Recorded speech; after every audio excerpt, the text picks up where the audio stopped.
Good evening and welcome to tonight's show from DJNTV, Disc Jockey News TV. Tonight's show is brought to you by Electra Voice,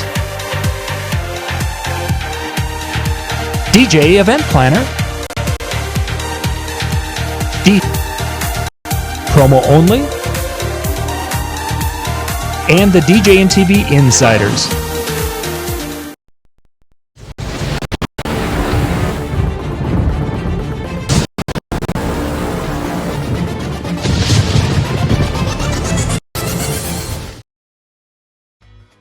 DJ Event Planner will change the way you manage and run your business. Streamline all of your procedures and software into one easy-to-manage system. DJ Event Planner, the ultimate online planning tool.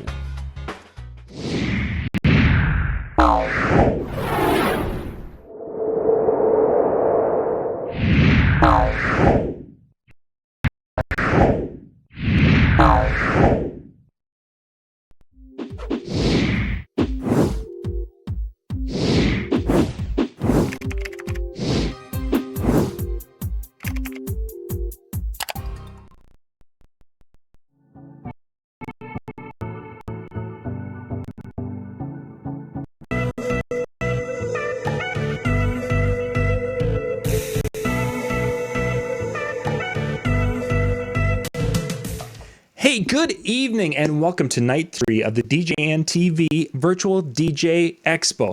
3 nights, great content, and tonight we're going to ratchet it up a notch or 6 with the one and only Alan Berg. Good evening, Alan. Good evening, John. How are you doing tonight? I am doing well. Thank you for coming on and being with me tonight.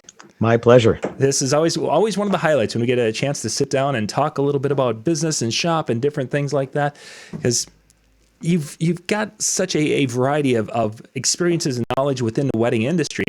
For the people who maybe are getting to meet you for the first time tonight, kind of give it that little elevator speech of who Alan Berg is.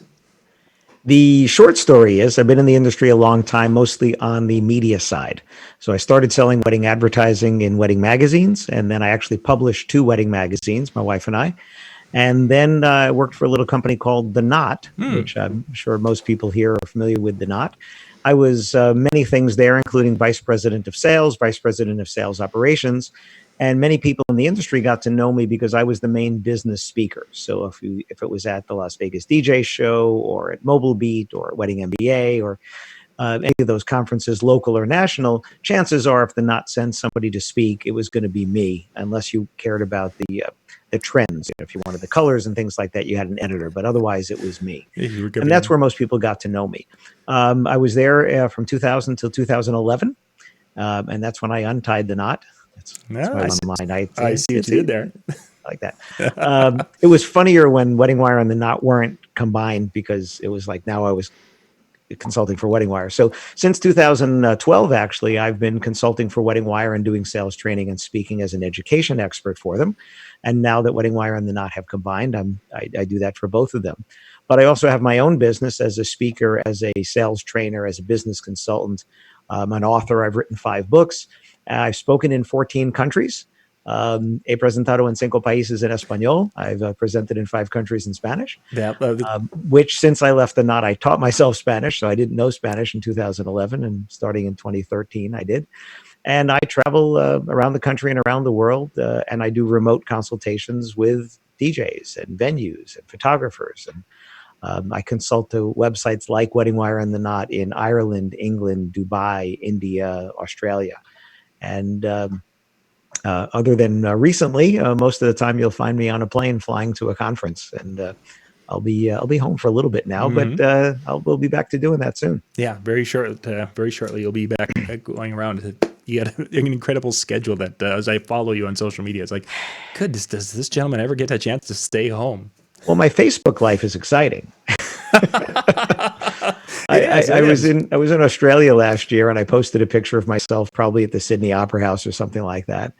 And somebody commented, they said, "I want your life." I said, "No, you want my Facebook life." Yeah, exactly. Right? I just flew 6 hours to get to San Francisco, had a 5-hour layover, and then got on a 15-hour flight. Is that what you want? Is that, yeah. And then when you get there, it's like, okay, we walk in and we get to the hotel and we're completely shot. And then you're there's What nothing. day? I left Friday night, San Francisco at 11 o'clock, and I got in Sunday morning. Saturday just disappeared. And then the funny thing is, coming back, I left at 10 o'clock in the morning, and I got into San Francisco at 7:30 in the morning the same day. I literally time traveled. You moved So, ahead in time. The DeLorean was ready to roll, and you took you know what? Yeah, it's funny. I couldn't even put it in my calendar because you can't put an end date before the start date. So it just wouldn't allow me to do it. It was really weird. So what I've had the privilege of doing is working with DJs and other people in the wedding and event industry very close up, because starting back in the days when I was selling advertising, I would go to people's offices, which very Sure. often were in their home and at their kitchen table and their garage and in their basement, and at McDonald's and at Starbucks, and we would talk about your business and talk about how we can bring you more business and profit more, and that's what I do. My goal is to help the creative people in our industry have a better business, because unfortunately the barrier to entry in our industry is very low. Right. Fortunately, the barrier to entry in our industry is very low, right? And I say unfortunately because you have a new competitor every moment, but it really allowed most people that we know, if not everybody in this industry, to get into the industry. Your barrier to entry was like, right now, I could go to Guitar Center, take out my credit card, and I could buy equipment, and I could say I am a DJ. Correct. There's nobody to stop me. There's no license required. But that same thing allowed most people in this industry to start their business on a shoestring. So it's not a problem that happens. It's actually good. It's only a problem if you don't treat it like a business. It's only a problem if you don't treat yourself like a professional and say, I need training. I need the things that I don't have. I know what I don't know, and I'm going to go get that help. And that's, again, kudos to you, John, because this is what you do, is you give this access. You become this conduit for people like me to be accessible to people who are listening, and vice versa. Yeah. Yeah. And 3 nights of this with so many different people, you talk about my schedule being exhausting.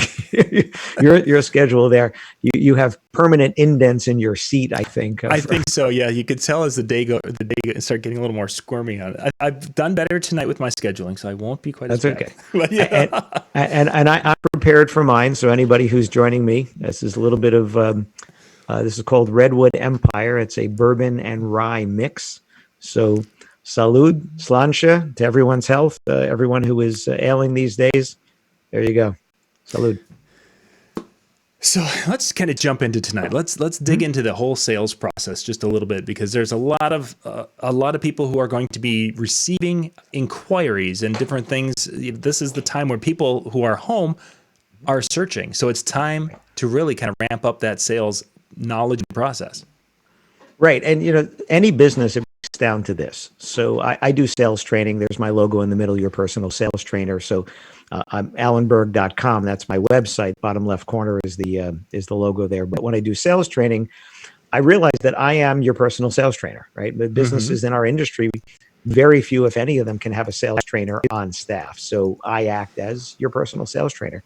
And I break it down no matter what you do, whether you are DJ only or DJ photo booth lighting, go down the line, decorating, all the other things you could do. And you could be a venue, you could be a photographer, you could be a dog trainer, right? It doesn't matter. It's going to break down to 4 things. I call it the sales circuit, like circuit training. You have to get their attention. If they don't know you exist, nothing is going to happen after that. Then you have to get the inquiry. Then once they make the inquiry, you have to have a good conversation, and then you need to close the sale. And this happens for every business. This happens for plumbers. This happens for electricians. This happens for doctors. This happens for everybody. So when it comes to getting people's attention, what are you doing to get someone's attention? Now, one of the challenges in the industry, because the barrier to entry is so low, is you have a lot of people who have not had experience in business, and investing in your business seems like an expense. So let's just break this down right now. There's a difference between an expense and an investment. An expense by its nature is not intended to bring you back anything more than what you paid for. So when you fill up your car with gas, that's an expense. and you're going to get your car to get you from here to there, or your truck to get you from here to there. Right. That's an expense. When you pay the electric bill, you flip the switch, the lights come on, you got what you paid for. Investments by their nature can, and I say can. I picked that word up. and the intention is that you are investing that money so that you will get back more than what you paid, right? So at least what you paid, but certainly more than what you paid for. So what I want to say here, and we like to talk straight here, you and I and the group. If you are looking for the cheap and free way and you get very little results, you got what you paid for. If you want people to invest in your business, you have to invest first. Right. You have to show them that you are investing first. You have to show them that you are the type of business that invests in the quality, in the training, in the advertising, in the marketing, in the graphic design, in the professional website. Because if you want to catch the big fish, you're not going to catch them if you have your Popeil's pocket fisherman, rod, right? So you have to show them that. I remember and if you think about, I'll give you an example. When Lexus first came out, Toyota came out with the Lexus division, and they're having this luxury division. Mm-hmm. They did not look at BMW, Mercedes, and Audi's showrooms and say, how should we design our showroom? They looked at Ritz-Carlton hotels, and they said, where does our clientele shop? What does our clientele expect the experience to be? And they designed showrooms and the experience to be more like what those people were expecting, because it's called framing. We all have a point of reference, and our point of reference guides us to what the next point of reference is. So if you're going after someone who you want to spend more money, have you invested in professional graphic design? Have you invested in, a professionally done website? Have you invested in private training and all the things that you need to do so when that person comes, they're going to get an experience like what they're accustomed to getting? Mm-hmm. I spoke at the CaterSource conference in Las Vegas last week, and I related a statement, not really even a question, that was posed to me when I spoke for the Knot in Salt Lake City last December. And right before I went on, Knot said, hey, listen, take a look at this app. There's an app that they can submit questions. And somebody submitted, I think it's more of a statement than a question. And they said, would you address this? We want you to address this. Mm-hmm. And what it said was, could somebody please tell couples that they should expect to spend for their wedding catering at least what they would spend in a restaurant for an appetizer, entree, and dessert? Now, that's a fair statement. Sure, that is an absolutely fair statement. So I started to answer one way, and I got about 30 seconds in, and I stopped. And I said, wait a second. Where do they eat? Right? Where do they eat? So what I did at CaterSource last week is I put that up there, and I said, is that a fair statement? Everybody's like, yeah, that's a fair statement. I said, okay, so where do they eat? And I put up a slide, and the first picture that came up was Chili's. And I took a picture from Chili's website of their 2 for $25 dinner. And you can have 2 appetizers, 2 entrees, and a shared dessert for $25. And if that's where they go to dinner, that's what they're going to expect to spend when they come for their wedding catering. Mm-hmm. And then I put up the Capital Grille. I said, okay, Capital Grille's signature steak is a $63 a la carte steak. And now your salad is extra, and now your vegetable is extra, and everything is extra. So if you're used to spending $100 a person, well, there's your benchmark. Mm-hmm. And then I put up the French Laundry, which is a restaurant in Napa, California, by Thomas Keller. And the least expensive dinner there is if you make a reservation, which is going to be 6 months to a year out if it's a Saturday night, and you prepay when you make the reservation, the cheap seats are $350 a person. If you have a group, hey, let's get our family together, we're going to be 8 of us, they'll put you in a little semi-private area, and that's $450 a person. And then maybe, John, if you want to join me in June, there's a special Australian winter truffles dinner, and it's $1,000 a person. Oh, my goodness. So what if that's your client? Mm-hmm. Yeah. Right? So your client's coming, and I did this thing also at CaterSource. It was 7 ways your website is costing you business. If someone comes to your website and leaves because they don't think you're a good fit, how much did that cost you? How much did that 1 gig cost you? What if that happens once a month? Now, what does that cost you? Is that $20,000 a year, right? How much? And the answer is that not having the right website costs you more in lost business than a new website would cost you. There's a DJ here in New Jersey, Aldo Ryan. You might know Aldo. Yep, know him very well, yes. So Aldo, good friend, and Aldo called me up a couple of years ago, and he said his hair was on fire. Obviously not a problem for me, but his hair was on fire because he's got nice hair. And Aldo said he just lost a job. A high-end planner referred him a client. The client comes back to the planner and said, refer us someone else. And she said, no, he's your guy. He's fantastic. You're going to love him. I've used him before. He's wonderful. We don't like his website. Refer us someone else. Wow. Yeah. Woofda. So we're talking thousands of dollars. Poof. And that's the one he knows about. How many do you not know about? How many just leave, right? Yeah. So when you think about investment versus expense, it's easy to say, well, a new website will cost me $3,000, $4,000, $5,000, whatever, right? And believe me, it does not need to cost you $20,000 because I don't know anybody in our industry that needs a website that costs that much, because what you need isn't that custom. It's the content that'll be custom, but I use a standard WordPress template, and you fill it in with good content and it's going to look great. Yeah. So if you think $3,000, $4,000, $5,000, but you could be losing $20,000 in business, the difference is you can't see the 20, but you can see the 3, 4, 5. That's the difference. Sure. And people take action faster to eliminate negatives than to get positives. So if somebody says, hey, John, we'll make you a new website, you'll get more business. Yeah, I know. Okay. John, you just lost $2,000 this month. What? Oh, and you lost $2,000 last month. What do you mean? And you've lost $2,000 every month for the past 12 months. You want that to stop right now. Yeah. So investment versus expense. If you want new speakers because they're cool, that's an expense. If you need new speakers because your current speakers will not perform what you need to do for the job you need to do, that's an investment. Interesting. Because you're going to get your money back on that. And I'm okay either way. Listen, if you go to Mobile Beat, if you go to any of the shows and you see some equipment and you're like, oh man, that's a cool whatever, and you just want it, you can still buy it. Just don't fool us and tell us that that was an investment unless you can make more money because of it, right? Now, there are things that will make our job easier.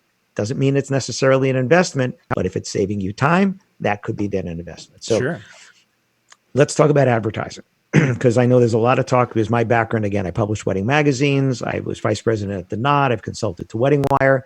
And I know that Wedding Wire and The Knot and sites like that, people love to hate them, right? They love to hate them. You're spending money because you're expecting a return. Their job is very simple. How they do it is complicated, but their job is very simple. Their job is to get an audience. That is their job. They don't sell advertising. When I would hire a new sales rep at The Knot, I would fly them to Omaha, Nebraska, to the office out there, and I'd train them. And the first thing I would say to them is, you're not selling advertising. They'd be like, well, I took an advertising sales job. What do you mean I'm not selling advertising? Yeah. And I said, you're selling access to an audience that only exists here. Only here. Nowhere else. So if someone wants access to our audience, they have to pay for the ticket. Just like if I want you to be my DJ, I have to pay for the ticket, right? And by the way, you have a brand not because you have a logo. You have a brand when they want you and only you to be their DJ, MC, whatever it is, right? Because what you do is not unique. I mean, put it on paper, make a list, make a bullet point list of what you do as a DJ and MC, and any good DJ MC can fulfill that list. They will not be you. They will not do it your way, but they can fulfill the list, right? Certainly. Professional sound system, 100,000 songs, state of the art, all this kind of stuff. There's nothing unique about it on paper. What's unique is how you do it, right? Like, if you don't, Bill Herman, I remember having breakfast with Bill Herman one time. If you don't value what Bill Herman brings to the table, there's no reason you would pay for that. Just like if you don't value what I bring, I'm going to speak at a conference and I'm going to be 2, 3, 4, 5 times more than any of the other speakers there. And if you can't tell the difference, you'll never hire me. Yes. But why am I busy is because you can tell the difference. And there is that, you can see that difference between me and other people.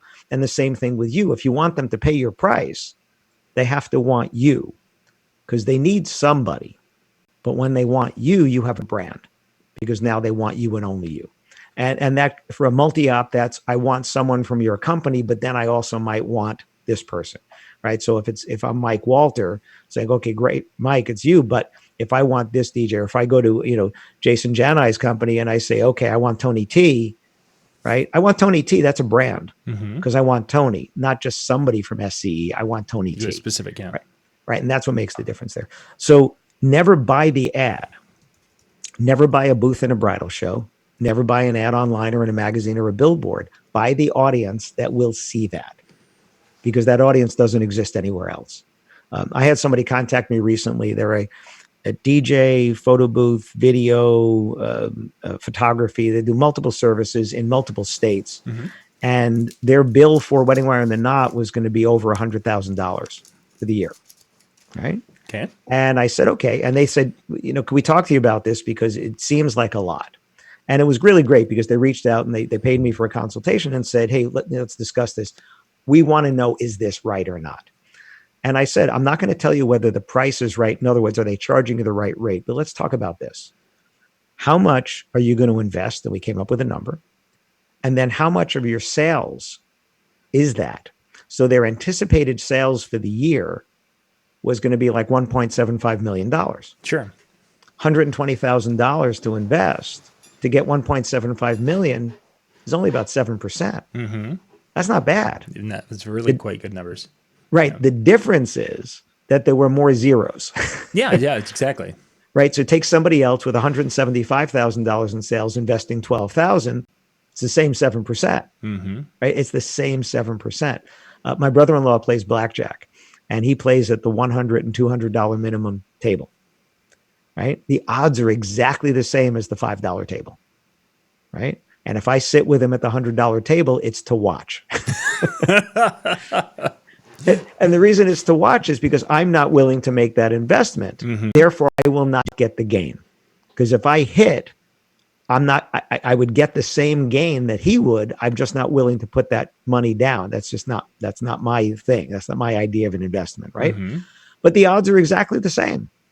So the difference with this company is that they added a zero. Yeah. That's all it is they added a zero. So what you have to think about is, do I want the audience that's coming to that wedding show? Do I want the audience that's going to see this website?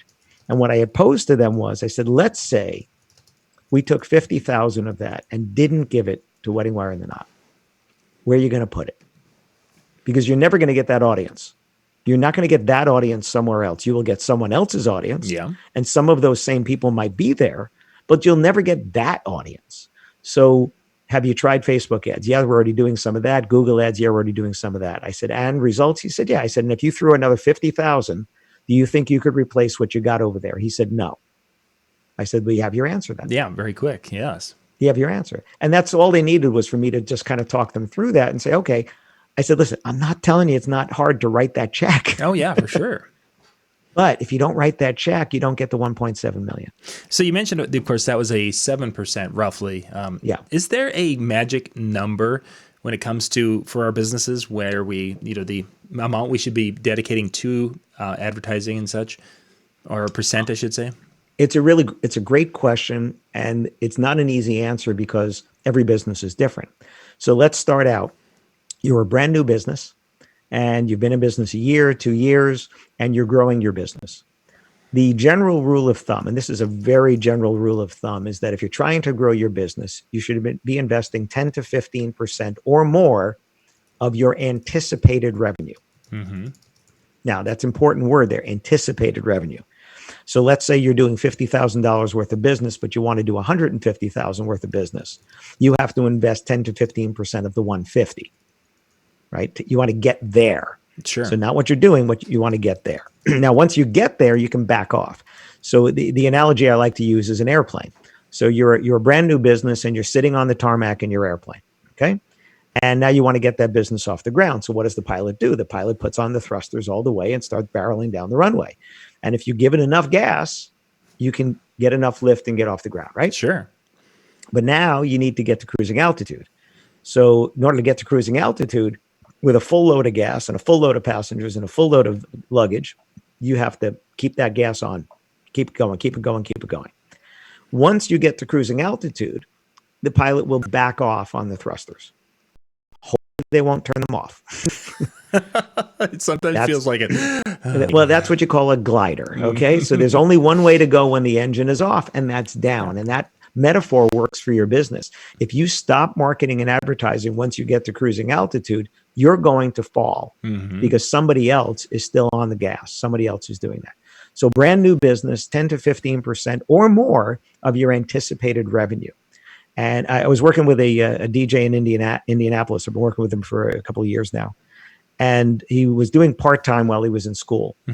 And when I started working with him, I said, so how much are you investing in advertising? And it was about $7,000 or $8,000 a year. And I was like, wow, you're only doing, more than a handful of jobs, but not that many more. I'm thinking, wow, that's a lot to be investing. And this was a kid at 21 years old at the time. And he said, Alan, I'm not investing for the business I have. I'm investing for the business I want to get. Good. And that's a lesson that people twice his age haven't learned, right? You invest for the business you want to get. When I do marketing, I will target 100 to 150 venues or bigger businesses to do sales training. And I'll do a mailing piece and an email campaign, and I'll spend $10 to $15 a piece on a mailing piece. And I know that very few, if any, people in my industry or that do what I do are going to do that. But one sale from 150 pieces times $15 a piece, right? Whatever that comes out to, $22,000, whatever, $2,200 and change. One sale pays it back. Only if I do it. The opportunity cost of not doing it is the sales I don't get. Yeah. So I can save the $2,200, but then I don't have the business. I'm not in front of those people. They're not going to remember. You have to, again, get their attention is the first thing. So marketing, advertising, social media. Facebook, I like to, and I hate to use the same analogy, but Facebook was like the biggest crack dealer because Facebook gave us all free samples. They gave it to us all for free. They said, here you go. It's all free. It's all free. Come on. Kids, come on over here to get the candy. Right. And we were there. And then pulled the rug out from under us. And now 6% of people, unless we pay, 6% of people see what we post. So if you want to get the attention of people that don't already follow you, you need to pay. Now, the good news is we have given up our personal freedoms to Facebook, so they know where we are, who we are, what our status is. So if you say, I want to target somebody who lives in this part of Ohio and has a status of engaged and likes this page, like The Knot or Wedding Wire, big targets like that, you can do that pretty easily. So again, you're still fighting the noise on Facebook, but you can put yourself into their feed because you do know that much about them. Because again, their job then is to give you that audience, just like Wedding Wire and The Knot's job is to give you that audience. And then local sites as well. Like I'm in New Jersey, a good friend, Eric Kent. Eric has njwedding.com. Eric's job is to get you his local audience. What Eric can do that Wedding Wire and The Knot can't is hyper local. He's at every wedding show and he's all those things that The Knot can't do and Wedding Wire can't do. And it's not an either or. If I was you and I lived in New Jersey, I would want to do both. Certainly, because here's the question I always say to my clients. What day of the week and what hour of the day do you want somebody looking in that particular place and you're not a choice, right? Where do you want them opening the menu and you're not on the menu? Nowhere. You can't afford to be everywhere. So start with the place that has the most. Like, let's say you and I were going to go fishing, right? Would we look for the place that was free to go fishing, or would we pay for the permit because we're going to go on the lake that we know they stocked and, it's basically drop your line and catch a fish, right? It's there. So yeah, I can go free over here, or I can go where I know I have better odds. Yep, exactly. Right. So do that. So that's getting their attention. The good news in our industry is that you don't have to do cold calling. Unless you're following up on wedding show leads or something like that, you're not cold calling. Not so much. You're putting yourself out there And you're hoping that somebody is going to raise their hand and say, I need what you're selling, right? Now, I started in the industry cold calling. Literally, I got in my Dodge Aries K car. Any of you that remember what that was? I was not high styling, no gangsta lean going on. Let's just say that. not an Aries. not on a Dodge Aries K.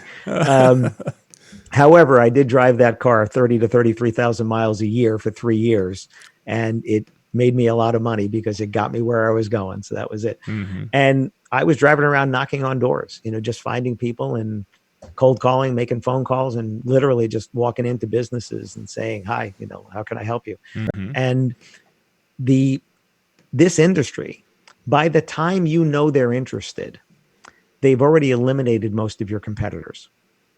So if you think about this, somebody right now, and this is a terrible time for us, but it could be actually a good time, because when people are working from home, the boss is not there to look over their shoulder to see that they're looking at wedding sites while they're at work. So you might have that little benefit there.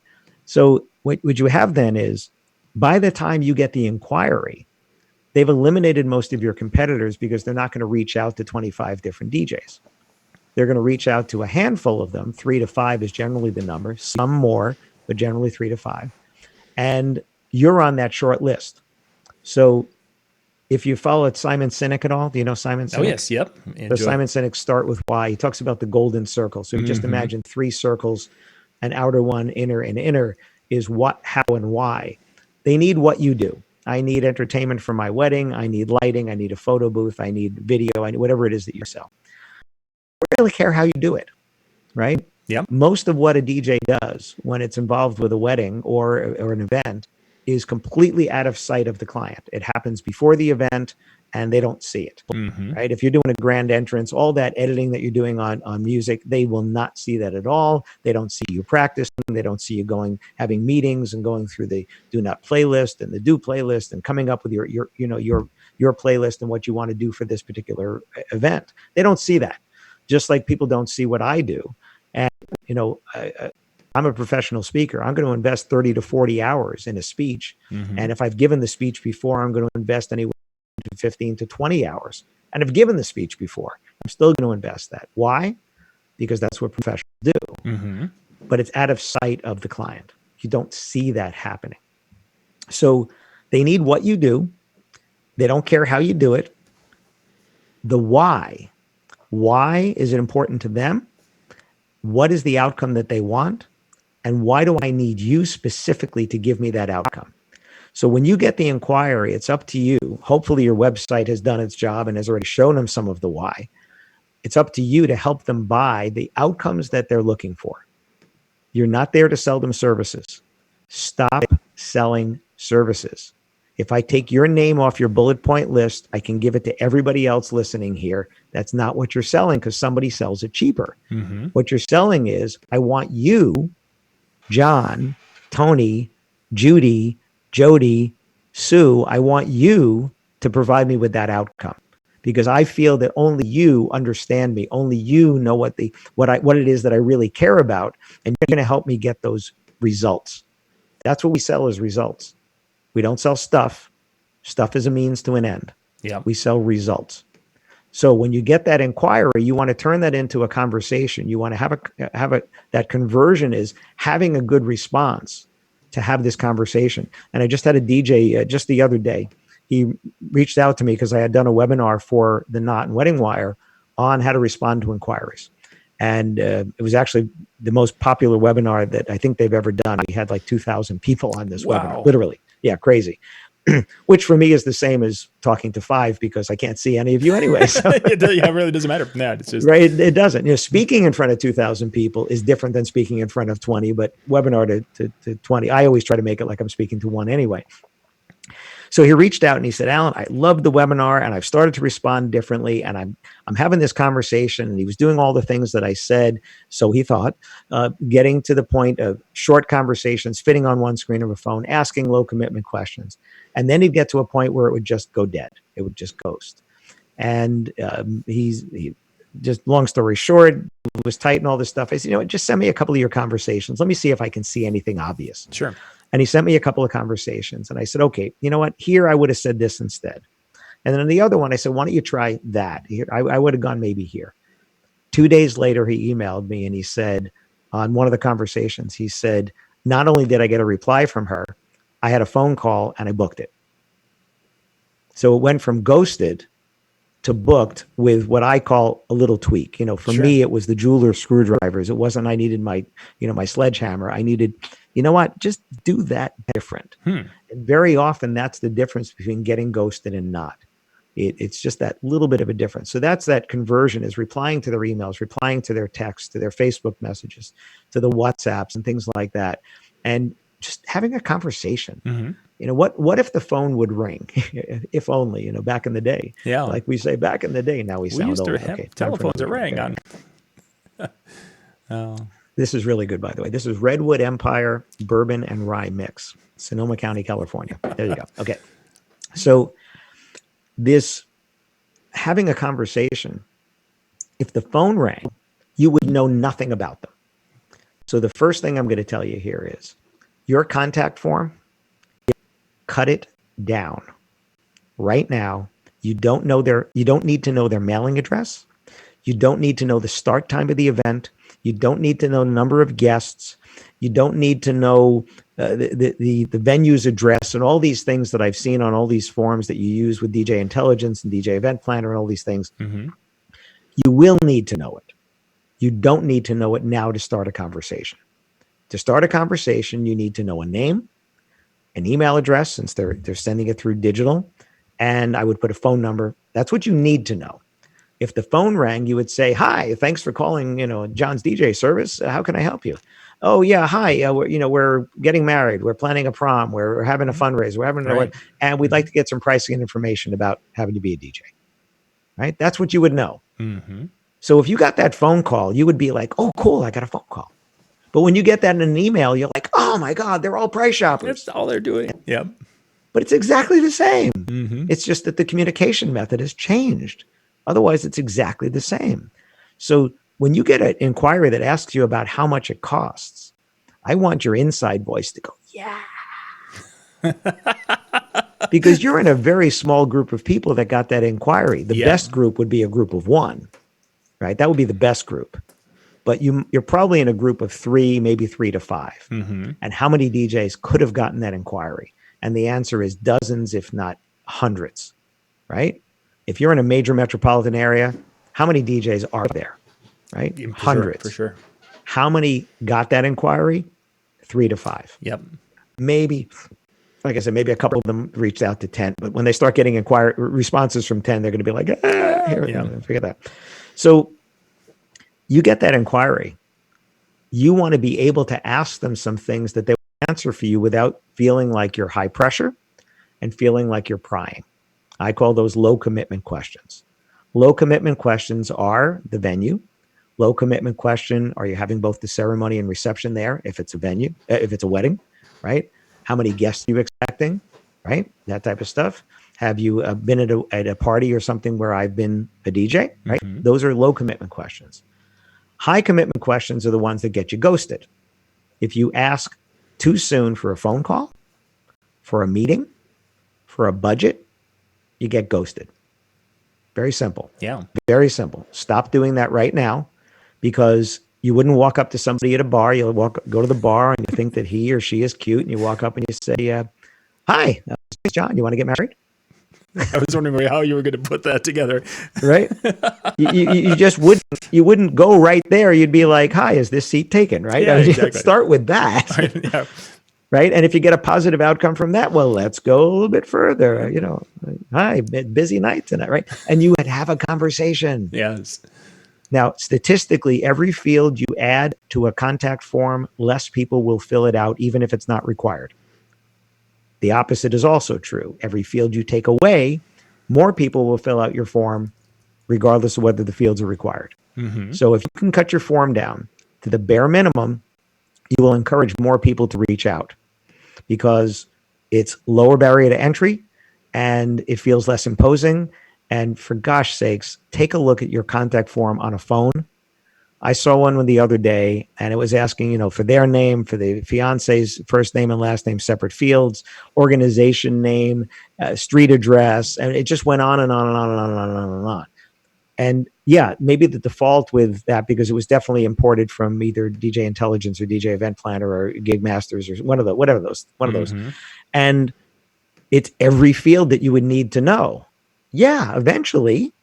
But right now, like on my form goes right into Salesforce. So I had to have some fields or it wouldn't match up. So I have their name, the phone, the email, the company name. I want to know your city and your state and your country, right? I don't need to know your mailing address. I need to know your state and your country. And I just want to get an idea, where are you? And then your category, just tell me what I'm not sorry. Yeah, no, that's to get on my email list. On my contact form, it's tell me what service you're interested in. And then there's a box if you want to write something else in there. And that's it. And when that does it, it goes right into Salesforce. Salesforce sends me an email. So you got an inquiry, and the information is right there for me. So it's bare minimum, right? Now I could have just name, email, and phone. I want to know, you're on my website. Are you interested in speaking, sales training, website review, ever? And that's not imposing to someone because they are looking for something. So to say, this is what I'm interested in helps at that point. But where, when, all those kind of things. Yeah. Budget, don't ask somebody their budget. If you have not given them any idea of pricing and you ask their budget, they're going to lie. Yes, that's well, they're not liars. Yeah, they're going to lie because you've asked them a question and they're going to either hold back, right? Or they're going to say something like, well, we don't have a budget, which is amazing because as soon as you give them a price, they miraculously have a budget. So don't ask them to lie. So you want to go with low commitment questions and then ratchet up the commitment as you go further. But if you're getting ghosted, there's a good chance that your emails are too long. You're asking high commitment questions. You're asking your questions and then burying them because you're writing after the question, which you should not do. I'll give you a simple thing. If your emails end with, let me know if you have any questions, or feel free to let me know if you have any questions, or please let me know. All of those end with periods and exclamation points, and periods and exclamation points are the end of conversations. A period is the end of a conversation, and an exclamation point is emphatically the end of a conversation. We are done. Yep. Yeah, I said, I'm done. There you go. So those are some of the things that are preventing you from getting a response. You want to have a better conversation. You want to ask better questions. Low commitment questions are also questions that don't require them to consult with anyone. And if you start asking about their vision for the wedding, or if you start asking things like the time that they want to start and end and things that they just don't know yet, you're going to get ghosted. And if you ask what are very personal questions, right? You ask things that are a little bit too, they feel like you're prying a little too much. Like, why do you need my street address? I just want to get a price. Why do you need my street address? Yeah, for sure. Are you going to be bombarding me? Yeah. You're going to get ghosted. It's simple. You're going to get ghosted. Something else I would like to do here. Wait, let me get my magic wand. I'm going to get my magic wand. We have a hard stop at 8, John? About 10-2. 10-2? Yes. Oh, so we have like 5 minutes. Okay. Well, here it is. Here's my magic wand. This is my Men in Black wand. Here you go. Yeah. I have just broken the attachment button on everyone's computer. It is officially broken. That was what I did there. If you were on the phone with someone, you can't attach anything. Right? That's so true. Just don't. Your attachments are not formatted for phones. They are going to delay them replying to you. They think that what they need is in there when it's not. Most of your attachments, quite frankly, are not that good. They were not necessarily done by a professional designer. They have too much information. They don't have good calls to action. They don't have testimonials. There's 4 things you want to have on every page of your website and on every marketing piece.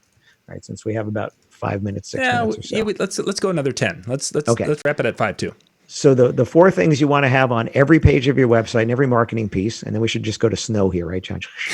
Just leave it hanging. Well, you have that capability on your end. Oh, I do. Wait, where is that? No.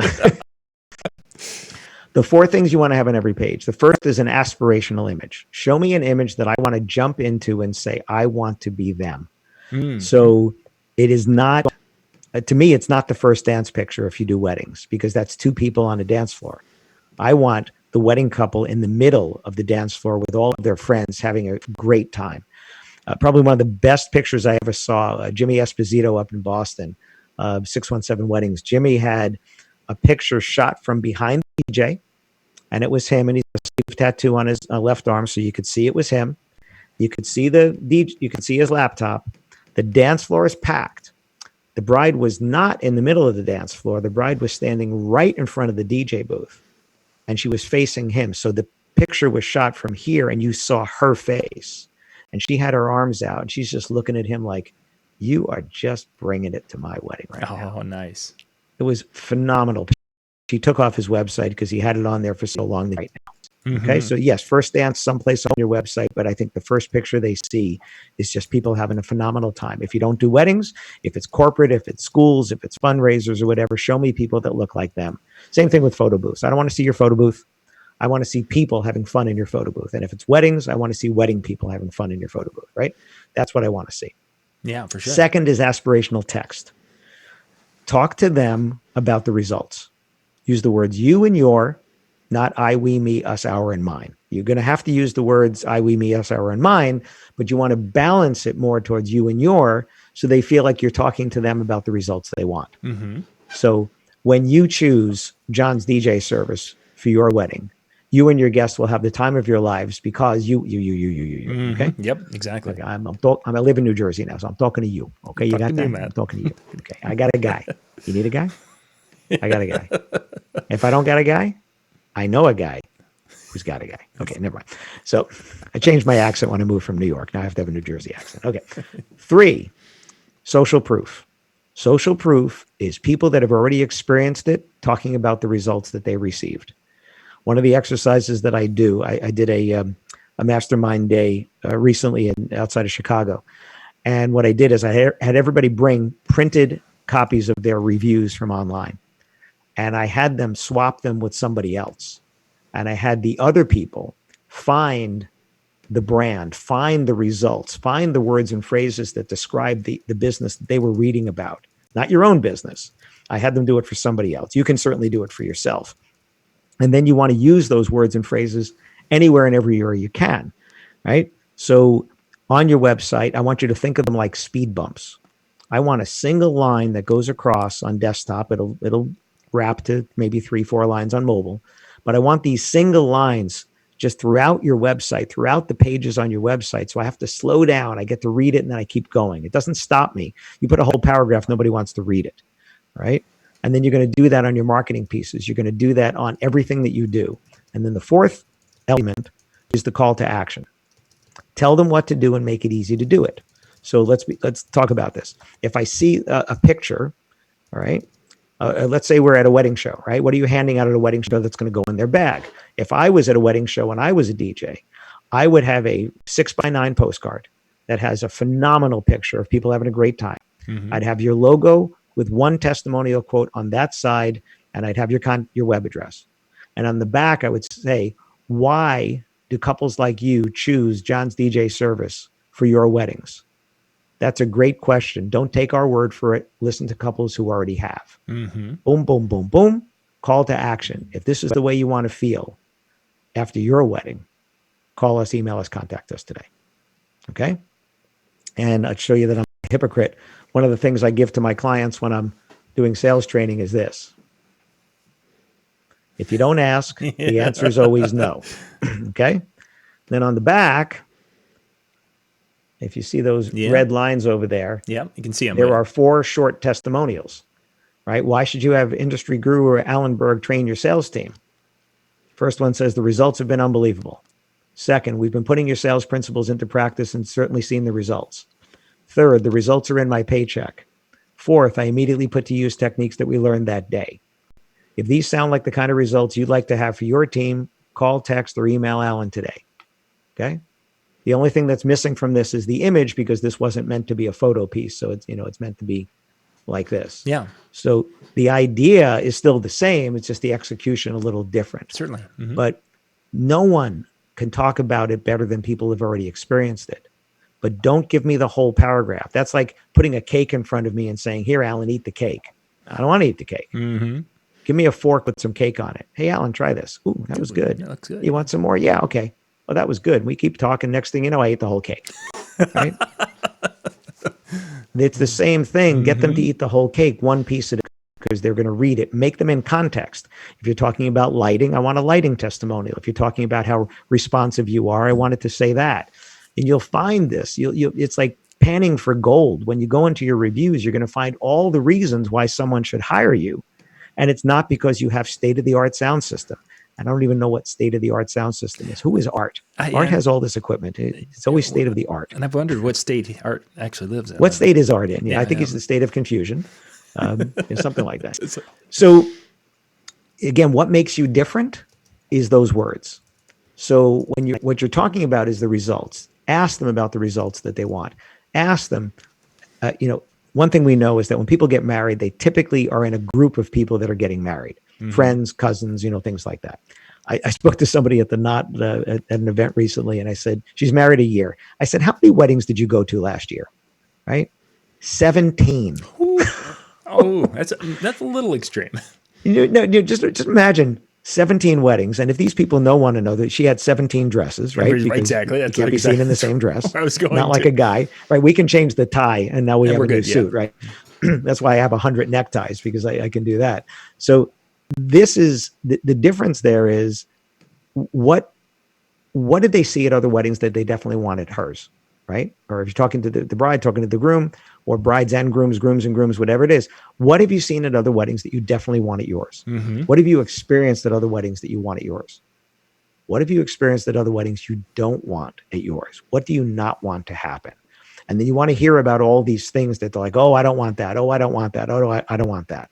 And when you find that out, you find, okay, so what I'm hearing from you is that these are some of the things you want to avoid. Got that. No problem. That's covered. And this is the way you want your guests to feel. You want them to go back to work on the Monday after your wedding and say this. And you want them to go, yes. So here's what I have to ask you. On May 22nd of 2022, we're going to be at an amazing wedding. There are going to be people that every word of the ceremony they're going to hear, whether in the first row or the last row, because your voices get a little quiet when you're reading your personal vows. And the cocktail music is going to be just the right volume for people to have a good time and set the mood. And then the reception itself and the announcements are going to be just perfect. The combination of humor and romanticism and emotion. And then when the time is right, the dance party starts. This is the kind of music that we're going to be helping people have. And I just have one question for you. Is it going to be me making that happen for you? And let that sit. And let them look at each other and say, yeah. Ooh, yeah. And that's how you close a sale. Excellent. Paint the picture and then make them feel like you could take it away. Right? Another way to say that same thing is, I'm going to be doing that on that day.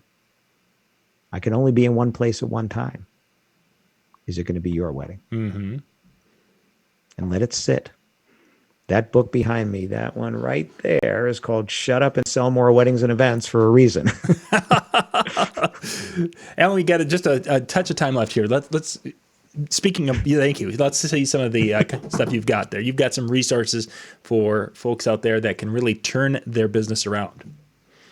So I have 5 books. The first one there is called Your Attitude for Success, which is just having the success mindset, because successful people don't have more money than us. They don't have more ideas than us. They just take better action. So that'll help you, especially when you're hitting, it's actually really good right now, because when you're hitting a challenge that we're all hitting right now, it's good to have that success mindset. The next book it was actually my first one. It's called If Your Website Was an Employee, Would You Fire It? I love that one. And that's because it's working 24/7, has one job to get you the inquiry. The next one there is called Why Don't They Call Me? It's funny. It looks like it says, why do they call me? But it's actually, why don't they call me? 8 tips for converting wedding and event inquiries into sales. And that's how to respond to their inquiries so they actually do respond to you. The next one is called Shut Up and Sell More Weddings and Events. And when you learn how to ask better questions and listen, which is hard for us. I mean, talking in my family is a competitive sport, so it's hard to shut up. But when I'm selling, I'm not going to learn anything when I'm talking. None of us learn anything when we're talking. We only learn when we're listening. So ask a better question, really listen to the answer. And then the latest book is called Wit, Wisdom, and the Business of Weddings. And it's, I wasn't sure how it was going to be received because it's different than my other books. It's not meant to be read front to back. Not that it can't, but it's not meant to be. It's actually 45 different chapters that are sales, business, and inspiration at 15, 15, 15. But every chapter stands on its own. So you could literally pick a chapter and say, hey, I want to know what that's about, and jump to that chapter. And it'll take you 5 minutes to read that. And that's what people tell me, is they love the fact that they can just take that one little bite and go and not feel like, oh gosh, I didn't finish the book. And it's really been phenomenal feedback from people, because that's what they love about it. And that's the thing that makes it different. So I'm very happy about that. Unless you listen to the audio, I guess you still can jump around with the audio, but, and I did my own books in audio. If you're on Audible, please go to Audible. My books, I do them myself. They're in my voice. So if you like this voice, great. If you don't get the audio. Then buy the book. And they're Kindle. And Todos mis libros disponibles en español. All my books are available in Spanish, in paperback, as well as in Kindle. If you're listening from outside the country, go to Amazon in your country. If you're inside the country, you can just go to alanberg.com. For the books, actually, I do website reviews, I do sales training, I do speaking. You can go to my website, you'll see all of that. If you are outside the country, again, the website's available to you. I just don't ship paperback books because the shipping costs more than the book at that point. But Amazon does have them over there. So, and then Excellent. Kindle is available anywhere. And yeah, I mean, that's it. That's what I do. And John, thank you so much for having me on. I love talking with you. We've done this quite a few times, and look forward to the next one. Yeah. Oh, great content, great information, Alan. And for those of you out there, if there's some gold, you need to go rewind and listen to there's some great tips and ideas in tonight's show. Just impressive stuff.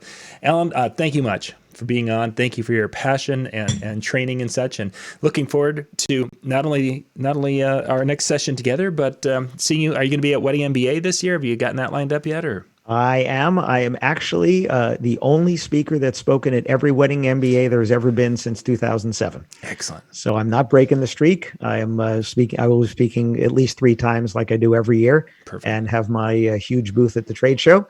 Look forward to seeing there. I'm also doing a mastermind day the day before. I've done this for the past few years.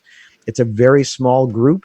If you go to my website, you can see it there. There's a speaking page. There's a speaking calendar on that speaking page.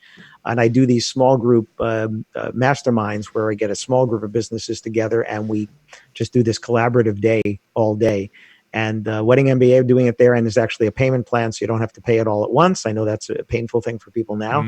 But if you are going to Wedding MBA and you want to come in one day early and join us, there's only, I think it's only 7 or 8 businesses that can be at that, because we keep them small on purpose. It's like consulting with me for the day without having to foot the whole bill. There you are. That sounds excellent.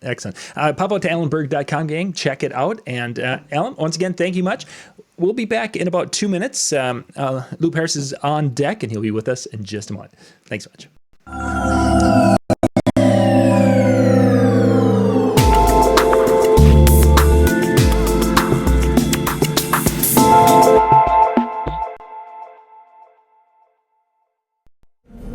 Good evening and welcome to tonight's show from DJNTV, Disc Jockey News TV. Tonight's show is by Electra Voice, DJ Event Planner, DJ Trivia, Odyssey Innovative Designs and Cases, NLFX Professional, Promo Only, and the DJNTV Insiders.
Hey, we are back. Session number 2 tonight of the DJNTV Virtual DJ Expo 2020. Thank you for joining us if you're watching us out on Facebook or on YouTube. For those of you watching on Facebook, we have to shut the feed down about every 90 minutes or so. So we're going to shut that feed down. Actually, I'll probably shut it down like in a few seconds before Lou really gets into it. And then it'll start another player. So I'm going to do that quick. So I just wanted to give you guys a heads up on that, that it will be back in just a few seconds, but we need to shut that down. So we'll do the intro. You'll miss that if you're on Facebook. Otherwise, if you want to watch everything on YouTube, where it's one big video, go to djntv.com/3, THREE, then spelled out, and that's the main video player. So we'll be using that one for the show the rest of the night. All right, Lou, what are we jumping into tonight? Oh, now we're going to be talking websites and design and SEO, and as we all know, a lot of us have a lot of spare time on our hands. Our nature that we want to be here, but what a better time to really start taking stock of everything that's been going on, and just really kind of re-examine from kind of the bottom, and just making sure that A, your message is what you're trying to convey that's out there. B, you're trying to get the reach out there to the audience you're trying to get to. And hopefully, by the time everything starts picking back up, whether it's some light refreshing or maybe it's a complete redo, you have a nice polished presence to be out there. Excellent. So where are we going to start? Website? Yep. So I'm going to talk a little bit, and if anybody's seen my way back in November out in Pennsylvania, we had this really great seminar, a new DJ Expo, if you would, and it was a really great. I'm going to take some of those elements that I had from out there, and one of those first things I'm going to talk about is a little bit more tied into search, and is search still relevant right now? And a lot of people are so tied into things like Facebook and YouTube, Instagram, even TikTok now. There's literally billions of people on those platforms, and naturally this wants to be your very first platforms that you want to reach out on. Mm-hmm. And some people start to think about, well, maybe search is dead. Maybe people are just really just gravitated towards just those social platforms. And honestly, the search has gone down a bit. These platforms are taking a bit of those searches. Some people are just exclusively going on them, or some people are searching inside of Facebook, and that is kind of the nature of things. But even though search is going down, search still is relevant. There are literally billions of queries every day that just Google alone handles. Of course, you have Bing, DuckDuckGo, and others that are out there. Mm-hmm. So there's still absolute relevance in there. Is just now there's a little bit more challenge of getting up to the top. There's a little bit more challenge of staying relevant. And what I also think is like the ultimate goal is, while you do have search, while you do have Facebook, Instagram, TikTok, and others that are out there now, you want to use your website as your funnel. Your website is your business card. It is your pamphlet. It is your persona non grata. It is everything that's out there. And if you don't have a good presence that's out there, a lot of people, if they go to there and it doesn't exist, or if it exists in a kind of haphazard manner, people are just going to turn away. Mm-hmm. They have spent years now seeing quality websites over the years, and if your website is looking a bit down, if the information is dated or whatnot, that could be a big problem. So first and foremost, as important as social is, and I leverage social to as maximum benefit as I can, your website is still like the platform to manage on. With the website, now, hear some people talking about a single page website. And then, of course, we used to have the day where it would be a page and then another, and then a blog and hundreds of pages on our website. Is there any recommendation of what today is the best? Yeah. So for a while, the one pagers were actually not beneficial to search. So if you were really trying to make sure that search would get up there, Google would actually penalize you if you only had the one page. Now, they have definitely eased up on that quite a bit, but Google does benefit those who not only have just this one page, I call it brochure, where, this is your brochure, and some people, that one elongated look can be very beneficial. to the way that they're trying to sell, the way that you're trying to get information. I think more importantly is if you augment, whether it's a single page, I use multiple pages of my main page, about page, a pricing page.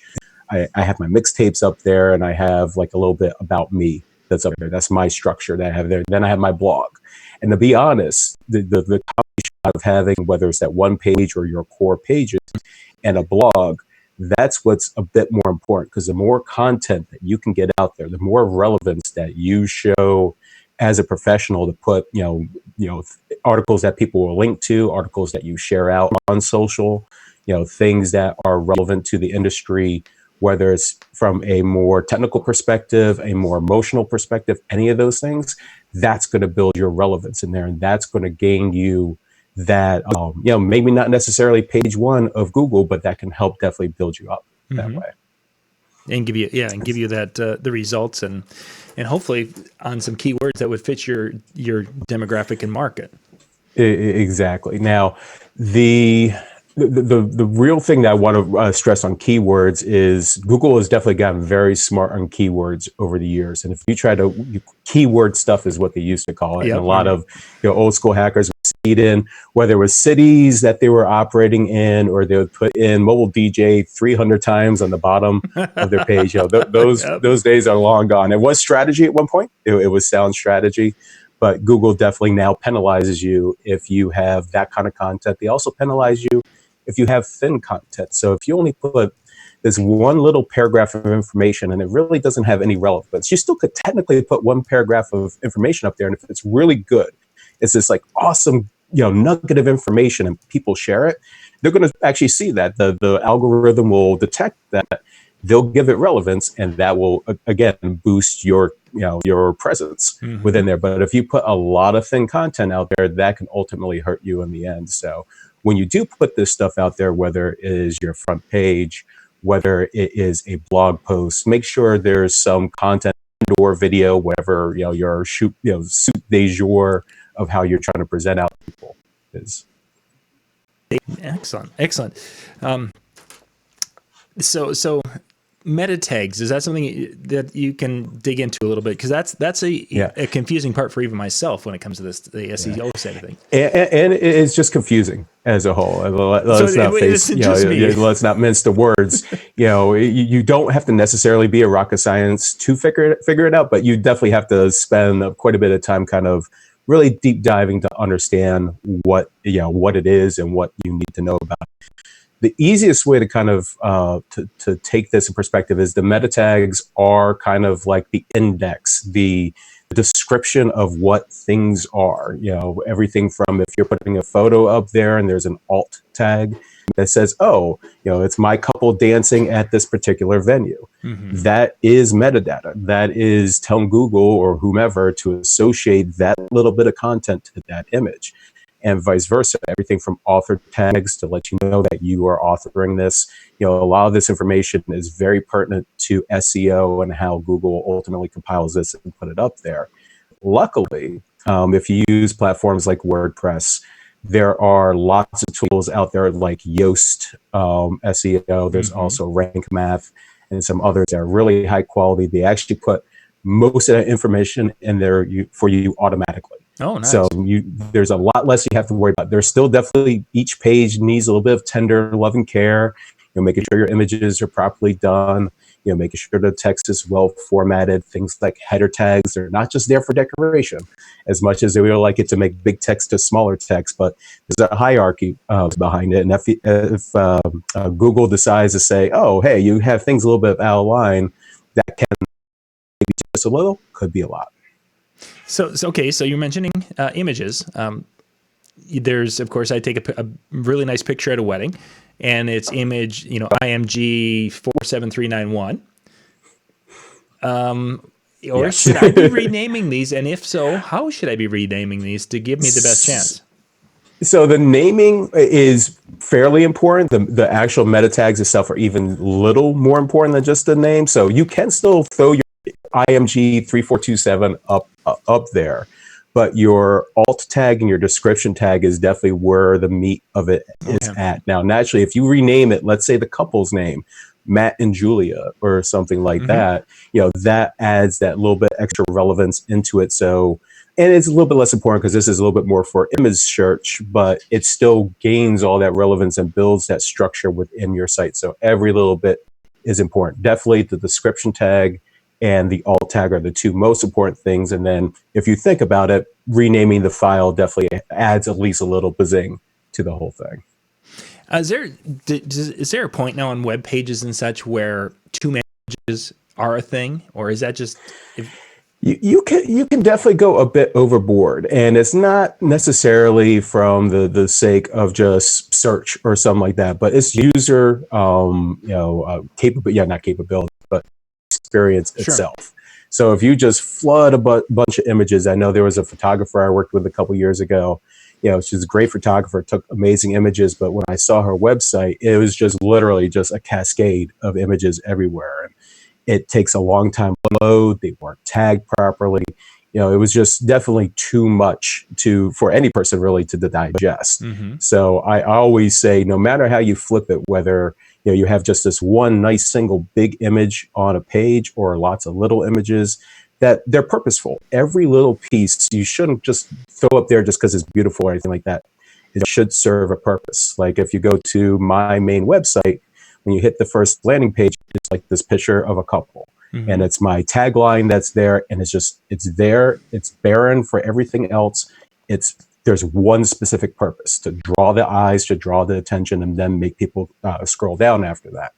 Every little thing that you should do, whether it's a little image, a piece of content. Don't ramble when you're doing things. It's always nice to have meaty content, but you can get people kind of lost in space. I mean, I do it too. I know when I shoot my videos, or sometimes when I'm typing, I'm starting to look, it's like, wow, I just put a lot of stuff in here, and I'm trimming to kind of make things a little bit more like, wow, I just went on like 2 different tangents on this one. So, before you publish and everything like that, whether it's a blog post or your main, just trim things down. Take a look at it from a third-party perspective. It's like, am I getting a message from each little sentence, each paragraph, each image that's put up there? Mm-hmm. Yeah, the consistent, having that consistent theme of a message, and it's all about the message. It's all about your brand. Yeah. Ultimately, every little paragraph that you put up there is your brand. Is your brand excitement? Is it something that's concise? Is it elegance? Is it technical? Mm-hmm. Whatever your particular brand is, that should always be reflected in everything that you put out there. It's not just what your image looks like for your logo and stuff like that, but it's a holistic thing. It's every little piece that's in there, that's under your control. That's your brand, and you should always use that to your most maximum advantage. So looking back at our website a little bit, there are plugins if we're doing WordPress, which a lot of us do now. There are plugins that help us. You mentioned Yoast is one. But let's look at the header codes and different things such as that, because sometimes, like Facebook has a pixel for tracking different things, and Google has some different things. Are there things that can be put in there that everyone should have in there that sometimes we overlook? Yeah, I mean, definitely, of course, the Facebook pixel is a fairly important one. Having your Google Analytics tabs, if you have not spent the time to figure out the entire Google ecosystem, now is the time. Things like Google My Business to register your business, then being able to go to Google Analytics and getting that all situated and getting your tag for Google Analytics, putting that in your site. All those little bits are good. There's definitely plenty of great plugins out there, but I do warn people, the more plugins that you put in there, definitely there's a tipping point where you can have a bad plugin or just so many that can slow your load time on your site. They can cause conflicts with each other. And WordPress has actually gotten pretty good where they'll detect conflicts, or at least potential conflicts, but they still can exist. So I try to be as lean as possible for my designs. I know I'm actually relaunching Paris Creative, and I'm actually trying no more than 4 plugins. Ooh, wow. Just to keep it as lean. And that's difficult. That's very difficult. Right now, mine is Yoast. Mine is, it's an image squishy piece. So this way I'll actually really ultra ultimize the images. Things like certain themes already have minfies, which is basically taking your code, whether it's JavaScript, HTML or CSS, the foundations of your site, and squishing it into as small as it can get. So that way, this just increases load times for people. So when I ultimately launch my new site, I'll actually publish what plugins I have up there, so that way everybody can see, it works absolutely great with just these minimal amount of plugins.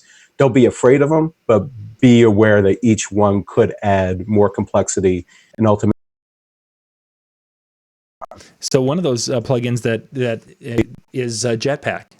That is Yes. is that something that you actually use when you were doing your WordPress things, or because I found that there have been problems with that over time, but yet it seems like this necessary evil. Yeah, there's a lot. Like, I actually used Jetpack for quite a long time, and I started running into problems myself. And you'll see that certain plugins may not get the 10 or 11 care over the months and years that it's published. Jetpack's actually been around for quite a long time. Yeah, quite a time. I always say it's like, never fall back on the tried and true. Like, when I decided to go back to Yoast again, I actually kind of put it up against some of the others like Rank Math and others. And Yoast just seemed like they have a couple small advantages over Rank Math. But examine each one before you put it up there. When you do it, test it, go to something like gtmetrics.com or one of those other performance measuring sites to just make sure that you're not slowing things down unintentionally. There's definitely a few plugins that can do that. And just weigh the options. Make sure that you're doing your research before you're just wildly like, oh, I found this one plugin and I put it in and forget about it. And next thing you know, you got like 20, 25 plugins on your site, and now you're wondering why you're starting to run into problems down the road. Mm-hmm. If you guys have any questions for us here, definitely put those into the chat room, whether you're on Facebook or on YouTube. We are on both tonight right now for the show, talking websites and SEO and things as we go along. Lou, if there's one thing that DJs, when they're doing their own websites and such, that you see or hear commonly, what is that one problem that you is probably the most common problem? For some, they just shouldn't to begin with, and it's not to be mean or anything like that. But to be honest, there are definitely the ability to put up easy websites have gotten just so like something up now. But a lot of them, they're not formatted well. A lot of them, they'll invest in a couple different themes, and next thing you know, they use the theme and they discard it after a while because it wasn't quite where they were at. Instead of just the one most common mistake, I would say the one thing people should always do is invest time into what you're doing. Mm-hmm. Don't think this is going to be an overnight thing. I've been designing websites now for almost 25 years. And even now, when I redid my site, I could have zipped through it and done a few changes, but I'm meticulously going through each little thing and making sure that I'm relearned up on every little particular. And DJs and whoever, photographers and whomever, should take the time and really start to understand what that they're trying to do, what they're ultimately trying to accomplish, what platform they're actually using here. You have Wix, you have Squarespace, you have WordPress, but what is it exactly? Mm-hmm. What is it benefiting me? I've seen a lot of people go to Wix and Squarespace thinking it's something to be easy, and then they got really overwhelmed with it. But then went to WordPress and then got even more overwhelmed because it's definitely a much more there's a lot there, there's a lot to absorb, but people can definitely absorb it. I've known a lot of people who are not technically apt that can jump into something like a WordPress if they just take the time to be patient, to start maybe a prototype site that's not part of their website, and just start kind of tweaking things around. And then ultimately, if you can't grasp it, invest money into somebody who can. There's definitely lots of great web developers out there, and you'll spend a little bit of money, but this is your image, this is your brand, and it's much better to do it right the first time than to have many iterations of something that you don't like, and maybe the couples or the bar, whoever is coming in to hire you, is seeing this, they might be turned off by what's there. So exactly. So take the time, and if you can't do it, and there's nothing wrong that you can't do it, and don't feel that you're doing something bad, there's a lot to absorb, but don't be afraid to spend at least a little bit of money to find the right professionals. Let's talk about a little bit of money. What would be a price range for, do you think, that a mobile DJ to have a website built? Is it It so varies. I've seen prices sometimes that's a few $100 for just something like a couple pages that they throw up there. I would invest more into, complete solution type things where it's not just putting the website up there, but investing in SEO for a while, teaching you some of the things that you're going to need to do, like your blog posts and other things that's going to add value to the site to help bring, the capabilities up to your site and eventually bring people up there. Me getting to my top rankings for things like wedding DJ pricing or what does a wedding DJ do, that took years for that content to get up there. They just didn't magically go there overnight. So it takes a lot of time and effort. It's definitely worth it in the end by far. But, it's just a bit of investment it needs to do. You could probably, safely say that there's at least a couple grand that, from logo design or at least a refresh to make sure that this is exactly what you're doing, to a whole holistic approach of designing the sites and all that, creating the proper content and filtering out that content to where it's really lean and hits the message really good. There's so many times where I see, maybe this gets back to one of your old questions, one of the most common mistakes. People sell equipment. You're not selling equipment. Oh, I've got these, my Evolve 50 speakers, and I love my Evolve 50s, but I'm not talking about my Evolve 50s, at least from my clients. I'm selling an experience. I'm selling something that is not just tangible, it's experiential, it's emotional. And some people also go a bit overboard on how they're trying to sell themselves. Like they'll see a laundry list of, if they have a pricing page and they're just like every little feature and everything, and they get really, really in depth and all that. That's not the point of a website, at least in my opinion. Other people might have other opinions. For me, is to get that phone call, to get that email, to get that form filled. That's when those more in-depth conversations happen. So you don't have to spend, iteration after iteration and just lots of time throwing so much content out there that people get overwhelmed. Keep it manageable. Keep it to where they're like, oh, I kind of get this. I want to talk to this person, and ends up filling that form. At least that's my philosophy. Sure. We got a question here from Mike on Facebook. Thanks for the question, Mike. I was wondering, video clips. Let's first off, photos, video clips, content. Do you recommend using video on the website? And if so, how would you utilize them? And Mike, what Mike wanted to know is if so, a length of a video clip for a website. Yeah. It's going to vary on what you're trying to do. There was a very big changeover, I would say like 2 years ago, of people putting like the very high quality, slow frame per second, like kind of background as soon as you hit the page, and they're initially hit with this nice, like say 20-30 second clip of just all these couples having a fun time dancing. And then all that I think is a very good use of it, but just be mindful that does slow down, a page when it initially loads. So there's a little bit of good and bad on that. I think that, there's absolutely no doubt that video, quote unquote, is the future, or the future is already here. But if you, and I've actually seen people do this, where they might have little sub pages like an about and a pricing and all that, and they might actually have a video for each little piece of that. They'll still have the content in there, but they have like a video, just talking in maybe say 1 minute or less about that. I think that the more condensed that you can make your more quote unquote pitches about yourself or about your business, I think that's more efficient. There's nothing wrong with long format type stuff, but that should be more, I would say, as like kind of a blog post kind of thing. Like if you're explaining something like how should a guest use the microphone, or, what to expect when you are doing a ceremony service or something like that, where it gets much more in depth. I think those are a little bit more proper to say something like a blog post. But if you put it on your main pages, I'd keep it fairly streamlined. Definitely, I think quality definitely counts on those. Blog posts, you can maybe say use your phone, and get some good quality out of it. But for your main pages, I would try as much as possible to get the highest quality video there as possible. See, I've got a question here asking about putting your actual DJ spinning video up online, and how do you handle that so it doesn't get flagged or what have you? Any thoughts on that one? If anyone knows me, I wrote a massive post on DJs and copyright law. I have a video out there too. The short of it is it's hit and miss. If you have more than one song inside a video, there's most likely it's going to get flagged. If you have something more than 5 seconds, it's most likely going to get flagged. And it's because of the nature of copyright. It's not Facebook's fault. It's not YouTube's fault or Vimeo or any of the others. This is just the nature of copyright law. Now, there's definitely lots of people who have gone away with putting video content out there that has an extensive amount of music on it.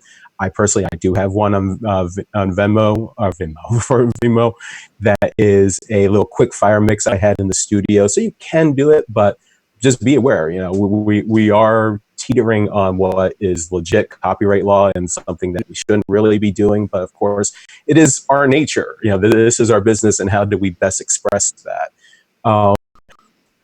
For the practicality's sake, like when I'm doing my gig logs now, which I did like about 18 or so last year, I make sure that those clips are never more than 5 seconds. Let's face it, for the gig log itself, if I have a couple looking at it, they don't need to see all of I want to dance with somebody or anything. They just need to see the snippet of the crowd really reacting, and maybe just those couple seconds in the air of a song that they're really familiar with. And I think for video, as a kind of a highlight, I think that works really great while still staying almost in the fair use kind of range. Again, this is really dicey copyright law, but don't get upset if it gets flagged. It's just the nature of copyright. And, maybe if you're lucky, especially with some of the agreements that Facebook and YouTube has made, there's a possibility it'll just get monetized for those particular artists that are on it. There may be parts that get censored out of it, and they may just get yanked altogether if they have like a really aggressive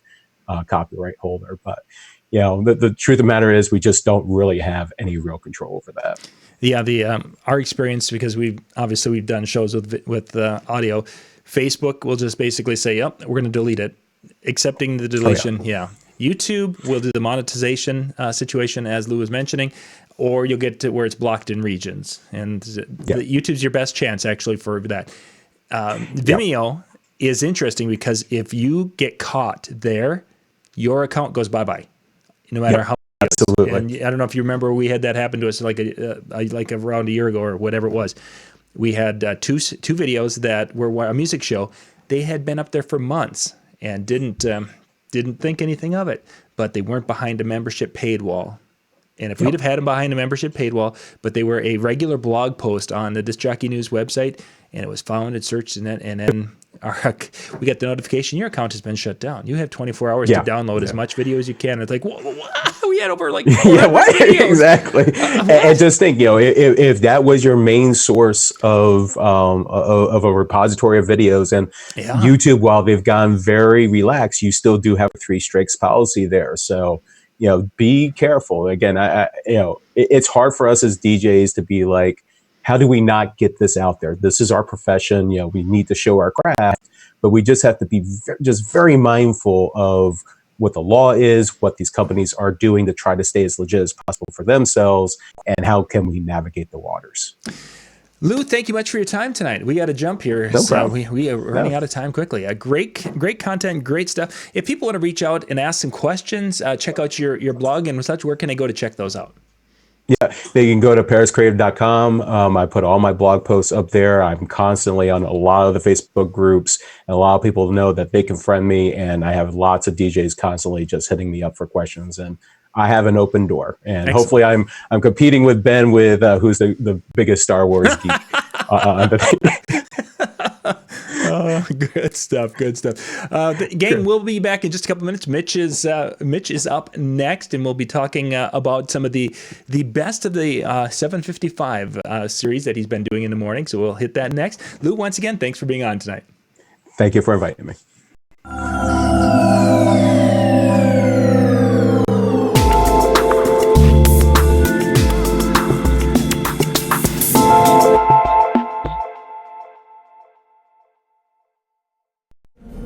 Good evening and welcome to tonight's show from DJNTV, Disc Jockey News TV. Tonight's show is brought to you by Electra Voice, DJ Event Planner,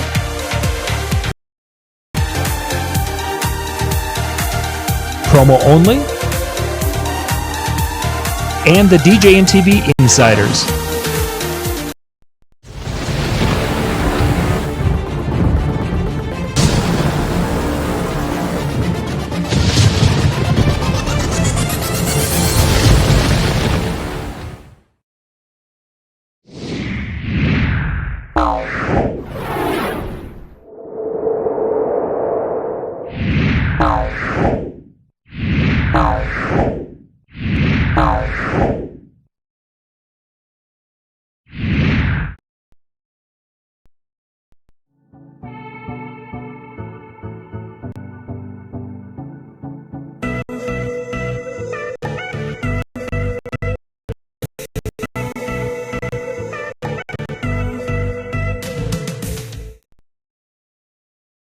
Okay, up next on tonight's DJ convention, we have got Mitch Taylor. Mitch Taylor is a sales professional, teacher, trainer.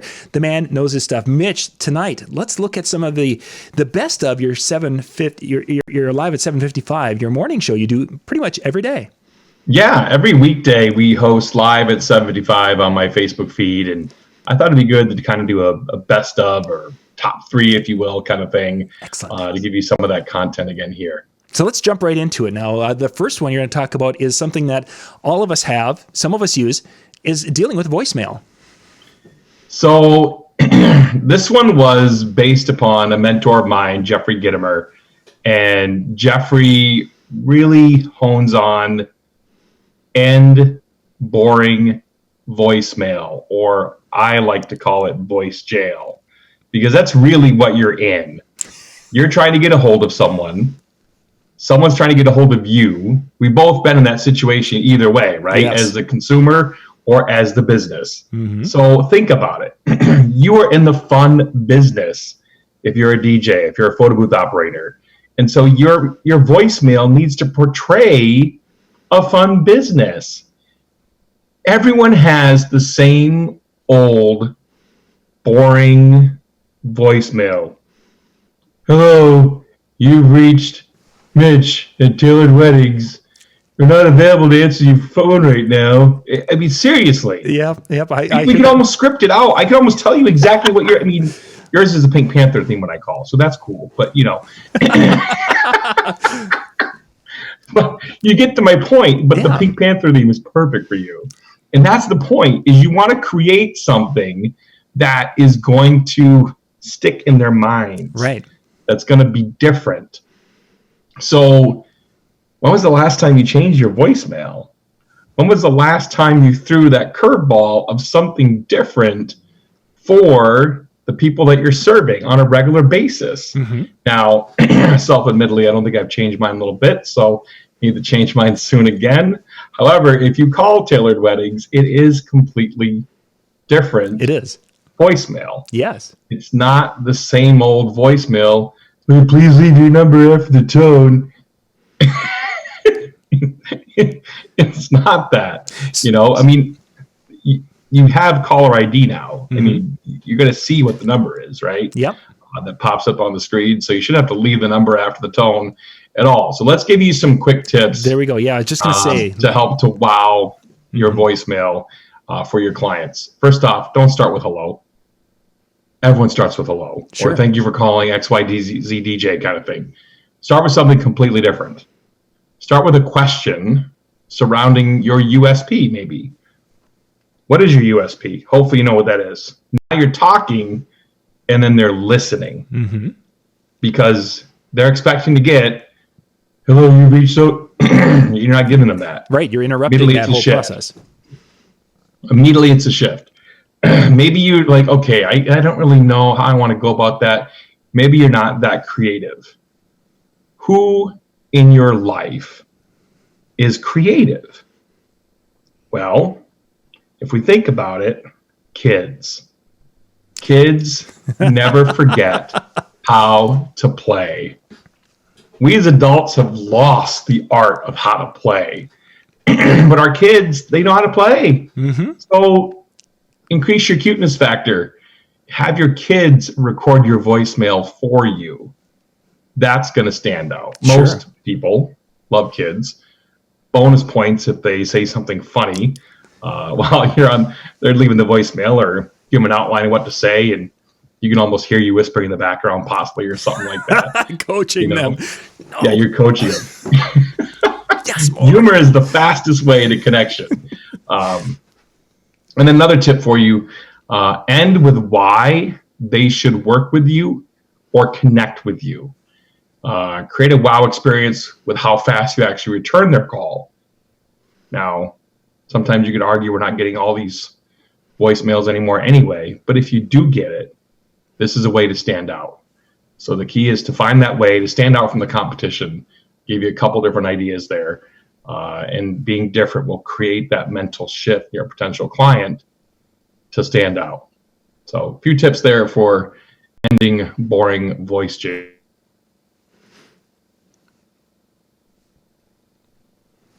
We lose connection. Yeah, we just did. I got to ending boring voice jail, and hang on, I'm gonna. So make sure you got that. Yep, we're good there. So I'm gonna pick it up here. I just want to get a. I want to have a break here, so I can keep the timing tight. I'm gonna ask you a question here.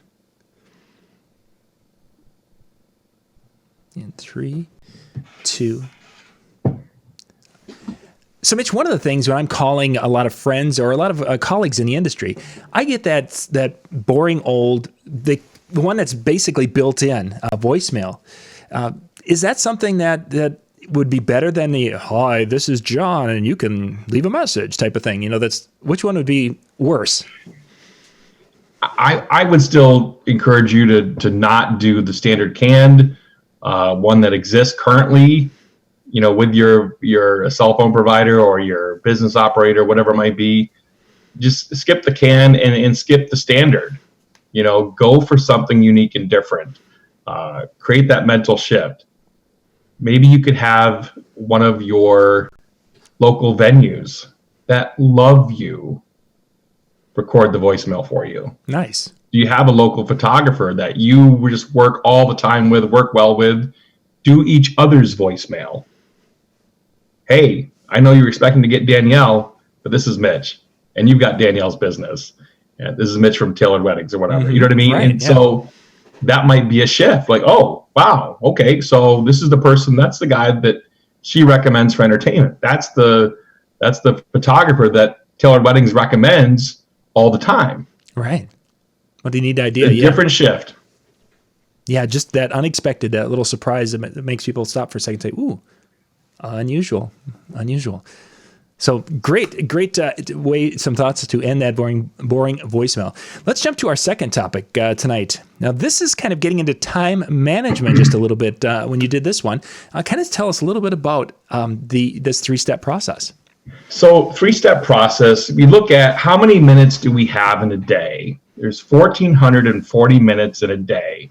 And realize that you can change your perspective, your thought process, what happens to you. I heard a quote just recently: life is 10% of what happens to you and 90% of how you react to it, right? Mm-hmm. Yep, I've heard that, yes. And I forget where that original came from, but a good friend of mine brought it out the other day, and I'd heard it before, and I'm like, that's a great quote. And it's so true from that standpoint of, focusing on what you're going to get accomplished that day. So what I encourage people to do is that's 1,440 choices in a day. Just if you're having something, you're reacting to, and all of a sudden it's that negative, whatever it is, you can choose to just hit that pause button and pause, and then think about what you're going to do to move forward. So a great exercise that I've done in the past is make a choice. What are you going to start? What are you going to stop? And what are you going to continue? So think about things in your life that you want to start doing, and pick one. Just pick one, because let's not overwhelm ourselves too crazily here. Yep, for sure. So pick one. So for me, a while back, one of the choices I made was, if I'm texting someone and it's going to be 3 texts in a row or more, I'm going to start, instead of keeping that conversation going, I'm going to pick up the phone and call them. Sure. That's my start. Pick up the phone and call, because as we both know, things get lost in text. Certainly, yeah. And you don't understand fully what someone means behind the words they're saying. You could interpret it completely different than how they mean it. So again, what are you going to start doing differently based upon that choice you make out of the 1,440 choices you have all day to make? So that's start. Stop. What are you going to stop doing? So for me, stop dwelling on things that you can't control. I learned a long time ago, a friend of mine said, half of the things we worry about never come to pass. Yes. Yeah. And I think that is so true. There's too much else to risk in your life, your future, your health, your time. with kids, with the wife, with the family. I just, there's too much. So if you stop dwelling on things you can't control and focus on what you can control, that's a good thing to stop doing. Stop focusing on what you can't control. Again, you may have your own individual start and stop. Right. But think about what that process could do for you if you truly, think about your day as 1,400 choices. What you're going to start, what are you going to stop, and what are you going to continue? That's the final one in this. So for me, that was continue to do my best to make a difference. Whether that is continuing to do live at 7:55, continuing to write blog articles. We do a blog article a week on my website, mitchtaylor.net. Whatever it is you're continuing to do, like John, you're continuing DJNTV series, you're continuing to make a difference in the industry. So pick something, stick with it, and move yourself forward in regards to the start, the stop, and the continue.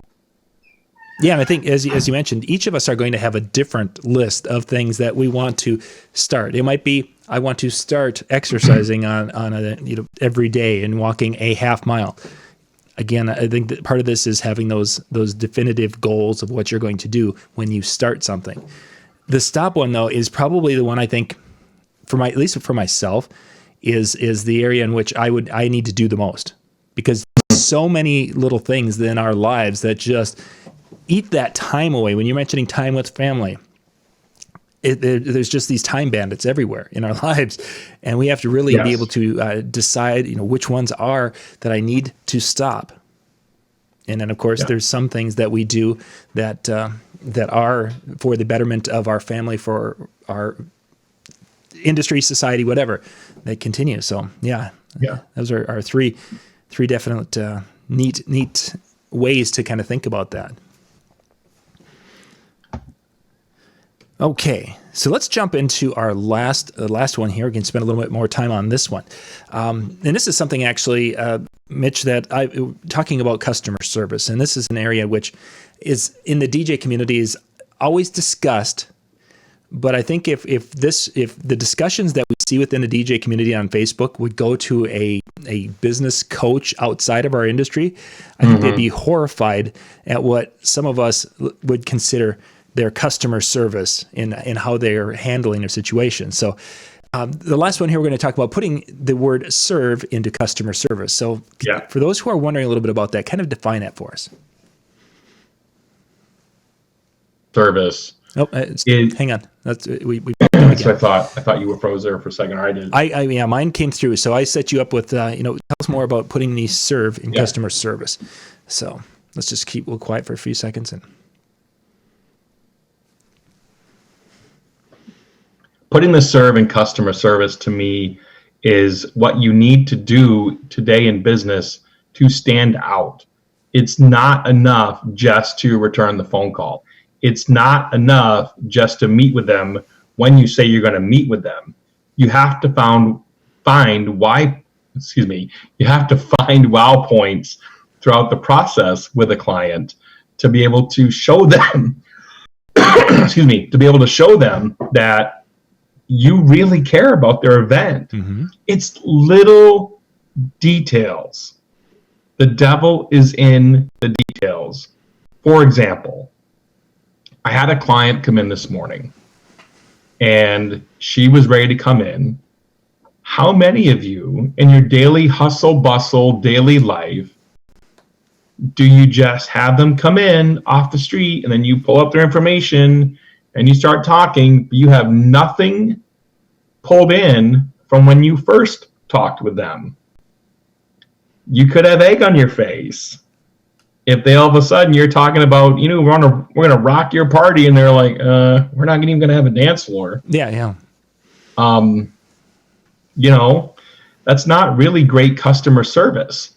Putting the serve in customer service to me is going above and beyond, and it's also a factor of me, the owner of the company, and this is getting into multi-talent companies where you have a photo booth with multiple employees or whatever it might be. I'm never going to ask my team to do something that I wouldn't do. Like, I'm not above, as we work in rural areas in the Midwest, John, sometimes they don't even have staff per se, catering staff. Like, you're the person at the party running the event. There's no wedding planner. There's no catering staff. It's you, So I'm not above clearing plates, believe it or not, to break down a table to make room for a dance floor. I'm not above pouring champagne, whatever it takes. How many times a person has taken a tray of beverages up to the head table for either getting ready for the toast or just to make sure they had something to drink during the meal. Yeah. So for me, it's whatever it takes to move that event forward. Putting the serve in customer service, so it doesn't have to be just at the event. Like I said before, it needs to happen beforehand. It needs to happen all the way through your entire sales process with your clients. And it really starts from the moment they contact you. And even prior, what is your imagery out there? What is the word on the street about your company? And then during the contact, how do you wow on the contact? For me, it's responding to people right away. I had a gentleman message me literally just 2 days ago. Hey, me and the boyfriend are getting married. I'm like, awesome. I've responded right back to him in the same language, verbiage that he's hitting me with, and so that's what you have to do to wow them, to serve them properly, in my opinion, is to step up and don't just do what you're promising. You have to go above and beyond. So so you've given a few examples here. So for those who are watching, just to kind of give an opposite side of a couple of your examples. First off, the text message. An example of serving those is they're going to communicate by that methodology, and you are returning and reflecting and giving them what they need via that methodology. For those of us out there who are wondering, it's like, well, what does it look like when you don't serve, putting the serve in customer service? That's the situation where you say, oh, here's my website, go fill this out, and I'll contact you via phone. I'll give you a call later. There's where we start to fall. Or the situations where we're at a venue and those tables need to be cleared, and we're back there standing like this saying, well, it's the venue's job. Yeah. I think that as a DJ, we just too many overlook that we're here to facilitate. We're here to be of assistance to making this day something. Yeah. Too many think that's not my job. Let me tell you something. You're in the customer service business. You may think you're a DJ, you're in the music business, you're in the entertainment business. No, you're not. You're in the customer service business. If you don't like people, get out. There's the door, and use it. Oh my gosh. It just drives me nuts. Well, it's the meme, John, of the I don't take requests. Yeah, exactly. You know what I mean? And it astounds me as I'm reading these chat and a number of people who are like, oh, that photographer was doing something and this, and it's like, they're ruining my show. It's not your show. Wow, I did not know that they put this wedding together just so you could have an awesome show. I didn't know that. So let me say this. Sometimes a DJ or a performer will have a show that is well known enough or talented enough to stand on its own, and a bride or groom or a conference organizer or whatever will hire that talent for that show. Those are extremely few and far between. Exactly. Extremely few and far between. And if your phone's not ringing and you're not booked solid, guess what? You don't have that kind of show. It's pretty easy when they're calling and saying, "Hey, I want you to perform and do what you do." You might have that show. If they're like, "I want you to come and help make my day special," you've got skills, but they're not here to. Yeah, it's not about you. Yeah, it's how you can help create something with them and serve them. So for those who are they might struggle with how do I know how to serve the clients and such, because there's obviously different, some people meet more often, different things such as that. Is there a way that someone who is kind of doing the DJ thing part-time, how are they going to know when to step up and serve, or how to get there? I mean, is there anything that could help them to make those decisions to be better at that? I think you need to observe to serve. You need to step back and look and see what is not happening here that could be done to make this event better. Is it strictly opening a door? Is it looking at, here's a great example. We did a ceremony and reception at, it was a beautiful wedding, probably one of my top 3 weddings ever. And it was at her parents' house, and the dad owned a logging company, and dad actually cleaned out his entire garage and repainted it and everything else for the wedding reception.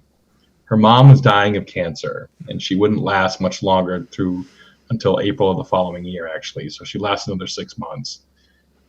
So long story short, inside the reception, the garage, logging garage, here's me and my assistant, and we're playing cocktail music and making sure guests are taken care of. And I look out and see all the chairs are still there from the ceremony. There's no staff. Yeah, it's family. Okay. So, Kaylee, come on, let's go. We're going to pack up these chairs. Mm-hmm. And we did it. But again, you have to observe. Is it, a case of you're observing, right? You're a DJ. You're observing the room. It's part of reading the crowd. So to serve grandma better, if she's really close to speakers, bring it down. Or if you notice people leaning in to talk, that might be a little too loud for that group. So you have to observe to serve people first and then take action upon it. And the other thing I think is knowing your client. Like, you can't serve someone exceptionally well, unless you have information about them. Right. Yeah, that makes perfect sense. It's no different. This may not be the greatest example, but even going to a drive-through, for crying out loud, you're going to tell them, listen, hold the mayo, hold the pickles, whatever. You're telling them what you want. You're telling them how to serve you, right? Yes. So they need to listen and observe what you're saying in order to serve you properly. And that's just a little small thing. When we're talking a wedding or a party or an event, there's so many more variables involved with that if you're not listening, oh my gosh, and you're not paying attention or getting to know the couple, even on a superficial level, the argument could be made that you probably can't even really serve them properly.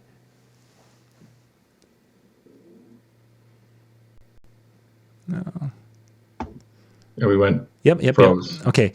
So I just mentioned, if you aren't getting to know them, know them or pay attention to them or get to know them even on a superficial level, you would not be able to serve them.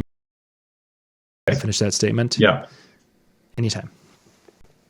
One of the things we ask in our planning side of things, John, and we start our planning process 6 to 4 months prior to a wedding, is, are there any sensitive subjects or situations that we should know about? And most couples, oh no, I don't think anything. And seriously, this happens way more often than not. Later on in the conversation, we get into something and something pops up where there's family dynamics going on, or, my brother's an alcoholic, got to make sure we watch him later kind of thing. You know what I mean? Mm-hmm. Different things. Yeah. But if you don't ask those kinds of questions up front, how can you serve your client well? Yes. You may put yourself in a situation that could be embarrassing for the client and or yourself. So in order to serve, you have to dig deeper and ask questions. Observing is just part of it. You have to still get into the planning side, I feel anyway. Yeah. And dig deeper on the questions. And really that becomes part of those things that make you as a DJ different than just music. Yes. Even though we're going to play music, they're going to dance, going to have a good time. There's so much more behind that to really be effective and to be something that people will say, you know, that Mitch, I really like Mitch. He was there, he took care of us, and these little things he did for us, it was just a great day. You got to hire Mitch. Well, and DJs complain all the time about being set up in the corner, or about not getting the respect they deserve, or about not being included in the timeline, or all these different things. Right. It starts with communication. That's what it starts with. And if you have the communication in advance, you can avoid a lot of this. You can avoid pitfalls in the timeline. You can avoid layouts that aren't conducive to a successful event if you just start earlier. That's for sure. That's why we start 6 to 4 months out. To make sure. And I know a lot of my DJ friends think I'm crazy. But in order for me to guarantee, that's level of service what we have to do. Yeah, you have to be able to do the best job for your client. So, yeah. Mitch, if people want to catch the live at 7:55, that is broadcast on where? On my Facebook feed. So facebook.com/Mitch Taylor. Just search the hashtag live at 7:55 if you'd like, as Facebook is an aggregator for hashtags as well. And you can watch those videos till the cows come home. Excellent. There's a ton of them. You guys can check that out weekday mornings, which does that show. Mitch, thank you much for being on tonight. Thank you, John, for having me.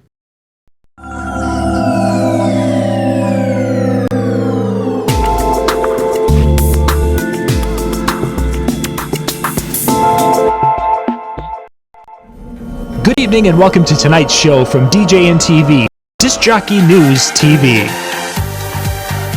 Tonight's show is brought to you by Electra Voice, DJ Event Planner,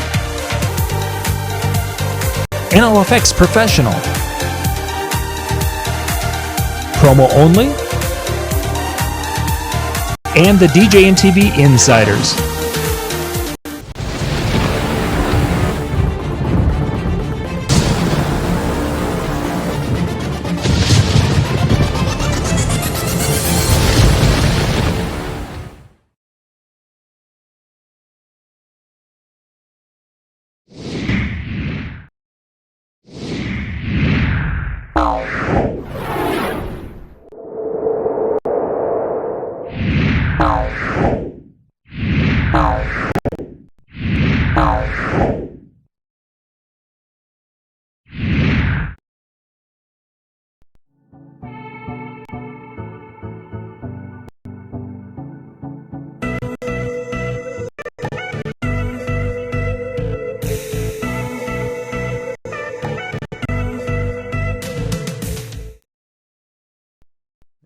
There we are. Yes. Hey, we are back. Thank you for being with us tonight with the DJNTV virtual DJ Expo here, coming to you live 3 nights. DJNTV.com/1 for night 1, DJNTV.com/2, TWO for night 2. And tonight's link, if you're watching it on Facebook, you can go to DJNTV.com/peanut butter. No, pizza. No, 3. THRE. Actually, they both sound delicious, though. Yeah, I think I did. I think it was a joke I did that it was peanuts or pretzels or something, and we did make that pretty link too. So, Jordan Marshall is with me in this segment. Jordan, good evening, my friend. Yeah. What's going on, Johnny? How are you? Doing well. Just having a good time tonight. We are in the midst of tonight's show, and there's going to be some people out there who are watching that haven't gotten to meet Jordan before. So kind of give us a little bit of give me that elevator speech of who is Jordan Marshall. And then once you're done, then we'll have you go to the other room, and then Jamie will tell us the reels. Yeah, you'll get the inside scoop. Make sure I'm keeping up on my stories over here. But yeah, go ahead. Kind of. Yeah, absolutely. So, as an entertainment professional, so obviously my name is Jordan Marshall, and I own and operate an entertainment company based out of New Jersey, or out of the Monmouth County area here, called Explosive Entertainment. And I've had the privilege and the pleasure of being in this industry for 15 plus years, and literally from working with a different brand when I first started, actually getting my feet wet. came into the industry as a party motivator and motivating just these mobile events that need a little bit of action, some excitement. And I fell in love with it, man. I really did. Everything from the concept, the design, the clientele, the thought process of being able to take somebody's vision, somebody's event dream, and really have the ability to bring this to life, and go leaps and bounds, over the expectation and what the finished product was supposed to be, to really create these unbelievably memorable events, has really just found its place into my heart. And I really feel like I was born to do this, man. So, an entertainer, DJ, event speaker, you name it. I try to cover and run the whole gamut, man. So what part is the most fulfilling? I mean, there's when I talk to some people are like, man, I just playing and the crowd's dancing. Some people, it's the hyping. What part is like when Jordan Marshall's in a zone and this happens, he's like, yeah, this was like the greatest day ever type of thing. Dude, I have to jump on the bandwagon a little bit, and just seeing the emotion and whether it's dropping a certain track or posting a certain vocal, and really being able to grasp the client's vision, so to speak, and just throw that at their guests, whether it be behind the booth, out as a personality on a microphone. That just does it for me, man. Like driving home after those events and just being like, man, we were on, the electricity was through the roof. And, remember that one guy in the corner who wouldn't get up. And then the last, 25 minutes of the event, he was up rocking at the center of the dance floor.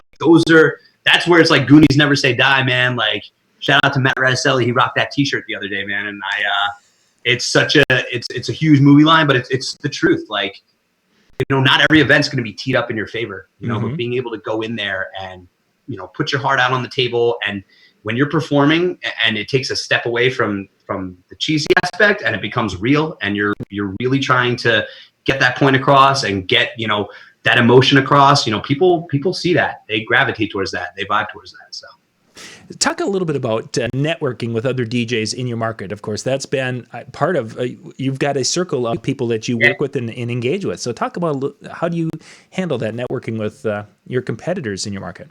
So it's funny, man, and everybody asks that all the time. They're like, oh, there's so many, especially out in Jersey. So in my neck of the woods, in the tri-state area, there is literally, you can throw a rock and hit 5 good DJ companies. Yeah.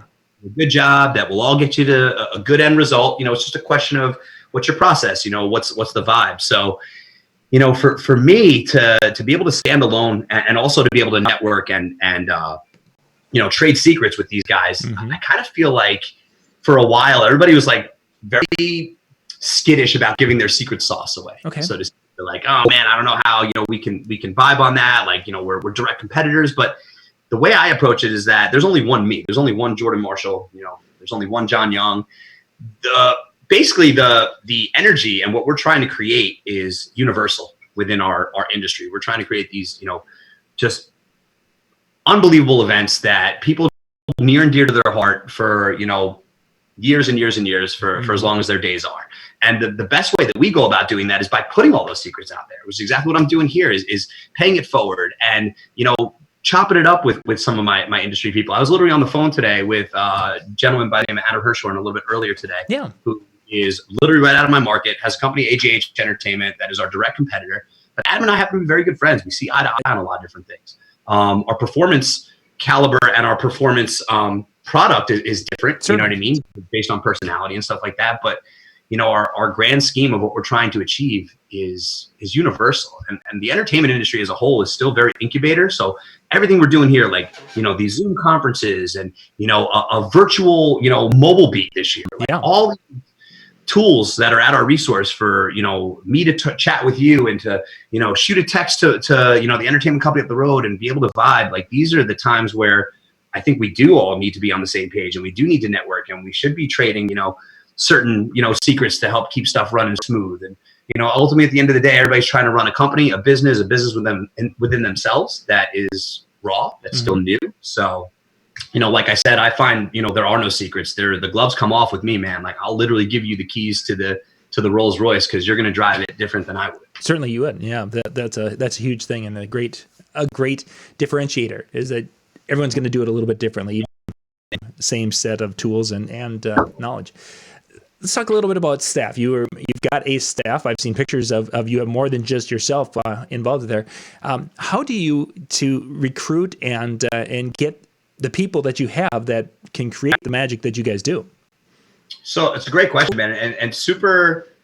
I guess it's a delicate question too, because I've taken so many tips and tools from other professionals. Somebody such as Mike Walter. Being such an industry pro and having such knowledge, his idea of that, anybody can be a DJ. You got to find the right personality, the right vibe, the right energy. I'm a firm believer in that, because in our business, especially when it comes to bar and bat mitzvahs and entertaining for lifetime events that are a little bit bigger, that have a few more pieces, you don't have to be a great dancer, but you got to look great dancing. You know what I mean? Yeah, So that's a huge thing. Like I was not and I'm still not the best dancer in the world, but I have rhythm, you know what I mean? And I'll get out there and I'll smile, and hand gestures and everything's big and overproduced but done naturally, not in a hokey, like, this is weird, this dude's totally fake. Like, you're literally getting me right now the same way you'd get me on a dance floor. You know what I mean? I just have a mic in my hand, or I'd be back behind the decks, but being animated and fun and exciting is definitely something that we look for. So when we're training and finding our team, yeah, it's great if you have some other experience, or if you have other experiences in the entertainment industry, that's cool. Because we do train regularly and train from within. But I wouldn't even mind if you've never done anything like this before. You're like, yo, man, I was at a party you did. I love the energy. I love the music. I'm an outgoing person. I have a great personality. These are all things that we look for.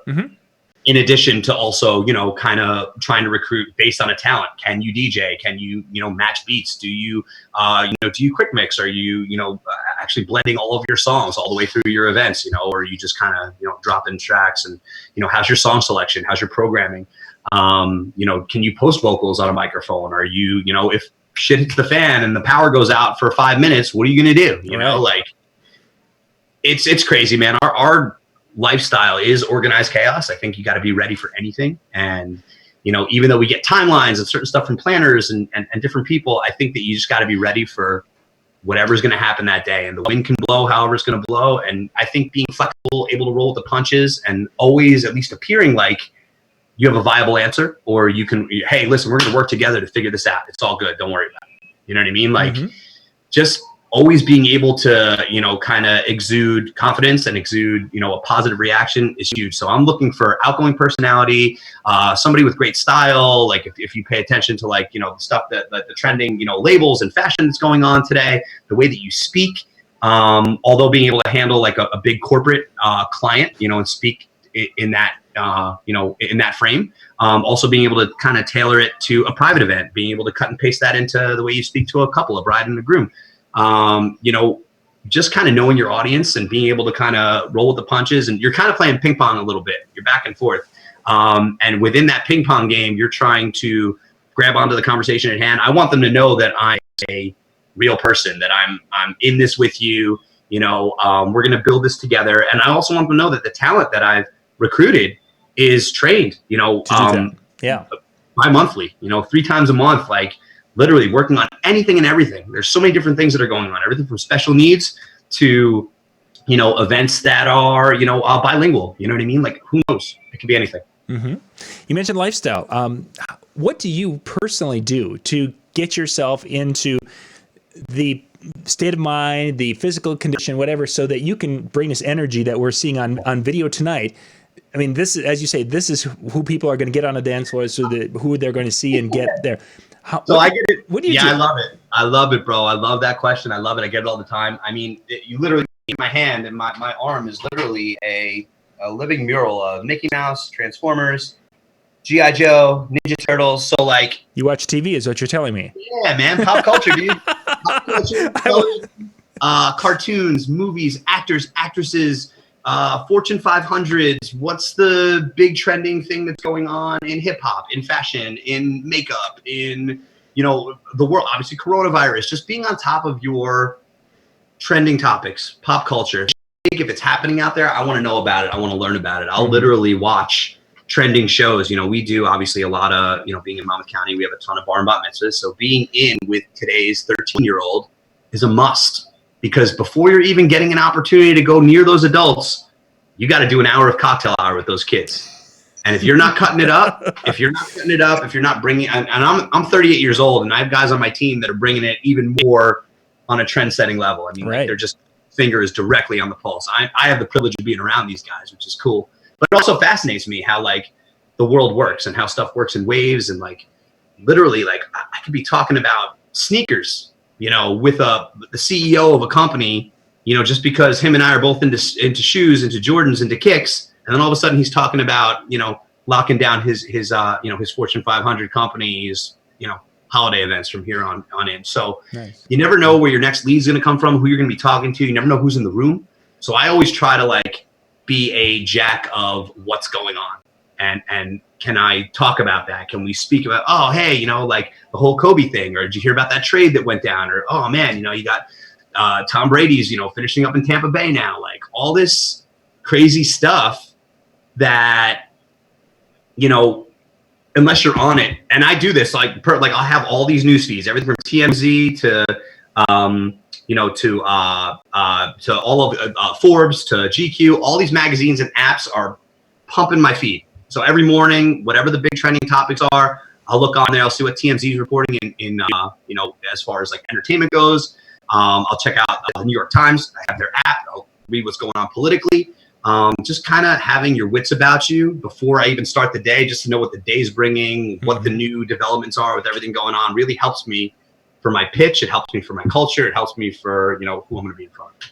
How about the personal, physical side of the health side of it? I mean, obviously you have to do some things. I mean, you're at 38, you're not quite there yet for some of us, but you know, you're getting closer to 40, and you've got to keep that the engine in shape for what you do. I mean, in addition to obviously the physical part, you know, obviously being in the gym and working out and keeping the shell looking presentable, you know, obviously being on a microphone, being out there and being the performance piece, you know, people want to party with, you know, people that are into it, you know what I mean? Yeah, for sure. Basic, like that whole part in itself is one whole thing, but on the other end, just being in 2020, just being up to date on your music, being up to date on what's going on. Like, you know, I tell us all the time, I have guys on my staff, like I'll go out randomly, like, you know, on a Thursday, in addition to like playing, you know, nightlife and playing, you know, bar stuff during the week sometimes, you know, to fill the schedule, but I'll just go out and see what's going on. I'll go to a spot that, you know, has a big Thursday night, or they have a big Wednesday night. I just want to hear the music that's playing. I want to see what the DJ who's on there, how's he playing his tracks? Is he quick mixing? Is he letting songs play out? Is he matching beats? Is he playing more hip hop? Is he playing more dance? Is it new school? Is he throwing it back a little? Is he looking up? Is he reading his craft? So like all these things, I'll say before even the gym aspect of it, obviously feeling good is huge. If the temple's not aligned and you're not feeling great, you obviously got to dial it back. But I think just being in our industry and knowing that there's different things that can bring different results in our industry. I think that, you know, a lot of people who might have been married so much to the mobile end of the game don't realize how much, you know, DJing and not necessarily nightlife, but for lack of a better term, the nightlife stuff can help bring you other, you know, more qualified events that aren't just nightlife related. It could be a corporate client. It could be a new wedding. It could be whatever. So I will say that in the recent years, probably over the last 3 years, I've really not so much graduated away from emceeing so much, but I've really gotten into mixing and designing, you know, beats and playing consecutive music that mixes and blends. And, you know, I've really learned to appreciate and love the DJ aspect of it. And it's kept me so relevant. Everything from, you know, all these trending songs that are huge TikTok songs that are monsters right now, you know, to all the hip hop that all these kids are finding on YouTube that nobody even knows what's going on, but they're the hottest songs in the country right now, and strictly from these YouTube stars. So the industry is right now is just, it's the Wild West. It really is. There's so many different outlets and avenues. So I also, for me, you know, I like to train, whether it's this industry, with people that are doing better and bigger things than I am. So, you know, I've really tried to align myself with people like Jason Janai and Brian B and Joe Bunn and these guys that are just doing it next level. You know, even in my game, and I'm super humble. Like, I watch your videos and he's killing it. How are you guys doing it? And it's a little bit of right place, right time. We definitely hustle. I have a huge team behind me. I'm more of obviously the face, and you spoke with my partner Mike, who's a lot of the back end and the development aspect of everything, making sure the I's are dotted and the T's are crossed. Like, he's my dude on that. So nice. It also allows me to do what you do. Yeah. Venture out into outlets like this where I could speak and I could push the brand and be the face and know it's all getting handled on the back end. Excellent. To recharge the battery, what does Jordan Marshall do? Maybe even away from the DJ, what recharges the battery for you? Man, honestly, for me, dude, if I could ever catch a night where I'm at home on the couch and I got Jamie next to me, the dog's laying in front of us, the cat's chilling, and I'm watching an episode of the Goldbergs, dude, on TV, I'm loving life. And that's a great reach. You know what? Like, in this industry, you know how it is. Like, we've kind of made going out or a social status a regular thing. So a Zen moment for me is just taking a deep breath and appreciating silence, appreciating podcasts. There's so much great content out there. So I've become an avid listener now of different casts, different shows, internet shows, things like this, stuff where I can keep feeding the machine and feeding the content, because if the day ever comes that I get bored or I'm like, I'm not so much into it anymore, like, that's when that stuff stops. The second you stop learning, that's it. You know what I mean? So even for myself, like somebody who's accomplished so much, literally, like, looking at everything we're dealing with right now with obviously coronavirus, if explosive entertainment stopped tomorrow, God forbid, with everything, I would be so humbled, excited, elated with everything we were able to bring to the community, types of events we were able to create, the people I was able to meet, my crew, my team. So, like, I'm totally cool with, like, if that was it, in the next 5 minutes, I'd be like, yo, I've lived a life that some people could only dream of. So, sure. And it's all through hustle, through hard work, through being in the right circles with the right people. Talent will always find talent. So, you're doing something cool, you're out there pumping it, you're pushing the envelope, trying to create some different things. It's really hard to reinvent the wheel, but if we take a bunch of left turns, people want to be around that. So, that's gonna find somebody, and it's really allowed me to kind of take that level up and begin rubbing elbows with the elite of the elite in our industry. So excellent. Let's talk a little bit about music. When you're looking, you're talking, of course, you're very much on pop culture and the news of today. But when you get into the music side of it, where do you look for, to keep up with the newer songs that are out there, and how do you handle that part of your growth process so you aren't falling behind in that music world? So, another great question, man. So a little shout out to my boys from DMS. Like, that's a big site for me, where I find great remixes, really great versions of certain songs. These record pools, obviously, that now certain record pools cost a little bit more. They lay out their payments a little bit different. You can find that you're gonna, I look at my bill sometimes, and Jamie gets me all the time. She's like, man, more record pools? It's crazy. But my music library is something I hold near and dear to my heart. I have some really great tracks from some different sites and different sources. Obviously, DMS. There's a site that's called Club Killers that does some really, really great stuff.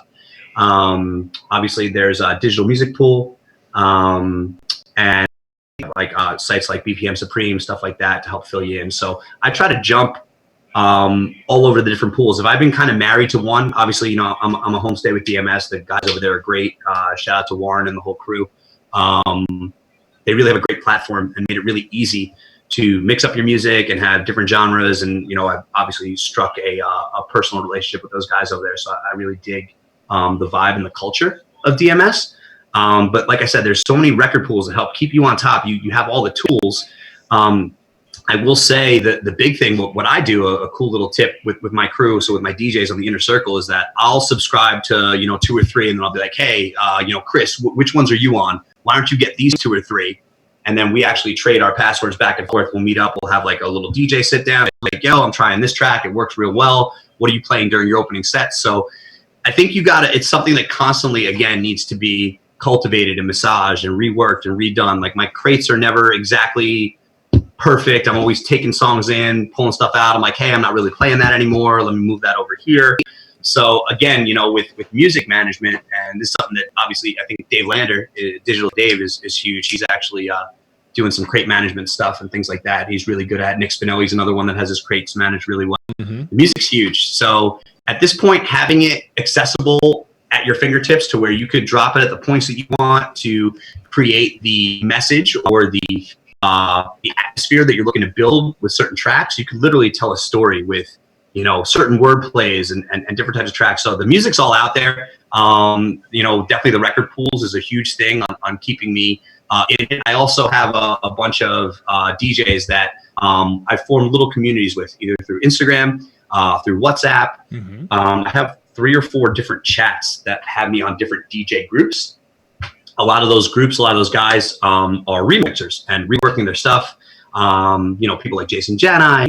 I have a couple of club related friends that put together their own tracks, that upload them to these sites. So they'll also release like their e-packs. So being on those lines and being in the hub, like the coolest part about DJs is that they want their sound to get heard. And when they're building these tracks, they're like, hey, I have these 15 new tracks, and they put them on the chat and they're right there for you to take and utilize and work into your set. So I think as a community, you know, finding a little takeaway, finding other like-minded DJs, making a hub, creating these chat groups, just a platform for you guys to talk either industry, you know, nightlife, whatever the wherever the wind's blowing for that conversation, but a great place to kind of house your music as well too. So you've been talking about a lot of remixes. Are you using any album versions, or is it pretty much everything you do is either a mix or a redrum? So a lot of remixes and redrums. I will play some original tracks. I lean a lot on redrum stuff as well too. That carries the entire vocal out with the song. Just because I feel it's a cleaner mix, it's a cleaner beat. You can beat match in, beat match out. It keeps the entire track of you mixing tight, and you also don't sacrifice any of the track, because that's a big thing too. Is that certain songs people want to hear, they want to be able to sing along, obviously. And, you know, we've all heard it, you know, when you jump out of that track a little bit too early, or like, you should whatever. So the redrums and the remixes do help to, I think, fatten up the beat. A lot of the older tracks, you know, the Motown, the disco, if you're going to, you know, take a left turn and throw people back a little bit, a lot of that music was recorded in the shower. You know what I mean? Literally, like, you know, like that's where the microphone was. So the recordings aren't as you know, quantified as we have them now, and we have the pleasure of having them now. So I do think those tracks, you know, give you a little bit of a thicker sound, but no track is safe for me, man. I'll open it up and play some originals too. Excellent. If you could do, as far as the type of event that you talked about, a variety of different things, your favorite event to do, what would that be? My favorite events to perform at, man, I love an energized dance floor. As far as the private event world, you know, obviously transitioning myself into more of a known DJ personality has helped me out in the wedding world. Actually getting to curate the track list and play the music and be the judge, jury, executioner for everything from the hosting to the music has been great. I think my favorite, I love playing for our peers. I love playing for the industry. I love, even a couple weeks ago when I was out in Las Vegas with you guys, you know, just getting to play the Expo closing party for the photo booth, you know, part was awesome, man. Like, some people are like, dude, I didn't even know you DJ'd. And like, that's, oh, really? I love that because, like, yes, I mean, I came into this industry as an event host, as an MC personality, but I always loved music. I always had like a guilty pleasure for the DJ aspect. And, you know, like I said, about 3-4 years ago, I really put in the work, and I'm like, yo, I'm going to figure this out. And I'm going to ask, you know, these big guys for help. And I'm going to be like, yo, what can I do better? I'm going to put myself on the chopping block and be like, hey, I know this mix isn't the best, but what do you think? What can I do with it? How can I make it better? So checking the ego at the door was tough, especially in my area. Like that's the big thing, is when I first started, everybody that's either in it, they're all out to, you know, be the best entertainer and the best guy and look at me and look what I'm doing. But I find that over the past couple of years, by paying it forward and doing things like this and giving back to our entertainment community, that has just been absolutely amazing and allowed, you know, myself and Jamie and our family, our explosive family, to live a very comfortable lifestyle, man. So it's awesome. What kind of things are you working on now? We got a couple minutes left here. What things are you working on now? It's, as we all know, it's a little slower time.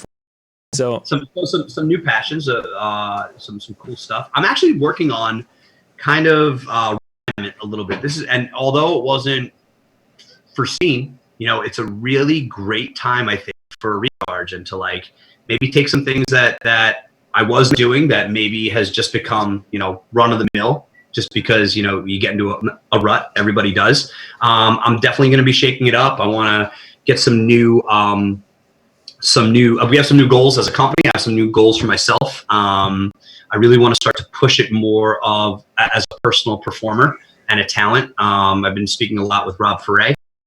A little bit. I've also been speaking, like I said, Jason Jana, Brian Buonasisi. I want to take my show on the road as much as possible. I also want to make sure I go through the proper outlets and channels to prepare myself and to be what that next level of speaker, of event performer is asking for. So I literally just had a really cool email conference and conversation with, there's an app called Fit Radio that's out there that is a gym app that they upload all DJ mixes and stuff to the platform so you can listen to all these mixes for your workout. Really, really cool platform, has a lot of traffic. It took me about 1.5 years, but I actually just got brought into their umbrella as one of their featured artists, which is awesome. So that's going to be something that I'm working on. I found that although here in the Manalapan and New Jersey area that we're out of, the Monmouth County area, I've been working a lot as a brand trying to get us on the map, but I want to work on myself as a performer more. And because I know that there's knowledge, performance, I'm jumping on it. Mitch Taylor, during one of his speeches, his presentations in Vegas, said that, if you're a good MC, you're probably not a great DJ, or if you're a great DJ, you might not be a great MC. Yeah. I'm out to show you that I could do both very, very, very well. Excellent. If with the right people and the right ingredients, I'm gonna take this thing as far as it'll let me. So I'm Excellent. excited. Jordan, we're out of time. Good. That's it, man. I talk a lot, bro. Good chat. No, it went quickly. I always love speaking with you, man. It's so great. Yeah, this is fun. Thank you much for sharing and being part of the show tonight. Gang, we're going to be back in just a couple of minutes. We've got MJ who's coming up on deck. Jordan, once again, thanks for being with me tonight. My pleasure, guys. We'll speak soon.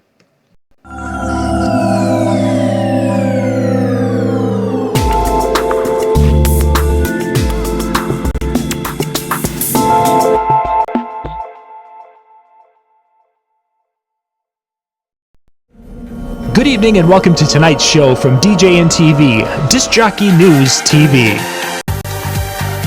Tonight's show is brought to you by Electra Voice, DJ Event Planner, NLFX Professional, Promo Only, and the DJNTV Insiders.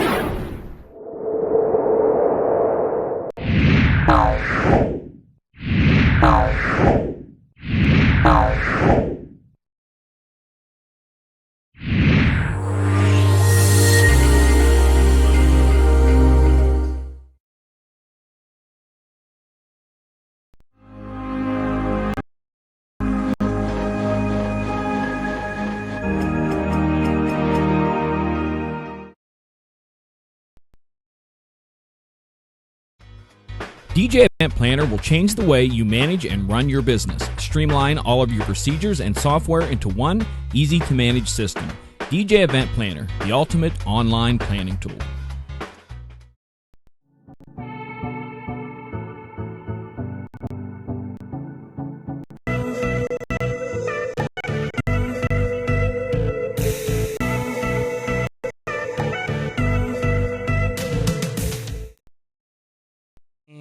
There we go. All right. Hey, we are back for our next session tonight in the DJNTV Virtual DJ Expo. Now, for some of you, I should have mentioned this earlier. Over my shoulder, right here, that's where MJ was just a few minutes ago. Right there.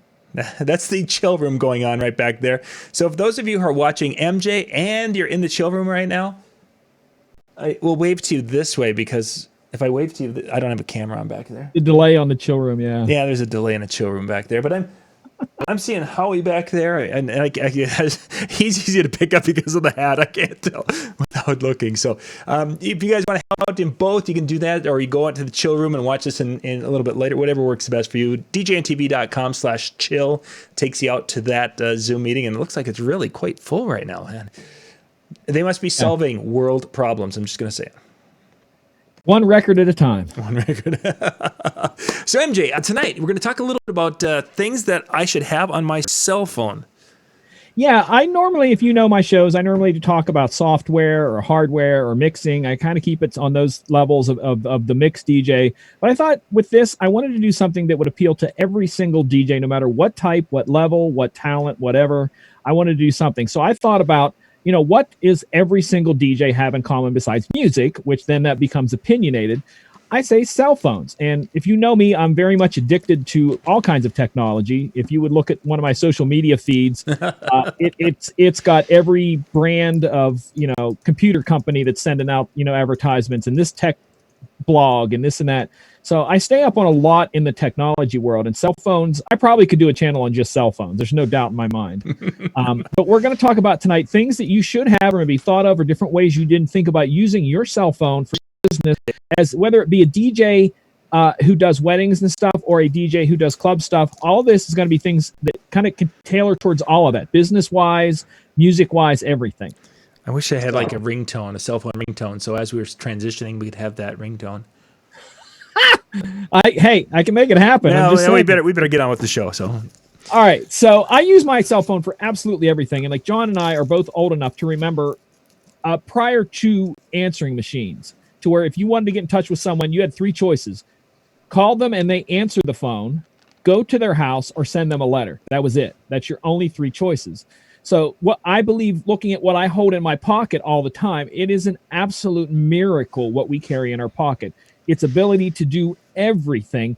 And trust me, I use mine for everything. And that's what we're going to talk tonight. You're going to see all the different ways that I put it to use and other ways of things that you maybe not even thought about. So it should be pretty good. I want to say first, I'm going to throw this one out of the way before we get anywhere. I have lots of music on my phone for in case of emergencies. Mm-hmm. I think I forget what even size this phone is. It's a Note 10 Plus, whatever the regular RAM in there, but I put a 200 gig card in there just for music. So I have 200 gig space of mixes, single songs, anything in case of an emergency, it's there on the phone. Okay, and you got to have that country music nice and close because you never know when you need it. You had to go there. So quick. Okay. So quick.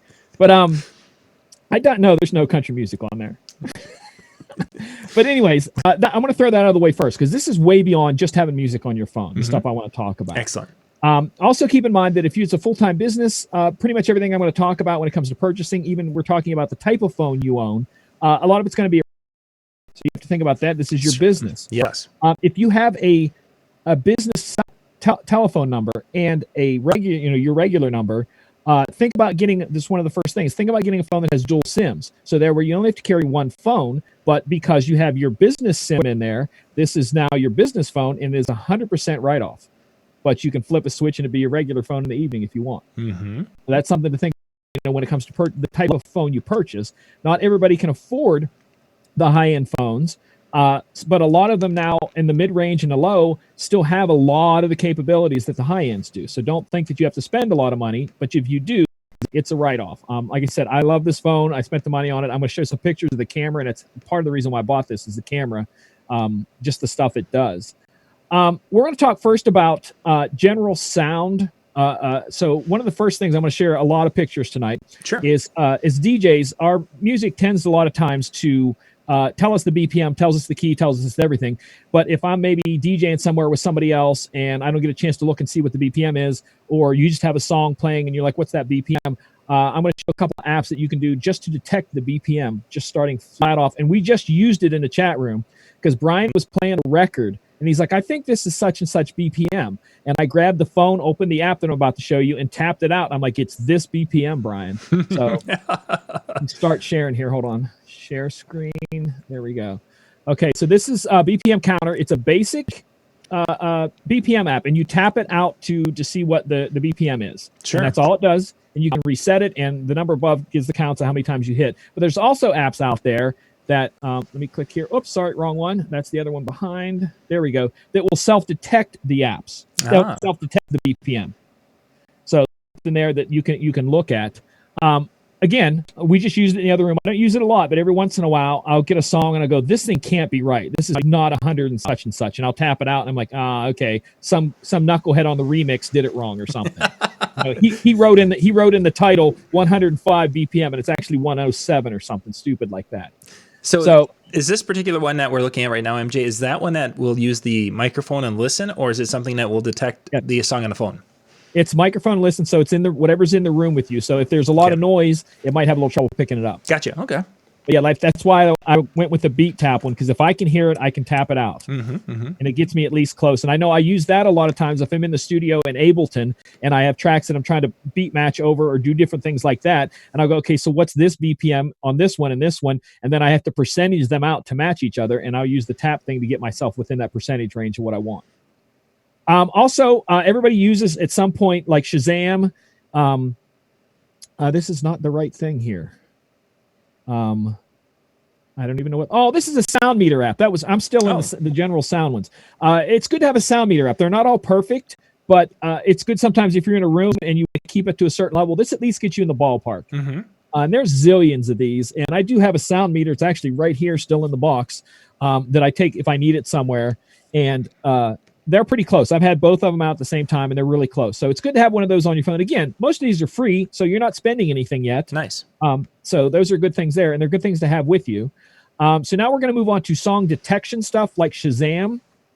And one of the things I learned about recently with Shazam, and I didn't know, it has a continuous mode. So instead of just tapping it to hear a song, if you hold it down for a couple of seconds, it goes into continuous mode. So let's say you walk in a club one night or go to a festival, leave that thing on, and it will detect every song. So when you get home, you know what every single song that DJ was playing. And I thought that was neat. Wow. That is pretty cool. Yeah. And the other one I like to use is SoundHound. And I like SoundHound because sometimes Shazam won't find somebody's remix or certain version, where SoundHound, I believe, finds those odd mixes a little bit better. Wow. Again, with song apps, one of the things is I have a shortcut on my phone to the Billboard Hot 100 chart. So basically, I hit an app button, and this pops up, what you see here. So I can look at the Billboard Hot 100 chart anytime I want. It's right there. Scroll through it, the whole 9 yards. Now, is that a paid app? Because I've heard some things No, have changed with all Billboard. it is I go to the browser and go to the page on a regular browser, and then hit save to home screen, and it creates. It looks like an app, but all it is a shortcut to that page. Okay. Yeah. I can actually, if we get through, depending on what time we get through all this, I can actually demo my phone and show you some of these, but I just thought we'd just blast through them a little bit. Yeah, no problem. Depending upon what service you pay for music, you can also get stuff like BPM Supreme has their own app, and you can get in there and look at some of their different charts that show you stuff, for the radio charts, and you can kind of see from there. Again, something that I pay for, and I kind of go through that. And then the other thing is that I've done many times that I'll DJ, because I DJ in a city, and we have a lot of international people coming. So I might get a night of people of different ethnicities, and I still want to cater to them, and I don't know a lot, so I couldn't do like a lot on my own with some music that's whether it's Latina or Bollywood or something like that. So you simply use that phone to go to some sort of playlist and look for your Bollywood dance songs, and go to your streaming service if your software has a streaming service, and play some of these. And I did this about 2 weeks ago, and some dude came up and it's like, how do you know all these things? These are all classics. And I'm like, well, and then the manager came up at the end of the night. He goes, that was impressive. How'd you know that? And I said, that's all it took. So I impressed 2 people that night by pulling something up on my phone like that. Nice. So little things like that can make a big difference, to have them on your phone, shortcuts and things like that you just pop in a second. It's setting right next to you. Search for it and go. We also have apps on the phone that you can DJ with, and Algorithms DJ is one. And we've used this in the past because now most of the mixers come with dual audio plugs. Yes. So a guy can plug his computer in while someone else is going. But back in the day, there was one. So you had to do the switch out. And one of the things with the switch out is there would be dead air. So what we did is that we would all have this app on there. with a song, and then we would, because you can change the BPM, beat match the song plugged into the mixer, as an auxiliary. And so the song was now beat matched to the song going out. So now it's playing on the phone. The DJ unplugs, the next DJ plugs in, and now he beat matches to the song that's on the phone, and you got the beat match all the way through with a little app like this.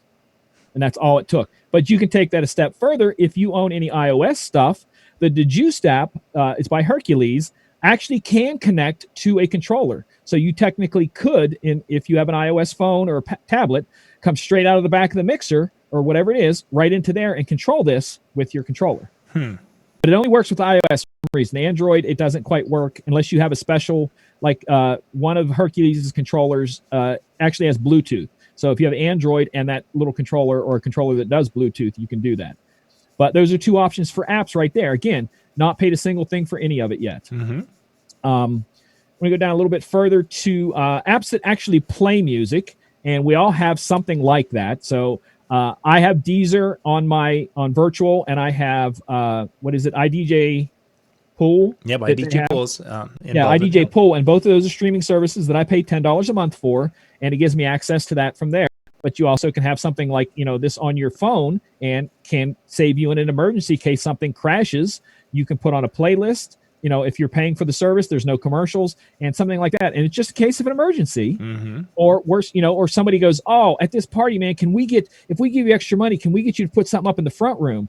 And you pull out your tablet, hook a cord up to it, and then you have the party going on over there. Sure. So it's always good to have these things for free. So we're going to take it another step further with the software that you do have. There are companion apps that go along with Serato. This is the Serato Remote, and a lot of guys used to use this on their tablet connected to their laptop because the older mixers didn't have all the effects units that the new expensive one does. So if you can't afford one of the newer mixers that has all the fancy effects, you can hook this up and have your fingertips at touch with echo outs and all kinds of stuff. And that's one from Serato. Like I said, a lot of guys used to have that connected right to it, so they always had access to that. But some of the newer mixers now come with all that. Virtual has their own controller app, and the left side here is the tablet view. So I can be across the room while my computer is connected to the speaker, connected to the controller and going out to the speakers, and I can control virtual from across the room if I'm on the same Wi-Fi. And the left one was what it looks like from the tablet, but if you have a single phone view, that's what it looks like on the right, where you can go one deck and then the other. It's a little more difficult, but you literally can be across the room and play and stop and pick songs and everything.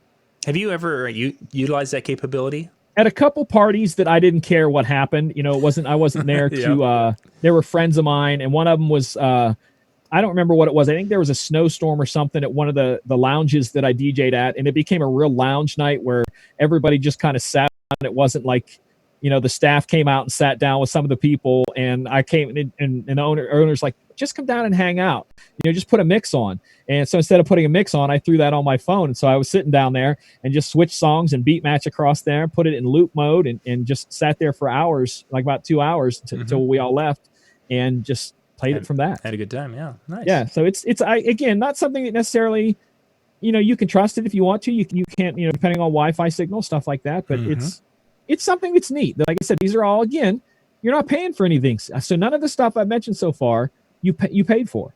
The Dejuiced app, not the Dejuiced app, but the Algorithms DJ, you can buy the pro level one if you want. I don't remember how much it is, but that one is a purchase one if you want. But they have the Algorithms DJ and Algorithms DJ 2, and both of those are free. The pro one is the one that costs, but both of those. And I have the 2, and the 2 works amazing. And it has Spotify connection. So if you have a Spotify account, you can connect it to the Algorithm DJ app and play from that and mix and do everything that way. All right, so we're going to go a little bit further, and we're now going to look at picture and video apps, because that's what a lot we do with our phones is pictures and videos. And I'm not only going to show you some apps. I'm going to show you what buying a phone with a newer phone with a killer camera can do. I'm going to show you later on ways to use those pictures once you've taken them to better your business. So again, we're still just on the phone, only on the phone. All right, so this here is 3 pictures that I took from this phone. This is the zoom level picture. Okay, standing in the exact same spot. This is the regular shot, and then this is the wide angle lens. So I got the entire room that way, and all of those are from the camera just switching lenses, and some of them even have wider now because I went and picked up the new Samsung 20, and it has a 20x zoom and another wide. So these are all, think about this, where the middle picture might have been what you only take, but with the phone now, I'm capturing that whole room, and that gives it a whole new look when you're posting that. Oh yeah, for sure. So that's something to think about when you're getting the phones, that you may go, oh, I don't need that. But little pictures like this, or if you're doing wedding stuff and you have a group of people, you don't have to back up 20 feet to get the whole group in with the wide angle. Yeah. You can just snap it. And I didn't put on here, but I take a lot of selfies with that wide angle to where all I do is hold it out, and the note has a pen, and you can write with a pen. I'll talk about that in a minute. But the button on it, you can trigger the camera. So I'll do the wide angle, holding the phone out here, trigger that, and I'll get a lot of people around me with that picture. Yeah, for sure. So little things like that.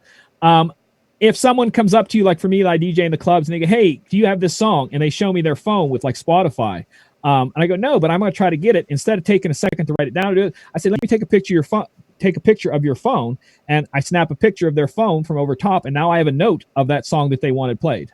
Mm-hmm. So it's a note-taking app just in the camera. Yeah, so you're making notes for yourself to go later and look for stuff. Or you can also do what I do if I'm at a place and a DJ has a song I like. I'm like, hey, I'm going to take a picture of your screen, and just lean over them and take a picture of their screen, and then go home and look up that song. So if you don't want to do the Shazam from across the room, if you know them and you're good friends, just take a picture. And so these are all, again, it hasn't cost you a penny yet, but they're all tools that can help you get songs you need, find out certain things. Someone asks for a song, and you go, yeah, I've had 2 other people ask me for this. I'm going to need it in the future. Let me take a picture of your phone so I have it. Sure. You know, while you're in the middle of this mix set, you don't want to necessarily do that. Mm-hmm. Next is the app that I use more than any other app. You may not, but I DJ in dark clubs, and I use my flashlight app every single night I'm out. Yep. There isn't a night that I haven't been out that I don't use that flashlight app for something. So have a good one and have it access. And this is, again, why I like Android, because I can program things. They have a second button there that's used for stuff, and I have it set up so if I tap that button twice and shut it off. Yeah, nice. So my thing comes that fast.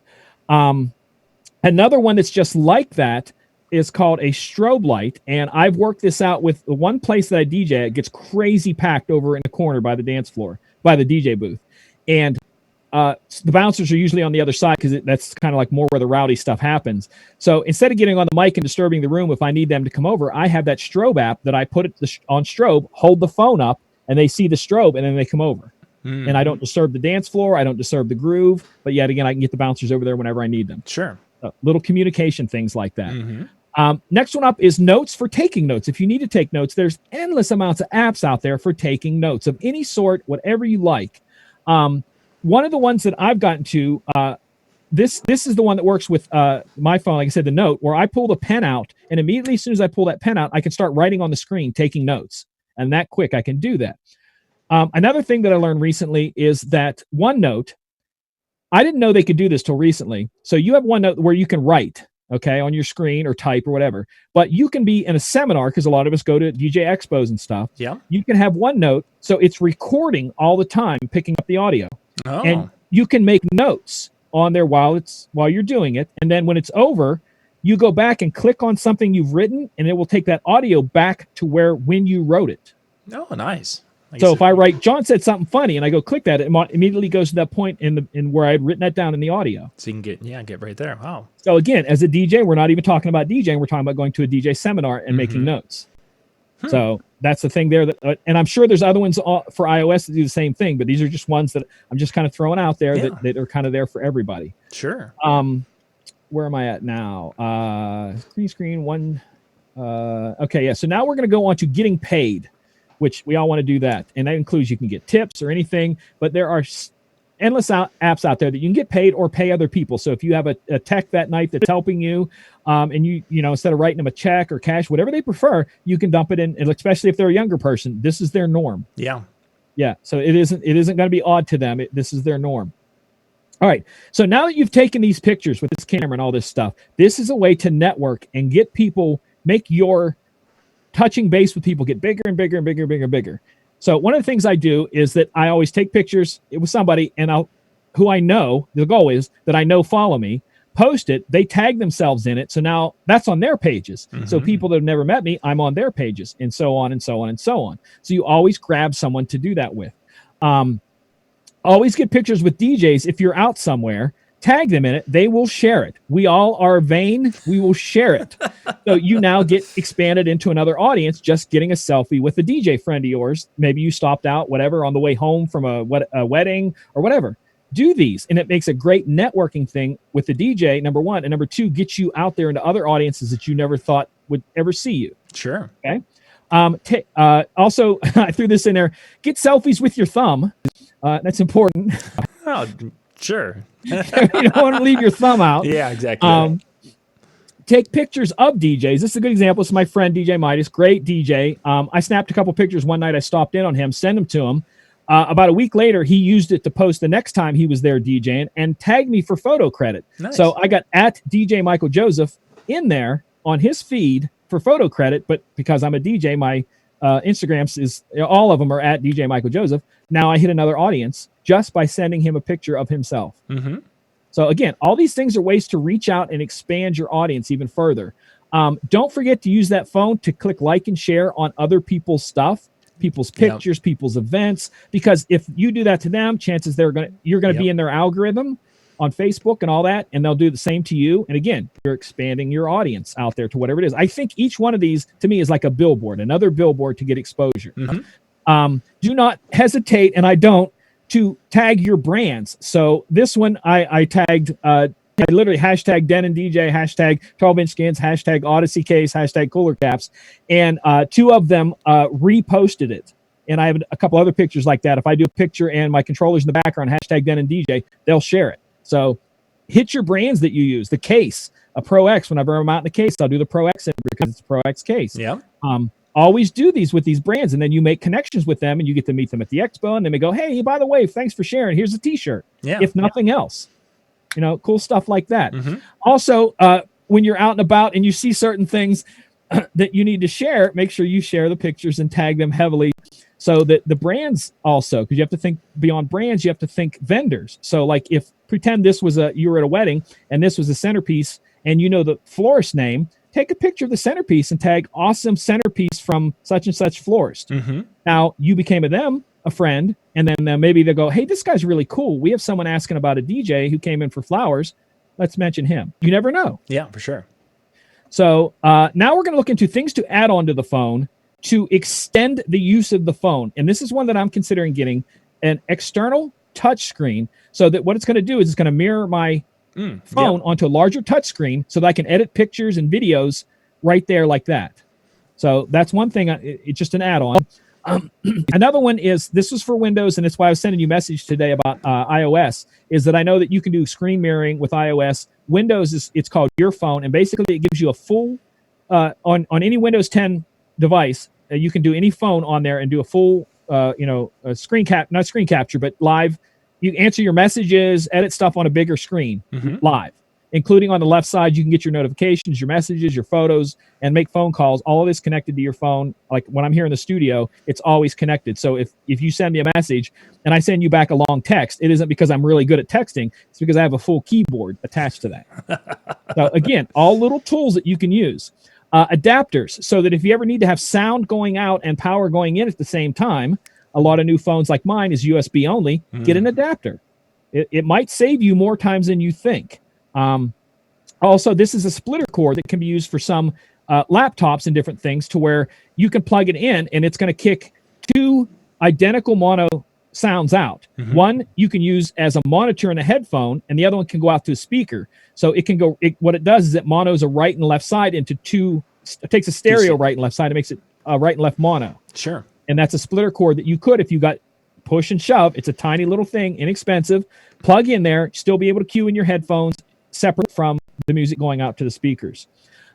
These are really popular and kind of getting more expensive, hubs. So you can put a hub like this to your phone, run power to it, run full Ethernet, HDMI out, everything. So again, you could use it for something to where you're doing a showcase to a bride or something, or maybe you want to throw a video up that someone goes, hey, at my wedding, here's this video of my uncle. Can you put it up there? Send it to me on my phone. Pop your phone in, boom, whatever. It's like that. That's an option. always get longer cords. Everything comes with free short cords. Take some time, buy yourself some longer cords, because there are times you're going to be so freaking thankful you had longer cords. This is something I purchased. There you go. I've got them too. I'm all wired up tonight. This is something I purchased recently, is a power bank that you can plug your phone into, and you make sure you try to get the ones that are fast charge, because the slow charge is really slow. This power bank is 2,600 and some milliamps, which is just under what you can legally fly, and it'll charge my phone, I think, 17 times. Goodness. Something like it. It's a ridiculous amount of charge. But having that with you, you never know. Let's say your power cord goes out on your Mac. Pop this in, and you've got power for a while longer, because your Mac's battery lasts a long time. Add this, and you can go the whole night. So if the cord craps out on you between the Mac's battery and this battery, it's going to take you through the whole night. Right. And this is called an OTG adapter that will allow you to hook up a USB thumb drive. So if you go to someone has music and like, oh, I got music on a thumb drive, you just take the thumb drive. And you're like, no, pop this cord in, pop it in there, transfer it onto your phone, give them their thing back, go home, transfer it off the phone. Simple like that. And this is the last thing, something I've purchased recently, is it's a touch pen that works on everything. And they are active stylus, and they have a little battery, and you can see in the bottom hand corner there, you plug it into charge. Oh, yeah. And what it does is that when I'm editing something on my phone and it's really tiny, and if I need to zoom in on something or change the angle of the font, it's tough to do with your finger. But if you have one of those pens, it's really easy to edit and stretch and do all kinds of things. If your phone doesn't come with one, I think I paid $15 for mine online, and I can have that on any device I have. I now have a pen, so if I need to edit something in that sense, I can. Yeah. And that's pretty much everything. Excellent. I know there was a lot there, and I know I tried was. to get through as much as I could. Yeah, no, you did a great job, and timing was absolutely perfect here. So a lot of good stuff, and there's a few things I got to look at a little bit more in depth there that you had on there. Some good stuff. So next week, you got a music and mixing show in the works for us? Yes, I was going to ask you. I don't remember what time it is. So Wednesday. It's Wednesday. We know that. So keep checking with this Jockey News. Yeah, that's going on Wednesday. If you ever follow any of my stuff, since we're all off work, if you're interested in any of my DJ classes, I'm offering them again via online at half price. So contact me directly if you're interested. And the DJ classes cover anything from get to know your software, get to know your hardware. If you just want to chat about how do I make my thing do this, if you want to learn mixing techniques, whatever, I'm open to all of that. And it's all taught via camera like this, so you get to see this. And the other thing is, I'm actually going to try to keep my life on a regular schedule. So I'm going to actually be DJing the next 3 nights like I normally am, Thursday, Friday, Saturday. Thursday night from a friend of mine's studio with him. Him and I are going to do a live show. If you want to watch, it'll be in the evening on twitch.com/DJ Michael Joseph. Again, everything is DJ Michael Joseph. Friday night, I'm going to be doing from right here in the studio from 10 p.m. till 2 a.m. And Saturday, another studio. Another, like way far away, a friend of mine is bringing 3 or 4 of us in, and we're going to do a night of that. So if you want something to do, again, these are all things that we can do at this time, and you can watch all of them right from your phone. Excellent. I saw how you tied that in there. So good stuff, MJ. Thank you much for putting all that together for us. We're going to bounce here. Let's see. We got Jim Cerone, who will be coming up here in just about 60 seconds here on DJNTV's virtual DJ Expo.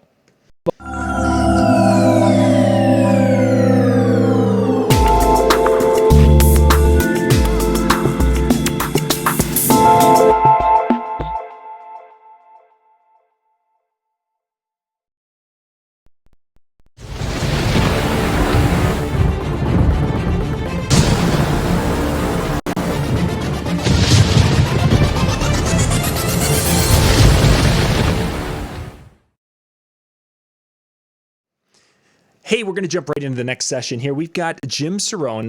That this was pre-recorded because we wanted to make sure Jim could do this, and he's been a really big here with family and such. So Jim Cerone is going to be our next presenter on the DJNTV Virtual DJ Expo. Hey, it's Jim Cerone, the perfect host. How was your week? Interesting times, huh? What's the future of the DJ industry? What's your future in the DJ industry? I created a perfect host concept a while back that really helped me solidify my business. It set a foundation for word of mouth and referrals because I was more than just the music. I began to think of myself as the host of every party I did. And I took action based on those things, and we'll talk about those in a minute. But it really helped me become more than music in people's eyes. Their perception of me became different. I think in the future, it's going to be really important for you to be more than just music. I think the definition of the word DJ is going to change. And if you don't change in the next 3 to 5 years, I think a lot of DJs are going to find it very difficult to continue. Why did this happen? When did this change? Well, it began to change with streaming services, and I don't think any of us could have predicted how rapidly Spotify especially has taken over our audience, the people who hire us. They're very familiar with Spotify. They love having every song in their pocket instantly, and that has changed the game for us as DJs, and I think it's really going to change it a lot more in the future. That's why I think you have to change why you do what you do, why you're at a party in the first place. So a lot of this has to do with you changing your mindset, changing kind of the focus of your business, what you believe your purpose is at an event. The Perfect Host was set on a foundation of 10 things, and I want to cover those very quickly with you today. The reason that you're at parties when I started was I thought to make people dance. DJs had the music. That used to be what made us different from other people. We had, or we were in the process of building, huge music collections. I started with vinyl, 45s and albums and 12 inches. And I became a DJ. People called me to come DJ their party because I had a lot of music. And so that was something that made us different. Then it was cassettes, then it was CDs. And then when iTunes came out, when you began to be able to buy music and download it, that was a differentiating factor. That was something, again, those of us that had huge music libraries either converted them over to digital in iTunes or whatever program you prefer, but we had a library to start with. And then streaming started. And streaming has completely changed the game. My clients now assume that I stream everything. When they find out that I own music, they're surprised. And that happened over the course of the last 3 to 5 years. It's just incredible how streaming, whether it's YouTube or Spotify, Pandora, Apple Music, Google Play, comfortable with that. They're also completely comfortable with putting a speaker there, what I call, can't you just put a speaker there? Their perception of how music is delivered and how music is played has changed. You might have had a huge stereo system, either in your car or at home. You might have been around when there were, components. You had an equalizer, you had a receiver, you had an amplifier, you had an FM tuner, you had a cassette deck, then you had speakers. All of those were separate pieces. And now how do people listen to music? Through the speakers in their phone. So the concept of what quality loudspeakers are have changed. And because people are able to put a speaker anywhere using Google Home or Alexa, they believe that we as DJs can do the same thing. So there are a lot of things that have changed in our business, and to survive, we have to change too. The Perfect Host, the foundation of the top 10 things that I created that I think you should do at your parties, start with show prep. That's the foundation of any Perfect Host experience. You have to understand how your party is going to go. And so for your clients, that means you're providing planning expertise, and that's going to be important. We're going to cover that in a minute. I think that because you've done a lot of parties, you understand the rhythm of a party. You understand the importance of pacing at a party. You don't want parties to be rushed, but you don't want them to lag or be slow either. And you know all about that. You understand tempo, pacing, and all of that happens in the planning process. You have to help your clients figure out What are the things you want to do during your party? And how can we make that happen? How can we put them in an order that makes the most sense from a timing standpoint, from an emotional standpoint? And so show prep, that's what I learned in radio. That was for you did before you ever came in the radio station, before you went in to do your 4 or 5 hour air shift. You planned out what you were going to do. And because you did the air shift every day, again, this is calling on my radio background, you knew what the flow of your show was going to be like. Maybe you had a contest every day at 5 o'clock. You knew you had traffic every 10 minutes. You knew there was news at the top and the bottom of the hour. You knew these things because you did the show every day. You know how parties go. You know how mitzvahs go. You know how weddings go. You know how corporate events are usually structured. So you can sit down with your clients in advance and help them do the show prep for their party because you have the experience. And of course, there are pieces that not everybody wants to do. Not everybody wants to do a bouquet or a garter toss. A lot of people think those are very old-fashioned. Some of my clients can't believe they were ever done in the first place. So as you sit down with your clients, talk them through their wedding, their mitzvah, their schedule of how they want the event to go, and then offer them your expertise. Here's one simple thing that can help you understand the importance of show prep. Let's say your clients have a 7-tier wedding cake. 7 tiers. Really, really big wedding cake. And that's the only wedding cake. That's what all the guests are going to eat. There's no sheet cake in the back. Well, if you wait until after dinner, or maybe after the toasts, to cut that cake, it's going to take the staff a long time to take that away, slice it, and serve it.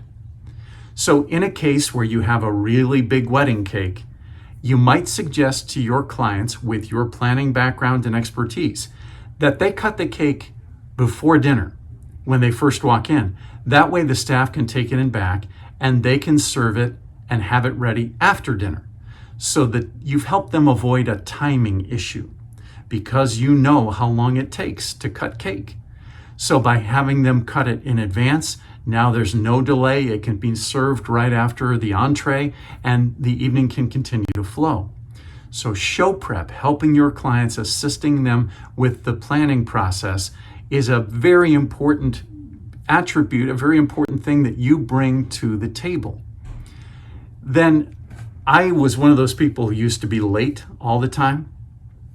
And my business really improved when I began to get there much, much earlier. Also, I was a communication major at school, and I took for granted that I just understood how important communication was.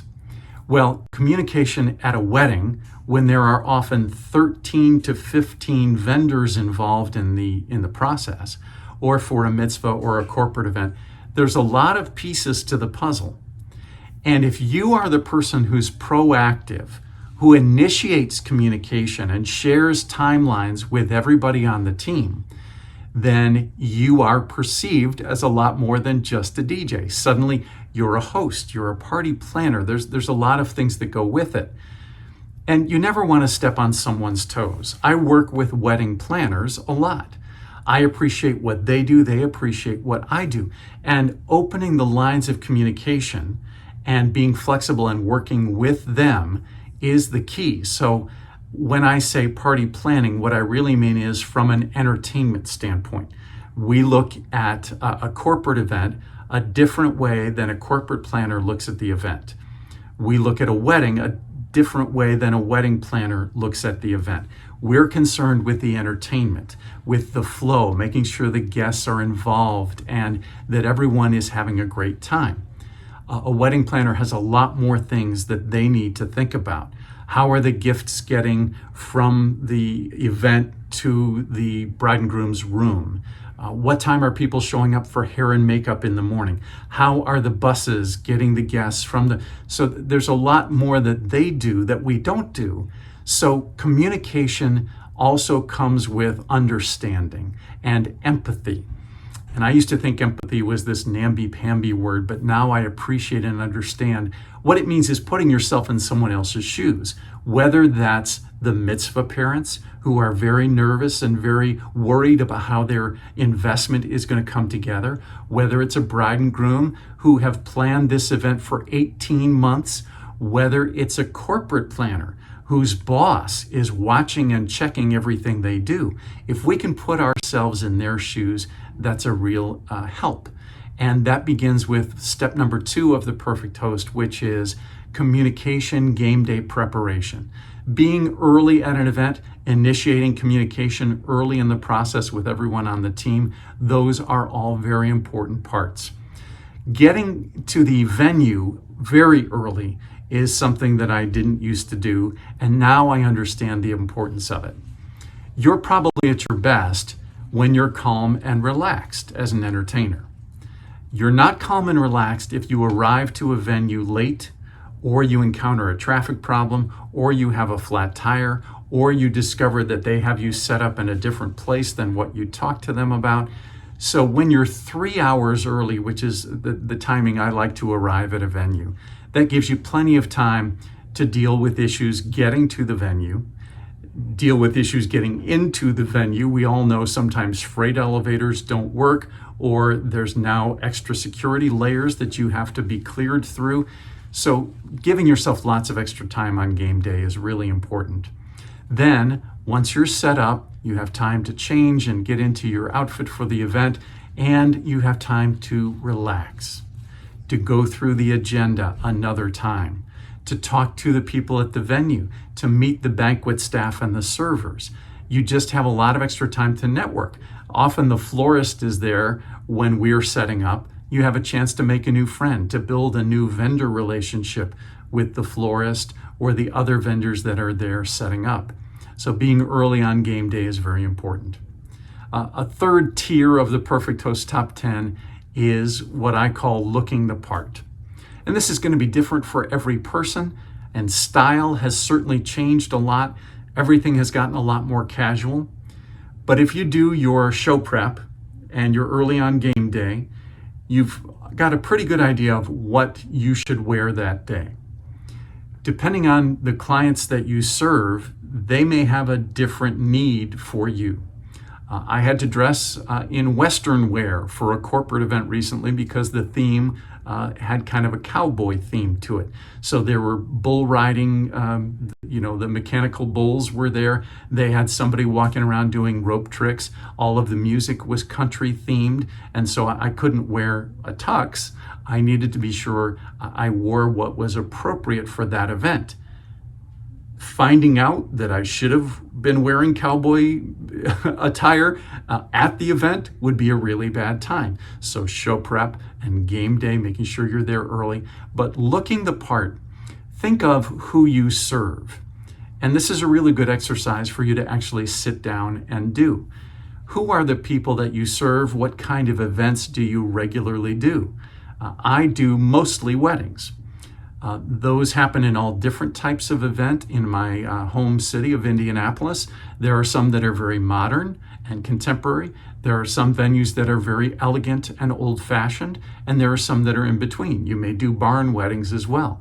So what you wear, how you look the part of the DJ, host, master of ceremonies, wedding entertainment director, whatever you call yourself, I encourage you to think of yourself as the host. The host kind of sets the tone. They should be dressed the way that fits the theme of the event. So I really think it's important for you to know in advance, and then do what you're comfortable with. I'm very comfortable in a tuxedo. Some people joke that I sleep in a tuxedo. That's just something that really fits me. It fits the image. It fits the clients that I serve. And so for the most part, I wear a tuxedo. Who do you serve? Who are the events that you regularly do? What kind of events and where? What sort of venues? Because you might want to change your attire based on the venue, based on the input from your clients. So looking the part is a really important aspect of being a host. Personal grooming is very important. You should have fresh breath. You should not smell. All of those things go into looking the part and smelling the part. So you will always find me with mints. I always have mints nearby. Number 4 of the Perfect Host Top 10 is called the preamble. What is that? It's a name I invented for that time after the guests arrive, but before the actual hosts get there. Let me refer to that corporate event I did again recently with the cowboy wear. We knew that the doors to the ballroom were going to open at 5:30. That's when the event technically began. Registration for the event, however, and the bar were out in the foyer outside the ballroom. That began at 3 o'clock. But because many guests were staying in the hotel, and this was an 800-person event, they started showing up at about 2:30, wondering when and if the bar was open yet. So you have to be prepared for that. You have to do your show prep. You have to be early on game day, and you have to use that preamble.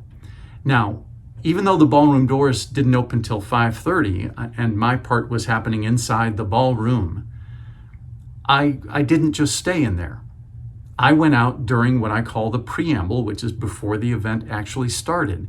And I began to just mingle and try to make eye contact with people, walking back and forth. I was listening for what people were talking about. I was listening for laughter. Were people in a good mood before this corporate event started? It's a great way for you to kind of get your finger on the pulse or take the temperature of the room and to see what an event's going to be like. Now, in a wedding, you have that time maybe between the ceremony and the reception where the guests aren't sure quite what to do. Maybe cocktail hour, the bar doesn't actually open until 6 o'clock, but the guests begin showing up about 5:15. Often at a wedding, the bride, the groom, and the parents have to finish pictures, and so they don't actually arrive during cocktail hour. So the guests are wandering around with nobody to answer their questions, nobody to help them. You can be that person. And I really think using that preamble to your advantage is a really important way for you to break the ice with the guests before you ever touch a microphone, before they ever see you in front of the crowd or on stage. They've seen you as a person, as a human being. If the venues you work in don't do this, I think it's important for you to greet guests at the door. Some venues where I work, they have a staff person who is literally a door person. They're there to open the door. So you don't want to get in their way. But being the person who knows the room layout, table 1 is over here, table 17 is here, the small numbers are on this side of the room, the high numbers are on this side of the room. Just being that friendly face is so helpful to the guests. And wearing a smile is also so important. As you welcome the guests, you want to talk to them one-to-one and offer assistance where you can. The bar will open at 6 o'clock. I consider myself part of the staff of whatever venue I'm working in. I think that's very important for you to do. Again, it's not us versus them. It's not me and the venue separate. We're all working together to give our clients, whether that's a wedding, a mitzvah, a corporate event, whatever type of events you do, we're working together to give them the best event possible. We can't do it without them. They can't do it without us. We're all in this together. So the preamble is a great time for you to make sure that the guests know your face. They understand that you're the person who has all the answers. And it's a great way to build trust with them. You're the one in charge of the event, really, from our standpoint as the host of the event. And I use the words in charge. We're the sober person driving the bus. That's the best way I've been able to describe it. We're not in charge necessarily. There's a venue manager, there's a director of catering, there's a wedding planner, there's a bride, there's the mother of the bride, there's a corporate CEO, there's obviously a lot of other people.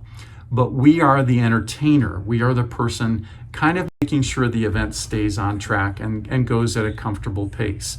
So when I use the words in charge, that's what I mean. We're watching and minding everything to be sure that the tempo goes at a nice pace. Number 5 is one of the most essential parts of the Perfect Host Top 10. It is learning to remember names. I call it you name it. If you use LinkedIn, Facebook, Instagram, Twitter, Snapchat, there are so many ways that you can now kind of cheat and use those social media to learn people's faces and names. Learning and remembering names is such an important part of having any successful business.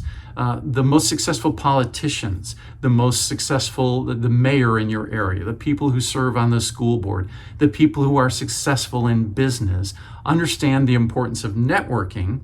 And networking really starts with remembering people's names, finding out about them, knowing about other details of their life. And there's a really easy way to help with this. When someone introduces themselves to you, listen and care fully enough to remember their name. Not listen carefully. You have to listen, hear their name, and care fully enough to remember it and them. Now, that sounds very simple, and you know that listening is difficult. Remembering people's names is very challenging. It just takes concentration and focus. Here's what happens when we meet somebody, we want to tell them something we have in common. Oh, you're from Michigan? My brother works in Michigan. Oh, you're from, and our brain is really trying to be relatable and to establish some commonality, something in common with the person we've just met. You have to stop that, put it on pause for just a minute, and listen to their name. And our minds work really well if we let them. Just pause for a second, remember their name. Sometimes people will say the name 5 times over in their head. Sometimes they will say their name back to the person. You can use a mnemonic device, remember something about them. There's all kinds of ways that you can remember names, but you have to focus on it. You have to really concentrate every single time you meet someone. If you can do that, your business will succeed. It happens magically. Remember people's names that you're working with.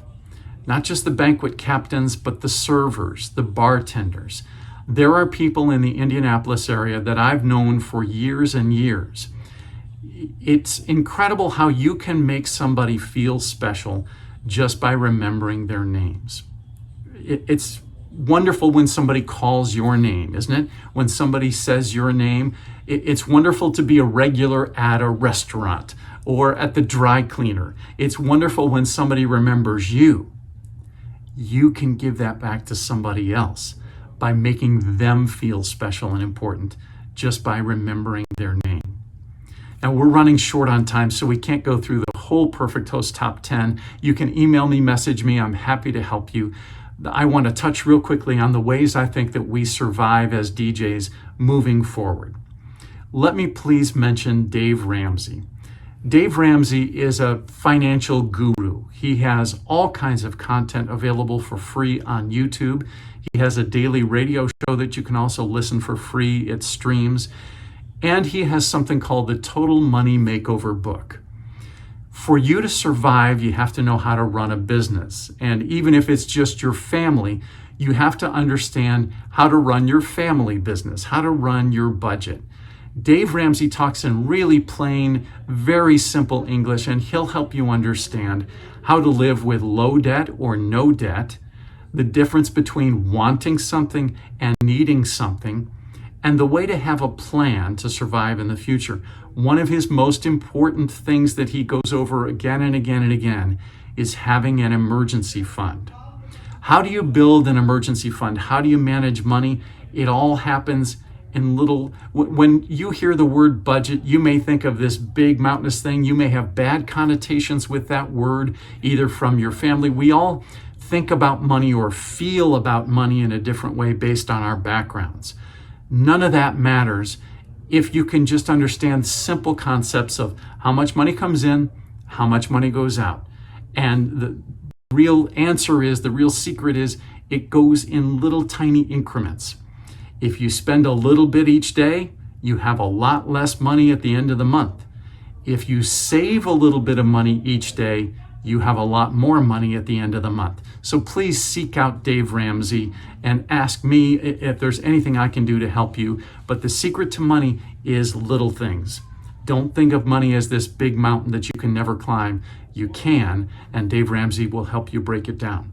Then the future of DJing. I think it depends on 3 P's. Planning, which is something you know how to do. Production, the equipment is still something that our clients don't have. Whether that's speakers, whether that's lighting, whether that's trussing, whether that's a photo booth, production elements, any production elements you offer, monograms, etc. Our clients don't know how to do that, and they don't want to learn. They don't have the equipment, they don't have a place to store the equipment, but they do want production value. I think that's more important because of Pinterest and Instagram. Brides see other brides' weddings and say, I want something like that. So planning, production, and what's the last P before we wrap up? Your personality. You as an individual are completely unique.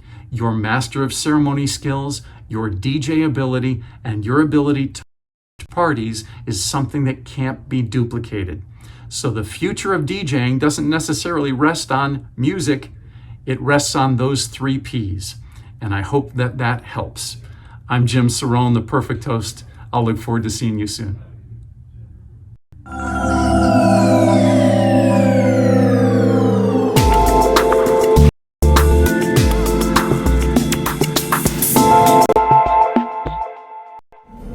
Good evening and welcome to tonight's show from DJNTV, Disc Jockey News TV. Tonight's show is brought to you by Electra Voice, DJ Event Planner, DJ Trivia, Odyssey Innovative Designs and Cases, NLFX Professional, Promo Only, and the DJNTV Insiders.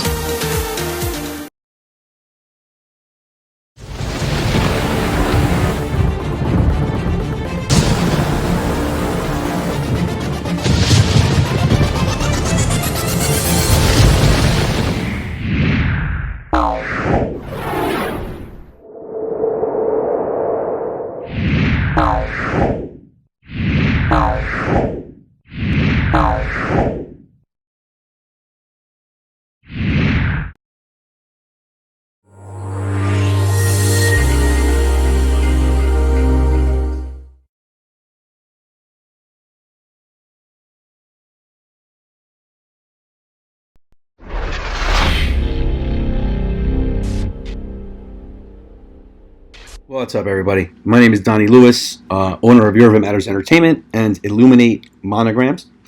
In my half hour that I have with you this evening, I am going to walk you through mapping a cake, cropping a cake, and creating some custom crops for that cake. So it looks really, really, really dope. All right. So first things first, what we're going to want to do is make sure we have Grand VJ XT. Okay. I'm going to download the next version soon, but I'm not going to do it right now. All right, so make sure you have Grand VJ XT. All right, the XT will give you your mapper itself. All right, first thing I want to show you. So I always open up a blank template in synth mode. You could utilize mixer mode. Personal preference. I personally like using synth mode. Turn off the MIDI end here. All right. First thing I want to show you though is in Grand VJ itself. When you first open it, you have to go up to the top toolbar area, click on your preferences, and make sure that your display is set to video mapper mode. It'll likely be set to instant mode, but you want to make sure that you have that set to video mapper mode. All right. Once you set that into video mapper mode, you're ready to go.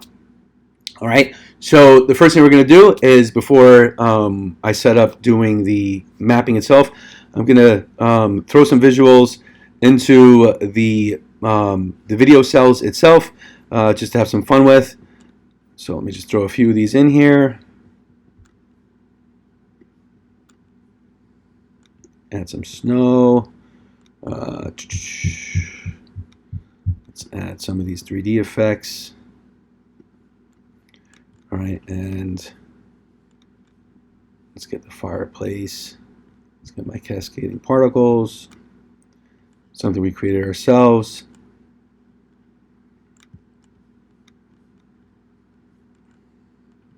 Add some cinematic fire. One of the monograms in my monogram pack. And let's just add the fireplace. All right, awesome. You know what? Let's get some fireworks to add.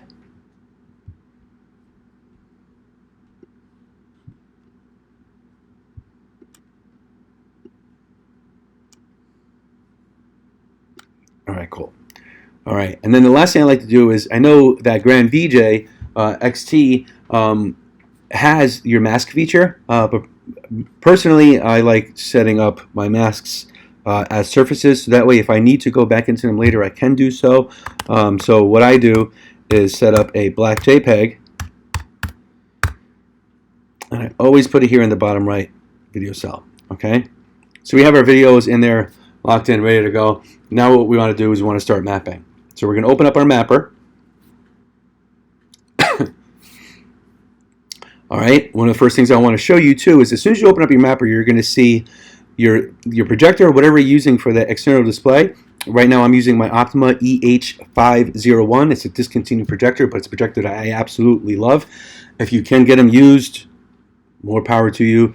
If you get them on a good price and you don't want them, make sure you message me because I will likely buy them. But one of the things I want to show you is if you open up your mapper and you have your stock LCD setup. This is my LCD display on my MacBook. If you have that triggered on, and the way to know it's triggered on is if that white dot is in the middle, and then you come over here and you go into full screen. When you click full screen, you're going to lose your display. All right, your display is completely blacked out. There's nothing you can do.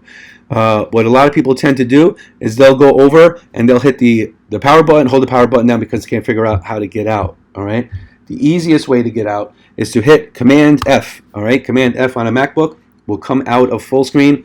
Control F on a PC will come out of full screen as well. Then you want to make sure you turn that off, so that way when you go into full screen, when you click full screen, and as you'll see on the cake, it'll put the cake into full screen mode.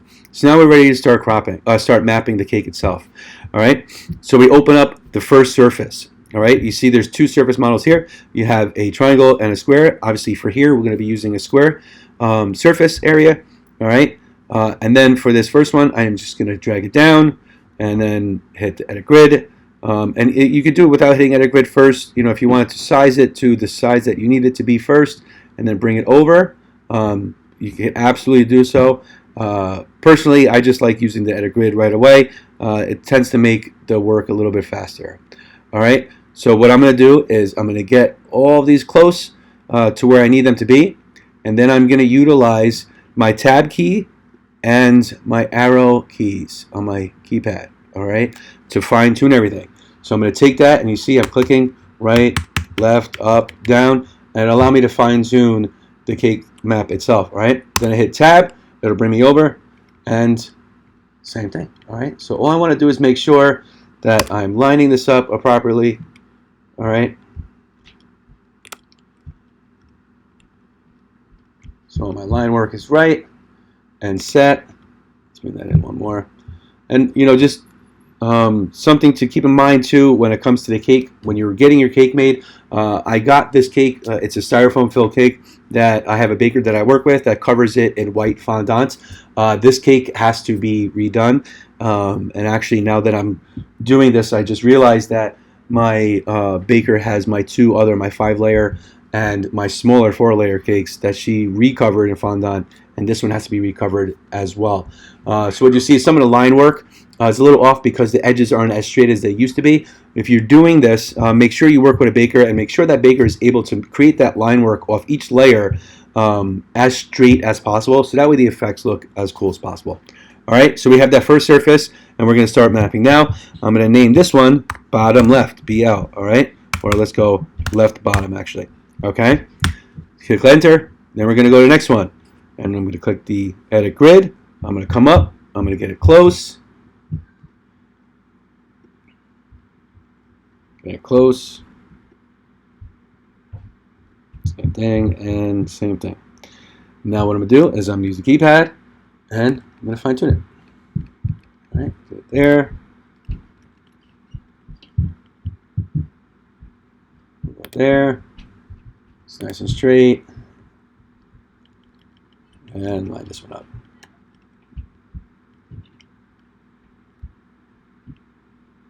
All right, so we're going to name this one left, middle, bottom. Okay, go to the next one. Same thing. Get close. And excuse me, my voice comes out. I'm trying to look back and forth to my camera because this is actually the second time I have to do this because I didn't realize that my notes was only taking 10-minute videos. So I spoke the whole time without having the phone record the cake. So I'm redoing it so that you can see the whole thing. All right, again, get it close. Nice straight lines.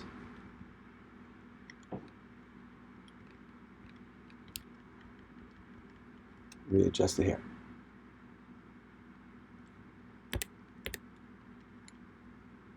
Okay, and we are going to name this one left, middle, top. And you'll see why I named them these ways in a little while. And a grid, come up to the very top layer, come up to the very top layer, set it up, and then tab and arrow key and the rest of the way up. Okay.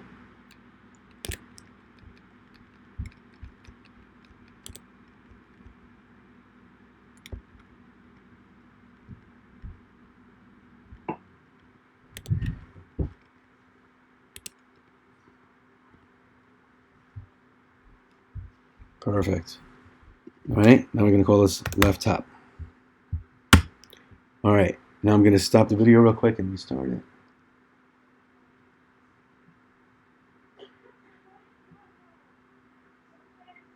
All right, so now let me go over here and we're going to start doing the right side. So I'm going to start at the top and then I'm going to line everything up together in this area here so I have it ready to go when we start using it in the future. One of the cool features of Grand VJ is the ability to use the snap points. That's what these are up here, okay? These turn on your locking points, your snapping, your surfaces. If for some reason the snaps, when you're doing this in the future, are annoying to you for some reason, all you got to do is turn it off by clicking the button here. But basically what happens is I'm going to take this point and I'm going to bring it over to the line that I already created. I'm going to drag it up and it's going to snap it right to that point. Do you see that? Just snaps right into that point where I need it to go. Same thing over here. So I'm going to come over, snap it in place, and then same thing. Just get everything nice and close. Nice and close. Okay.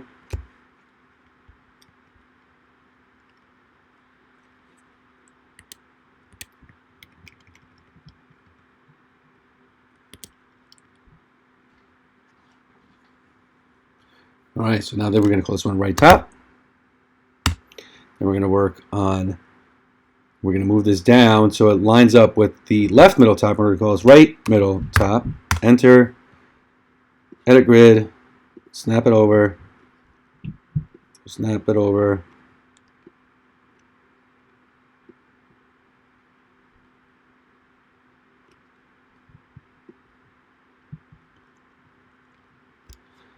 All right, and we got it lined up.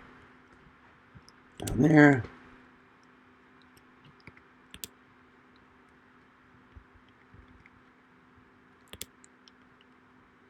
All right, nice and lined up. We're going to do the next one, and we're going to do the same thing for obviously the next two, okay?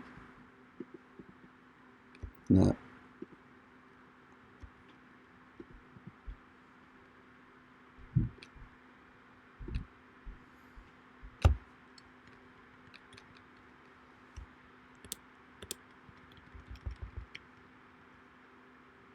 there we go. And know too that there are programs that you can use to make this job a little bit easier for you. You know, specifically a program like Lightform, which I get a lot of questions about all the time. My only gripe with Lightform is that there's a lot of people that are using Lightform that have no idea how to map in the first place. All right, they're just letting the program do the work for them, and then they're just throwing content up there. My issue with that is if you run into any issues, like a lot of people have been running into, specifically using Lightform, how are you going to execute that job for that client if you don't know what you're doing and what's needed to do if that program's not available for you to complete it? All right, so like I said, Lightform is a cool tool, but you should know what you're doing before you do that yourself. All right, so right bottom. Okay, so we are 6 minutes into mapping itself, and we already have all the faces done. So now what we're going to do is we're going to set up all the tops, and the tops are going to be super easy to do because just like the right side, we're going to snap everything in together. So I'm going to take this bottom control point, and then I'm going to bring it over here to this bottom layer, snap it to the top there, and I'm going to take this top control point, I'm going to bring it down, and I'll snap it into the next layer up, bring this to the middle, bring this to the next one above, and then I'm going to call this top T. All right, same thing, we're going to do this. And for these, it doesn't matter because we're going to basically group them all together once we're all done with the mapping itself.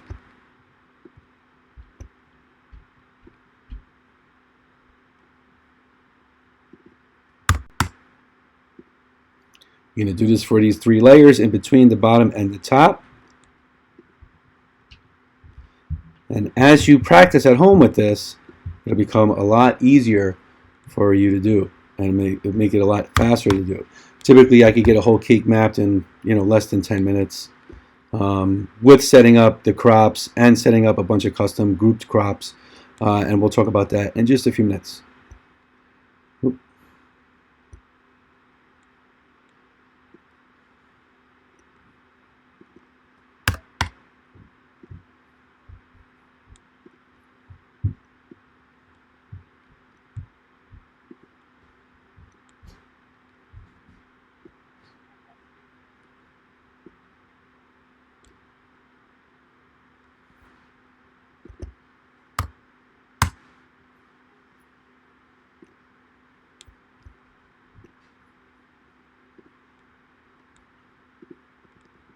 All right, so now we have the entire cake completely mapped, and that took less than 10 minutes to do. All right, so your cake is all mapped, ready to go. You can check your line work by coming in here, assigning a test image onto it, checking out that line work if you'd like to, which obviously you should be doing. And you could actually map the cake with this line work on there. Personally, I do not like to do that. I like a black space just following the lines itself. And then checking it with my work inside Grand VJ itself. All right. But what I'm going to show you is in a little while we're going to be using this area, which is called the crop area. Okay. But right now what we want to do is we want to go and I want to show you assigning this stuff inside Grand VJ here. All right. So basically what I'm going to do, let me turn on the source as Grand VJ. So as you see all the line work here. All right. That line work is there so that you know that their cropper is on. All right, so if I were to click on these balloons and assign them to all outputs, you can see all the line work there, and the balloons are showing on every single surface that we created, including the tops.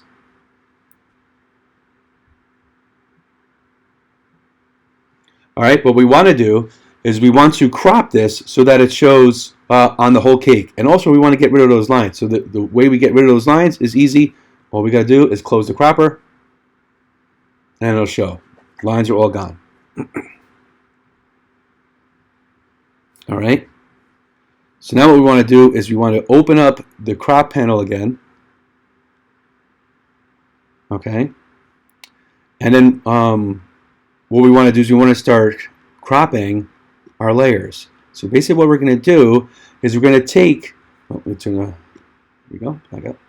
What we want to do is we want to take these top layers, all right, and you see that we want the content split in half. So because we're splitting the content down the middle of the cake, and then we're going to split the height.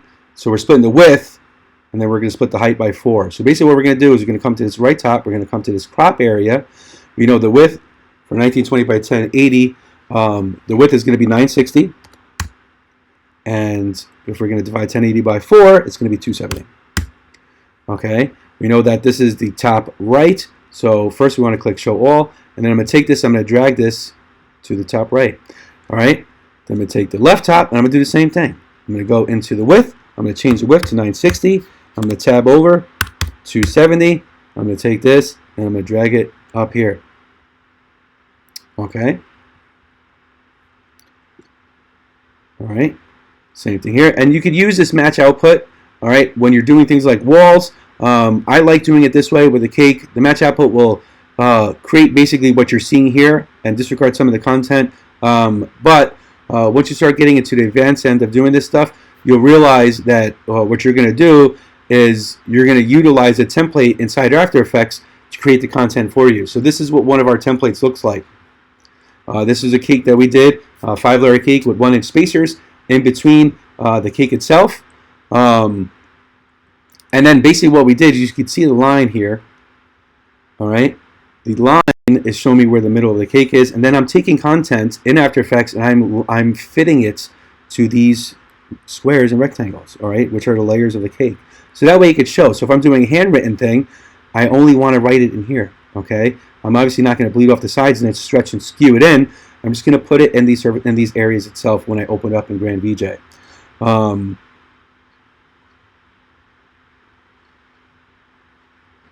right, perfect. So let me close this. Actually, you know what? I have to plug my MacBook in, so just give me 1 minute.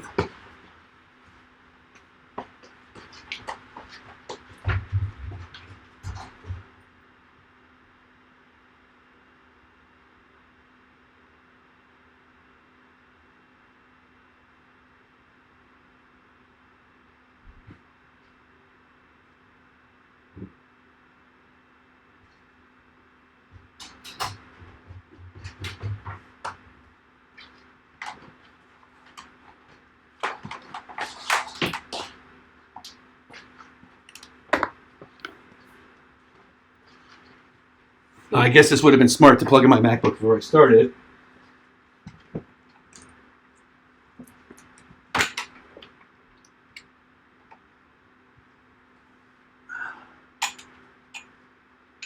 But obviously, don't want to have to do this a third time.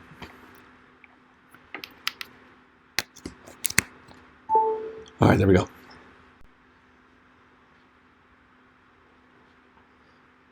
Okay.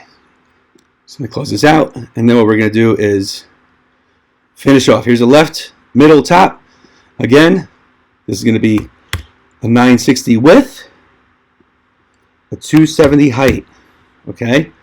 And then I'm going to, let me fix that. I'm going to take it, and I'm going to drag it, and it's going to snap into place. Right, middle, bottom. Sorry, right, middle, top. 960, tab 270. Take it and drag it over. Okay. Right, middle, bottom. 960, tab 270. Take it and drag it into place.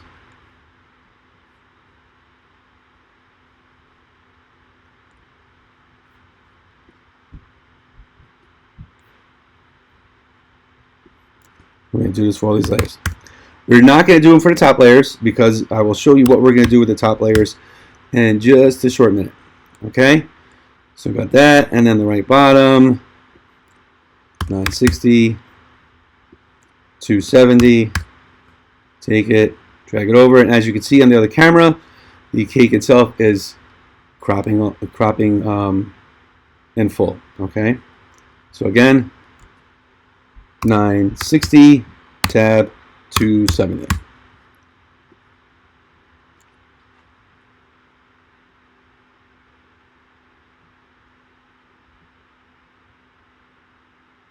All right, so what you'll see is the cake is now fully cropped and set for us to put our content in the middle. So what I'm going to do is I'm going to close the cropper. All right. And you'll see it shows the full cake Nice and seamless, top to bottom. All right. So now what I want to do is, because this is set up for all the outputs, so it is cropped on the tops, but on the bottoms you'll see it is still showing, all right, the same video. So we want to fix that. So basically what we're going to do is we're going to come up here to edit output groups.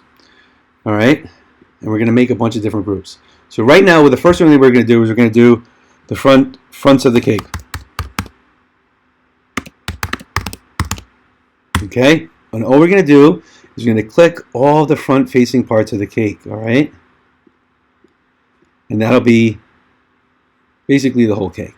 Okay, then we're going to do another one. This is going to be tops, and we're going to click all the tops of the cake. All right, we're going to close that. All right, we see here it's fully cropped, including the tops. But what we're going to do is we are going to assign this to just the front of the cakes. And what you'll see is the balloons that are still going in the background are now on the tops, just going on the top itself. All right, but obviously we're not going to have that go because it doesn't look right. Typically for the tops, what I'll end up doing is adding a color or, you know, effect like this fire effect. But what I'll do is I'll just assign it to the tops itself.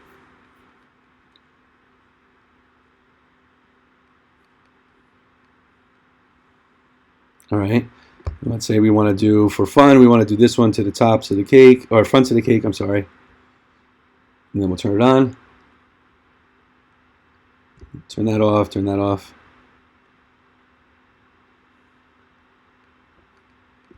All right, so it looks pretty cool. So now your cake is fully cropped. Everything is set for you. You take your content any way you want, all right? You could take like our cascading waterfalls and set it up like this. So it's you know, cascading down. And again, when you're doing this cascade, basically I'm taking my template that I created and I am lining up my video so that it looks like, it creates that illusion of it creating a waterfall going down the cake itself. And I'm doing that inside After Effects. All right, so we got that set. So now your cake is fully cropped. What we want to do is we want to have some fun. We want to create some different output crops, all right? Some different output groups. So what we're going to do is we're going to create an edit output group. Now let's say we want to have this white 3D effect going on the top and bottoms only. So what I'm going to do is I'm going to click new. I'm going to click tops. I'm going to type in tops and bottoms. Click OK. And then I'm going to click right bottom, right top, left bottom. Close. If this one's already triggered, I am going to assign this to tops and bottoms. You see the middle close. So now what I want to do is I want to create another. All right, we're going to name this middle. Oh, that's not how you spell middle. All right, and I am going to click the middles of the cake itself. Click close, and then let's take this. This is one of my monograms in my monogram pack, and I'm going to assign this to the middle. All right, so now we have this cool effect going there with our you know, monogram set in the middle itself. And that could be any way you guys want it to be. So let's say we want to take an output group and let's have some fun. Let's do a zigzag. All right, so I'm going to do left bottom, right middle bottom, left middle top, right there it is, and then right top. Okay, and we're going to assign the visual that's there, and we're going to do it to zigzag. See how it zigzags? Okay, now let's say we want to do another one, zigzag opposite.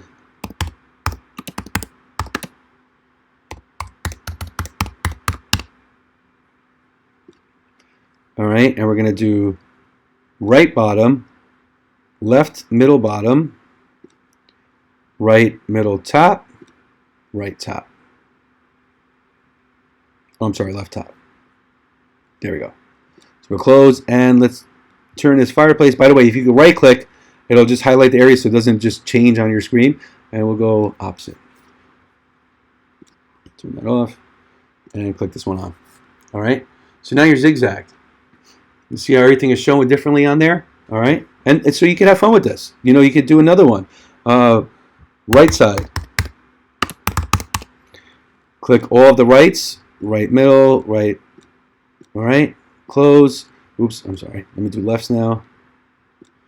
Let's go left side. All right. And then we got left, left, left, left. Close. Let's assign the fireplace to the right side, and let's assign the monogram to the right side. Oh, I'm sorry, to the left side. There you go. All right, so this is where you get creative. All right, get creative creating those custom crops, and wherever you assign things, that's how they're going to apply. All right, so remember, this is still assigned to the tops and bottoms.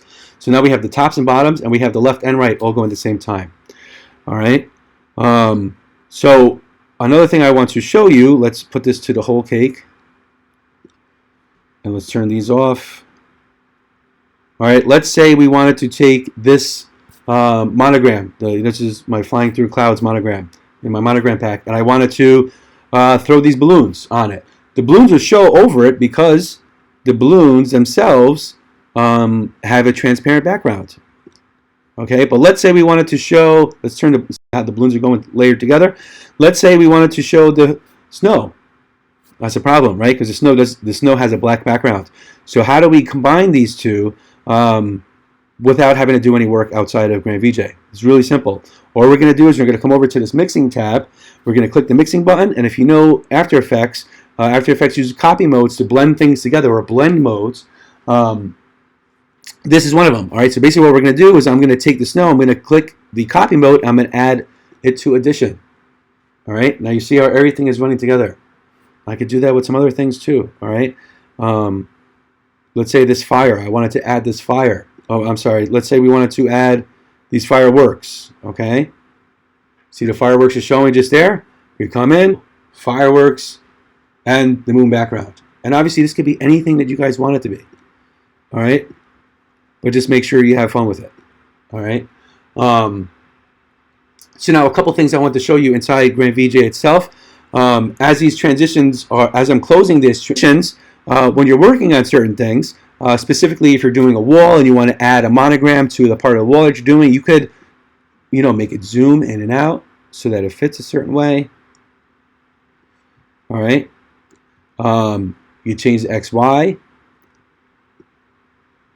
So it all fits whichever way you need it to fit for the specific application you're working on. All right. So that's that. All right. So that's showing how to set up this monogram pack. How to set up the monograms or the cake so that you could do the cake work that you want to do and provide a really, really cool, unique service to your couples. All right. If you guys have any questions, I'm easily accessible. Just reach out to me, send me a DM, send me a message on Instagram or Facebook. Instagram at DJ Donnie Lewis. And then if you're interested in our monogram pack, you can just head over to our Illuminate Monograms website, which is illuminatemonograms.com, ILLUMINATE monograms.com/monograms. But for now, everybody fight through this battle that we're fighting through right now. And continue to grow and learn. And I'm excited to see how you guys progress with this. If you guys have any questions, just reach out. Thanks once again.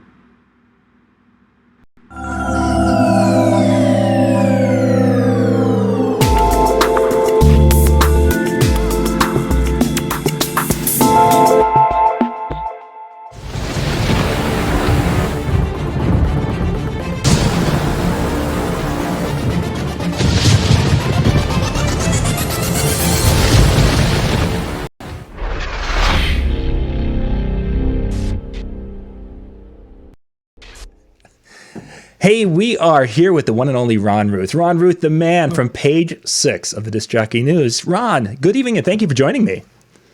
Great to be here as always, John. Love having these conversations with you, and tonight is no exception to that rule. Happy to be here. And we are anchoring the show. This is it. The show, 3 nights of great content, and you are the man bringing it all home. You're the closer.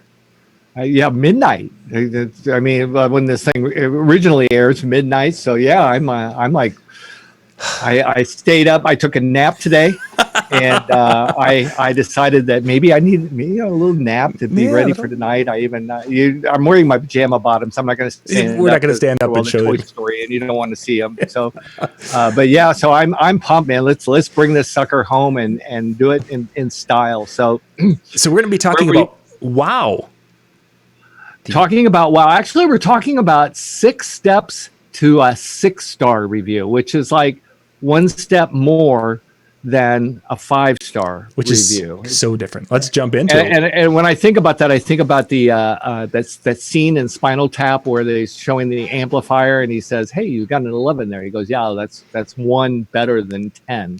You know, and that's kind of what the 6-star review is we're talking about how are you going to take it that 1 extra star, take award-winning to that next level. So some steps that we can do to make that happen. So, excellent. Let's jump right into it. All right. So let's start with what does WOW mean? And I came up with, we decided this is called an acronym, correct? So I made WOW an acronym. So it's just easy to remember. So the first W stands for welcome every opportunity to exceed customers' expectations. And then the O is obsess over details. And then the final W, the third W is write your customer experience story, or longhand, write the story you want your customers to tell about the experience of doing business with you. So let's start with the first W of WOW, which is welcome every opportunity to exceed customers' expectations. Right now, especially with the way things are going at today, it's important that when you get an inquiry or if one of your customers is reaching out to you now through an email or through a text or a phone call, that you're answering those with a servant's heart. Mm-hmm. In other words, there's a huge difference between working with a customer and working with another human being. We're all hurting right now, and we're all in the same boat together. And so when you're working with the customers, try to do it with some empathy and some sympathy and with the understanding that again, we're all in this together. We're all going to come out of this together too. I mean, that's the thing that doesn't get talked about a whole lot. We're all going to come out of this together. Those businesses, though, that are able to show some empathy and to be able to work with their customers and do and help as much as they possibly can, those are the ones that are going to come out at the end of this still standing and standing strong. So make sure that you're showing a servant's heart. Anytime you can, delight through surprise. Do something special for your customers. Right now, one thing that might surprise customers is sending them just reaching out to say hello. How are you? How are things going? You know, maybe offer some. If you've written a blog article that's worthy of sharing, maybe share an article about how they can have more fun at their wedding, perhaps. I wrote a blog article called 5 Fun and Easy Ways to Wow Your Wedding Guest. And that if you have something like that, that's great to kind of send to your customer and say, look, wrote this wonderful article about how to have more fun at your wedding. You might want to take a look at it. And who knows, maybe you'll find something there that you enjoy. And if you do, then when we finally get together to talk about your event, if there's something there you saw that you like, we can dive deeper into those ideas. So, or maybe you found an article that was written by somebody else. You know, DJs everywhere are writing great articles on songs and on fun activities, and just, you know, there's tons of content out there. This is a great time, since you can't do much of anything else, is share content. And Ron, I'm going to add the sharing content. One of the interesting things that I've been hearing from my brides in the last 2 weeks, and I've had, goodness gracious, the contacts that have been coming in, but a lot of them are asking questions about the ceremony. And I started thinking about that, is they're needing information about the ceremony and how to do that, because a lot of them are not getting married in a church. So it isn't a set as it was. So what a great opportunity to do what you're saying, talking about, is that getting them information about how to have a ceremony contoured to them, or however, just an opportunity in an area that could be the topic of serving them in a way that's unexpected. And there's all sorts of fun articles out there about ceremonies too. I mean, do you remember seeing there's one like a ceremony set up as a spiral, the way they had the chairs? It was almost like a wedding in a round. Yep. I mean, those are fun ideas. Whether or not your bride wants to do something like this, that is immaterial. The point is you're sharing content of value, and you're setting yourself apart from everyone else because you're demonstrating your expertise. Mm-hmm. I mean, we all want to say that we're experts at what we do, but a lot of times we fail to demonstrate that expertise through ideas and through, like you said, sharing of content. Ceremony is an excellent example of that. I think there's tons of wonderful ideas out there about how you can have fun with the wedding ceremony. Because ceremonies today, if they're taking them outside of the church, that means they're also very non-traditional. So you can do fun things outside of the church you could never get away with inside of a church. Certainly, yeah. There's a lot of opportunity to be creative and set yourself apart in the eyes of the couple. Yeah, good stuff. That surprising. The third idea in this particular section is, and I heard somebody else talking about this today from an entirely different business, actually from an association. As you're thinking about welcoming every opportunity to exceed customer expectations, the first thought that should come to mind as you're doing that is whatever is in the best interest of the couple. Mm-hmm. What is in the best interest of your customer? That's how you exceed expectations, is that if you just think about what is in their best interest. I went to Starbucks a couple of weeks ago, and I honestly, I was in a hurry. I left my house. I didn't have my wallet. I left all my money on the nightstand. But I went through the line. I ordered coffee. I didn't know. And when I got to the end of the line and they rang me up, I did one of these. I'm looking everywhere, and I know there's no. I maybe have 15 cents in my car. and I told the lady, I'm really very sorry. I screwed up, so just cancel my order. And I started to walk away, and she said, "Come." And she had already got my name, so I hear Ron coming from across. Ron, come back. So I came back, and she goes, "I got you. Don't worry about it. Maybe next time you're in here, pay it forward." That's what it means to say, doing what is in the best interest of the customer. I mean, it would have been real easy for her to say, "Yeah, you screwed up. Screwed up there. Your money. Yeah, out of here, and we'll just go ahead. We'll throw that out. Yeah, sorry." But instead, she actually, I felt empathy from her, because I'm guessing at some point she may have gone off and forgotten her purse or something at some point in her life and gone, I don't have any money. Well, you think, and we've had this discussion with past customer experiences. I mean, here's a prime example. Here we are talking about a $5 cup of coffee. Yeah. And it doesn't seem like a big deal. Yep. But they've gotten more advertising out of their $5 cup of coffee in this last exactly. Well, and we've talked about stories of Zappos has been there. I've told stories about Zappos. I've told stories about Disney. There are great stories. Duracell, great stories about batteries, for crying out loud. I mean, that would actually we're going to talk a little bit more about that when we get into the third W of write your customer experience story. Perfect. Because that's where all of this kind of leads to. This is why this is so important. Yeah, it kind of falls together. Yep. Okay. So you've had your experiences exceeded by businesses, haven't you, John? Oh, certainly. Absolutely. And so the one thing that I always look at is that what is it that businesses share in common that make it a habit of exceeding customers' expectations? What is that one thing that they focus on that they have to focus on in order to be consistent in exceeding expectations?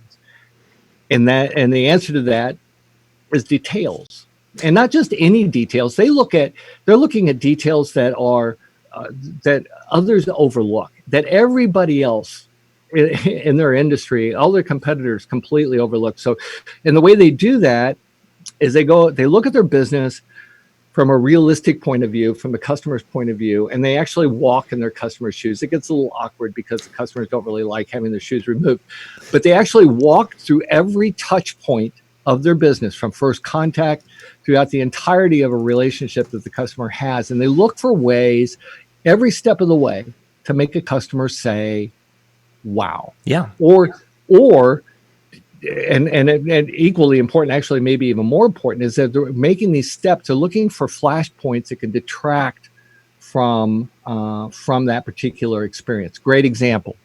I recently called 1-800-JUNK to come remove some stuff from my house. My wife and I are remodeling, so we have this huge entertainment center in our house.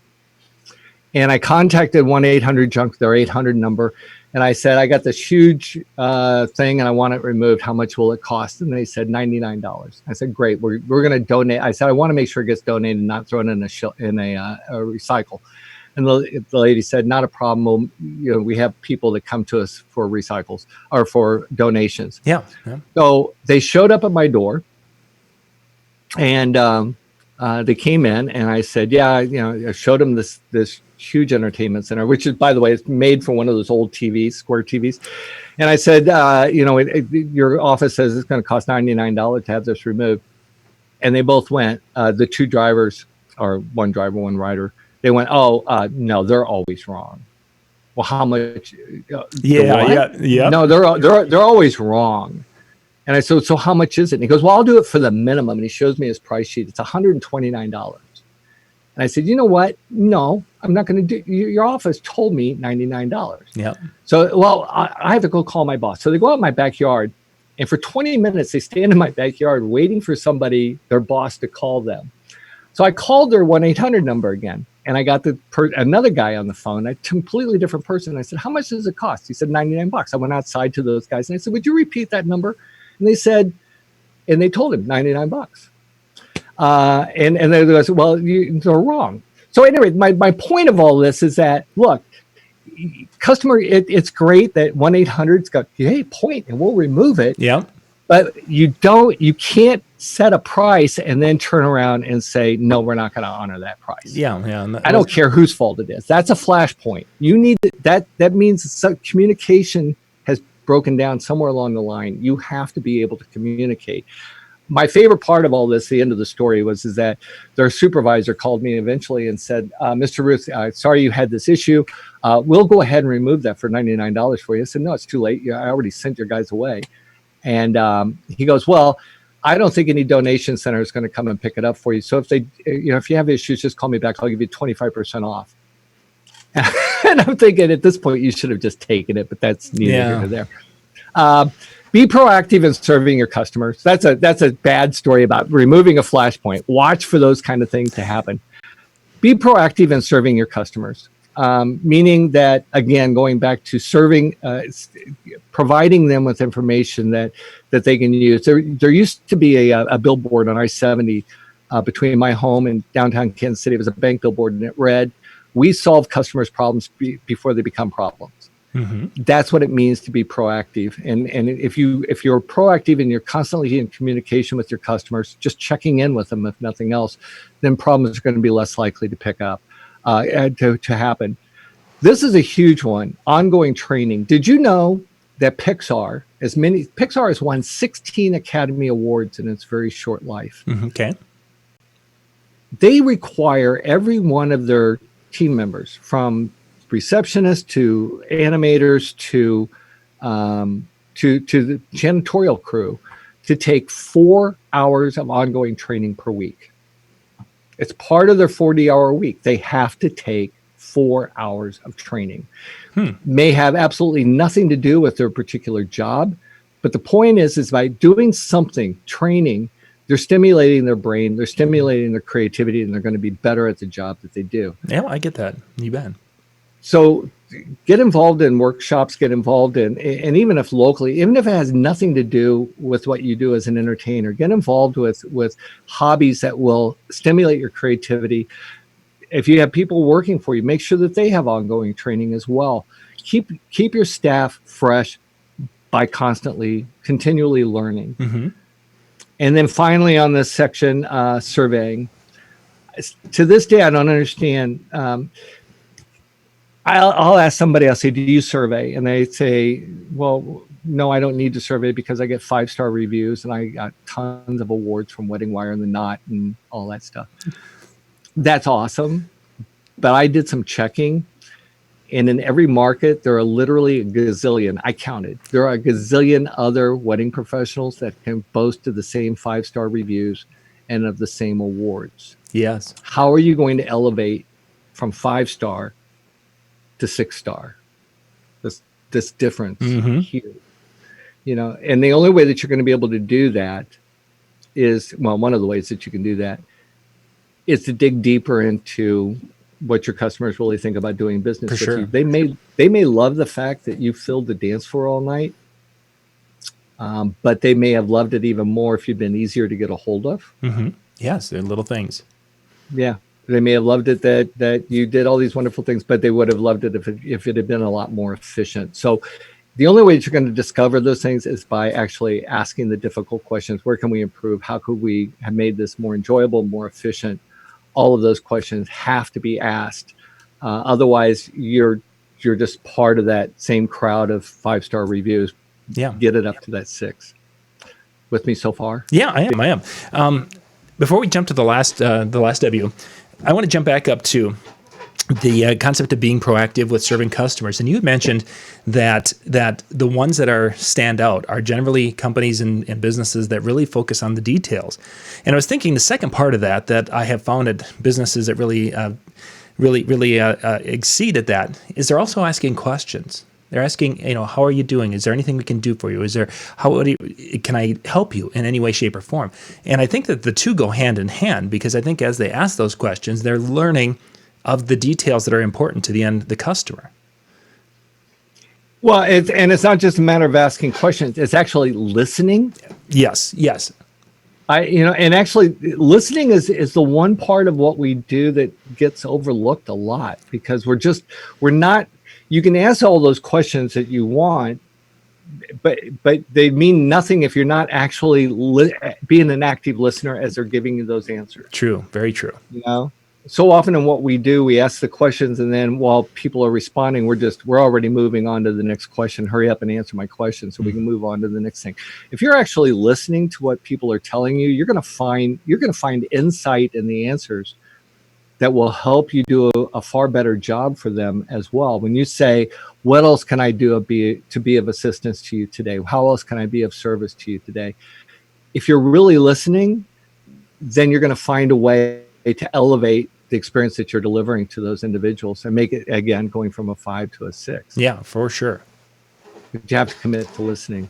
So excellent. That was a great question, though, because you're right. I did not have that on my list, John. I'm a little disappointed in myself. Yeah, but it fits so well, and I thought, because I've had those experiences when you're at a place. As an example, when we've been at Disneyland, which is, I hear you've been there, Disney, have you heard of it? A couple of times, yeah. Yeah, at Disneyland, when we're walking around, even if we're just walking through and not into the park, and you have security people coming over there, and it's like, are asking questions about how they can help, and is there anything you're looking for? I can help you in any way, shape, or form. Well, think about it, put that in terms of a wedding. Put yourself in a place in a way at Disney World or Disneyland. If you're looking at a map, let's say you're standing in the middle of Main Street and you're looking at the map of the park. Mm-hmm. A cast member might come to you and say, "Oh, may I help you find something?" Now, imagine yourself at a wedding, or especially a wedding reception, and you see a mother holding a child if she's doing one of these. Yeah, yep. There's something, and you're going, okay. So what is she after? Chances are she's looking for something like maybe a high chair for that child, because if you don't see a high chair next to her, maybe that's what. So even though that's not at Disney. At Disney, they believe everyone is responsible for keeping the park clean. It doesn't matter what position you hold within that organization. If you're part of the cleaning crew, the cast members, or if you're a face cast member, it doesn't matter. Everybody's responsible for the cleanliness. At a wedding reception, everybody is responsible for the happiness of a guest. Yes. And if you see somebody looking around, go to them. How can I help you? It looks like you look like you're looking for something. And if the mother says to you, "You know what? We need a high chair." You don't say to the mother, "Well, go talk to that person over there," or, "Oh, the high chairs are over," or even worse, "The high chairs are over there." Yeah. say, you know what? I will be back in just a moment with second. either someone to help you, or I will bring you back a high chair myself. How much time does that take? Very I little. mean, it's like walking across. If you're walking into the reception and you see that somebody dropped their cocktail napkin, pick it up, throw it away. Mm-hmm. It's not a big deal. It's not a big deal. Let's jump to the last W. We've got a little All right, over let's 5 do minutes. that. All right. Yep. Write your customer experience story. Again, that's shorthand for write the story you want your customers to tell about their experience doing business with you. My belief is that if you don't control the narrative of the story, your customers will. Very And true. every time a customer tells a story about doing an experience, about their experience of doing business with you, that defines your brand, whether it's a good story or whether it's a bad story. Either way, it defines the brand. So it's really important that, again, I'll kind of bring the two, welcome every opportunity to exceed expectations and obsess over details, kind of brings those two together to say, if you aren't doing these things, then you have lost control of the story. And it's on you that if the customer's saying bad things about you or not giving you the 5-star review you think you're worthy of, then you have to go back and look at where did I drop the ball? Where could I have done better? Do you make it? I read this somewhere the other day. Do you make it easy for your customers to do business with you? So easy that it becomes really difficult for your customers to choose to take their business someplace else. You know, that's powerful. I mean, how easy do you make it to do business with you? And because if your customers don't feel the love, if they don't feel that you care about them as something more than just a transaction, they will go about taking their business someplace else. Sure. And you're left holding the ball. So those are like, I ran through like 9 or 10 and we only offered 6. So I've exceeded expectations. You have, I have. So looking at that, the write your customer experience story. Let's flash back right to your Starbucks experience. I wouldn't put it past Starbucks to have that in their training, saying there's going to be times where a person is here and they are going to have forgotten their money. How do you deal with that? And yes, it could have been just something that she had experienced that and was paying it forward. But I wouldn't put it past the Starbucks corporation to have that in their training and say, you know what, there are going to be times where this happens. And if this happens, you can do this. And we will authorize you to do this, to go and to give them their coffee and to make that moment. Because it's called the customer journey. It's defining how do you want your customers to feel at every touch point of doing business with you. When you call GoDaddy, if you call GoDaddy for service, they have the voice on the voice prompt you get is very reassuring for people like me that have no technical knowledge at all, because she says, if you're having a technical issue, awesome, we love helping people. Yes, that's exactly. Automatically that puts me at ease. I mean, great. And to make it even better, they'll keep you on the phone all day if that's what it's going to take to fulfill your problem. But you look at them. You look at Ritz-Carlton Hotel. Their purpose statement is, "We are ladies and gentlemen serving ladies and gentlemen," which basically means that the culture that they provided there is that they treat their team members as well as they do their guests, and that will have a trickle-down effect. On top of that, those same team members are empowered to distribute allowances up to as much as $2,000 if that's what it takes to make a customer happy. Zappos, same thing, $1,200 with Zappos. You're right, John. This is where, if we had to talk about a statement, this is if we did, we would go deeper into it. But this is where you have to sit down with your team and go, this is the structure we have to work within. This way, because if like at Disney, if one person drops the ball, if one person is rude to a guest, it ruins the experience for that entire family for the day. That's all it takes, is one person to run the experience. So everybody has to be on the same page. How are you going to respond when these things happen? If somebody is really unhappy and they go to one of your DJs, if you're a Moldab and they go to one of your DJs, how do you want your DJ to respond to that? Every DJ needs to be consistent in their response. I'm very sorry you feel that way. I understand, or not very sorry you feel that way. you know, I know how you feel, you know, and I want to do what I can to help you. You got to have a response to that customer coming to you, and be able to be empathetic to their needs. So, but yeah, that's extremely important. Yeah, So. having that outcome of what you want them to experience, and then working backwards to get you to that point. Yeah. What do they call it? Reverse engineering. Reverse engineering. That's what it is. Ron, we're about up on time. I want to thank you for being the closer for the DJNTV Virtual Expo here